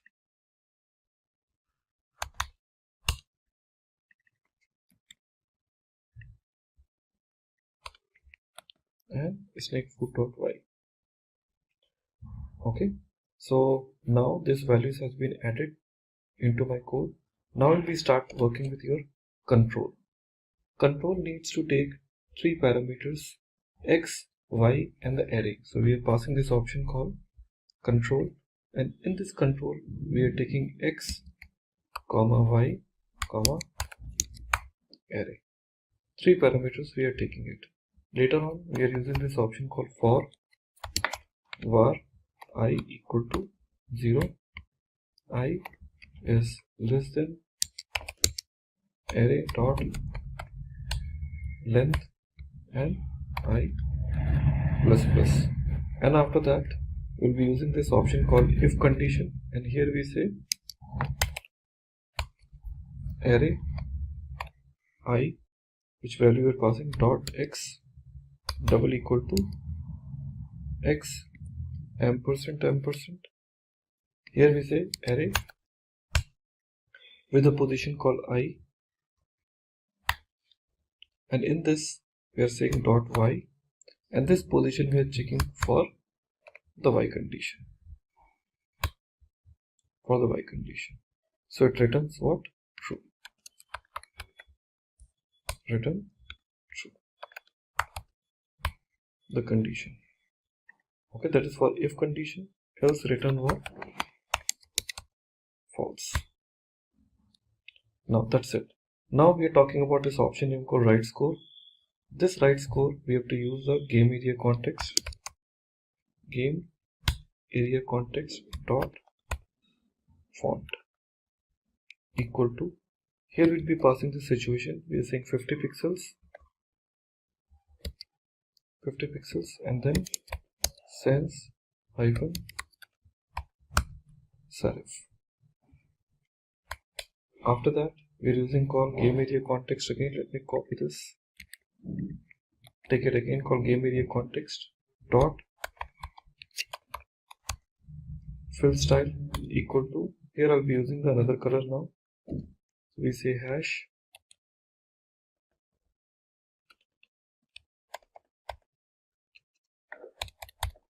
okay. Now after that we are saying once again the game area context dot fill text. Here we are saying score colon, and here we say plus player score, whatever it is, with game area width slash 2 minus 100, and then again game area width slash 2. So this is where exactly the right score where the data will be actually written. Okay. Next we'll be having this option called create square. At this create square it takes two parameters. One we're talking about called x, second is taking y, and now here we're using this game area context, same dot fill style equal to, let me give the color. After this we're using call same area and text, game area text dot fill react. Here we are saying x multiply by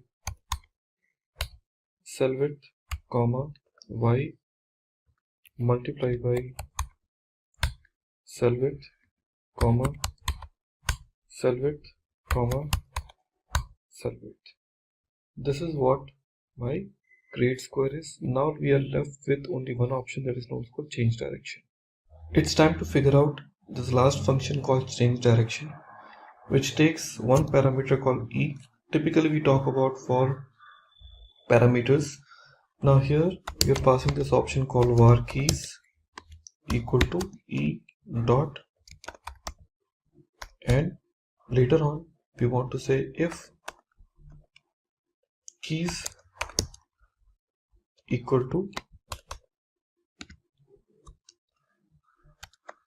40, okay, ampersand snake direction equal to up. Okay, so here we say snake direction equal to down. So we are changing the directions here. Okay, now let me try to copy this, and here we use else if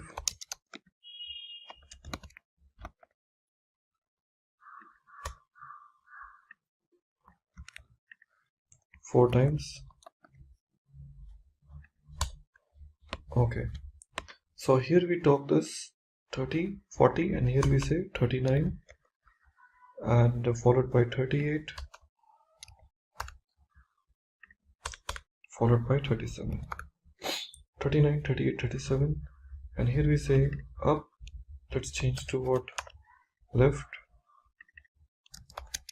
down, right. Here we say right, up, left. So three options we have changed, and last but not least here I will just use window dot on key down equal to change directions, and window dot on load, okay, equal to initialize. That's how exactly we want to use now. And this function what we have defined in initialize. Okay, so in this initialize we are having this game start dot on click in and all, so we have a call start game now. So this start game will be calling it here.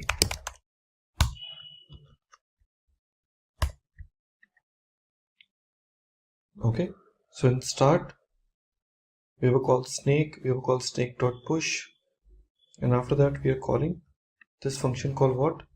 Create food, clear interval, and here we say timer equal to here set clear interval, and here change game area slash speed size.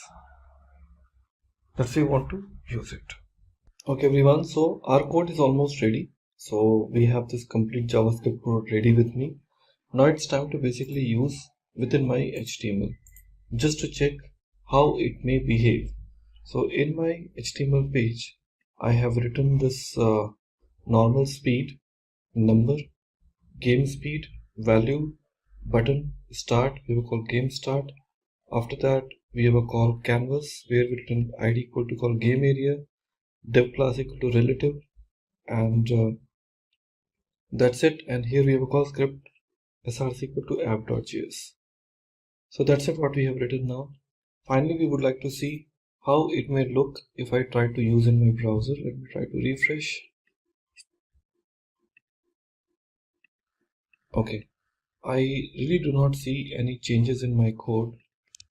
Okay, despite I'm having this, because the CSS content is actually missing. Okay, because there only my code will really look better, because if there is no CSS it won't really make good towards my application. Okay, and I also want to have certain images, but those images we will take it later on. Let me go back and try to bring CSS into this picture now. So first of all, have this index.html file with me, and here I want to use CSS. So inside my head tag we want to use link rel equal to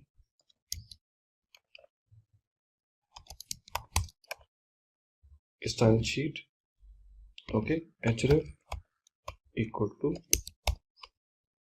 app dot css. Okay, now here in my CSS we want to offer certain details. What those details I want to start working with? I will start with my body part. Body. So we want to offer the font family. So Font family, maybe a little bit later on I can use it. First I want to use margin. Margin 20 pixels. Auto. Later text align center. Next font size 150 pixels, also 150%, and here we want to say background image. Since I do not have any image, so I will just leave it as a blank. Okay, so just otherwise I have to say URL, and inside this URL give some values, but I leave it as a blank because I do not have any image. I will say background color. In this background color I can just use white. After that height I can just say 800 pixels. After that background position I want to use center. Then background repeat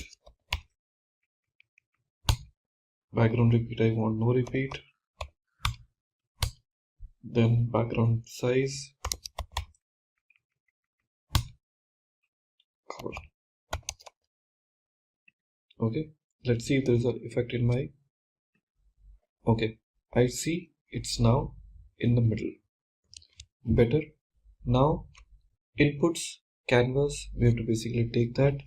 Here we talk about called input. Okay, in this input I say font size. Font size may be optional, I can make it, but let me say font size 100%. Then text align center. Then padding I want to say 5 pixels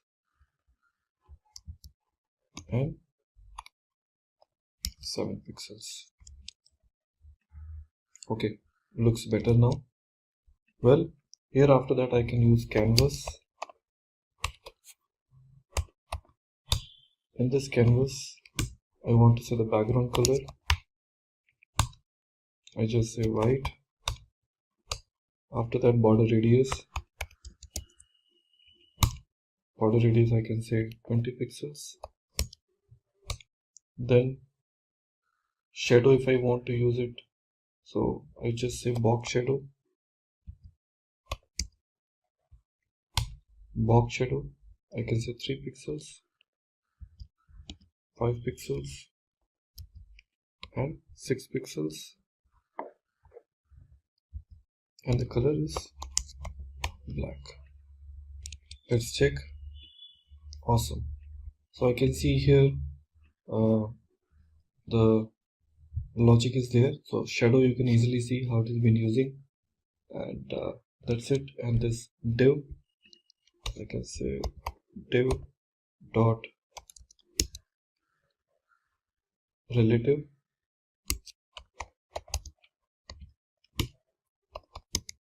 position absolute top. Here I'm saying using 760 pixels.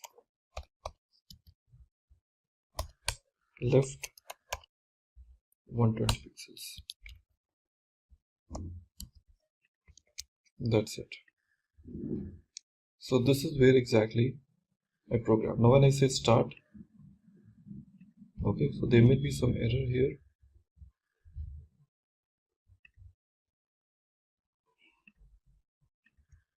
Let's say cannot set a property of call on click null. So this we can just check this into this game start dot on click.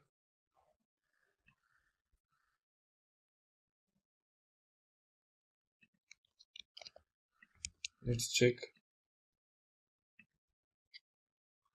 Anyways, we just try to fix that issue in while. But anyways, we have our created CSS, and now going forward we'll be implementing rest of the logic within my code. Okay everyone, so We have changed some names here because there was some value was mismatched, so we have basically changed those values with your properties. And now when I try to relaunch my application by this index.html file, so now in my index.html file when I try to add, so it's just as usual, same. Let me say start, and here you can see game start. When I go up, you see like it's starting right now. Okay, isn't this an amazing game right now, friends? Okay, that is the same game what you used to play it earlier. Okay, but you can just change the direction, go up, and you can see the score title being placed here. That's it. So this is where exactly the look and feel of your game has been taken, and you can just increase the speed. Suppose if you just put a value called what 0, it by default set whatever value you want to take it with a start. Now you can see based on that the speed can be justified and the example can be developed. Okay, you can see the start button is disabled because right now the user is still going on unless the user game is finished. This one is not going to work. Fine. So like that you can see, and automatically this will be positioned. There is one called food. That is how we have used it in my example now called app.js. You can see we are using this example name called food. Create food. So in create food of the specific interval time, this will be automatically created and the snake will eat and increase the size of the code. Okay, that's it. And now the CSS has been given. If you want to add certain image, certainly you can add it. Otherwise, this is the first game which we can see how it is running and giving you the better example. And with that, we have come to the end of today's session. The software development project ideas that were covered in today's tutorial are ideal for beginners. Not only will you put your technical expertise to your use, but you'll also be creating a strong resume that will help you get hired and land in your dream company. And I hope you've understood all the concepts that were covered in today's tutorial. Thank you for watching the video, guys. If you found this tutorial informative and helpful, give it a thumbs up and share it with your friends and colleagues. If you have any further queries regarding any of the topics covered in today's session, feel free to let us know in the comment section below, and a team of experts will be more than happy to help resolve all your queries at the earliest. Until next time, stay safe and keep coding.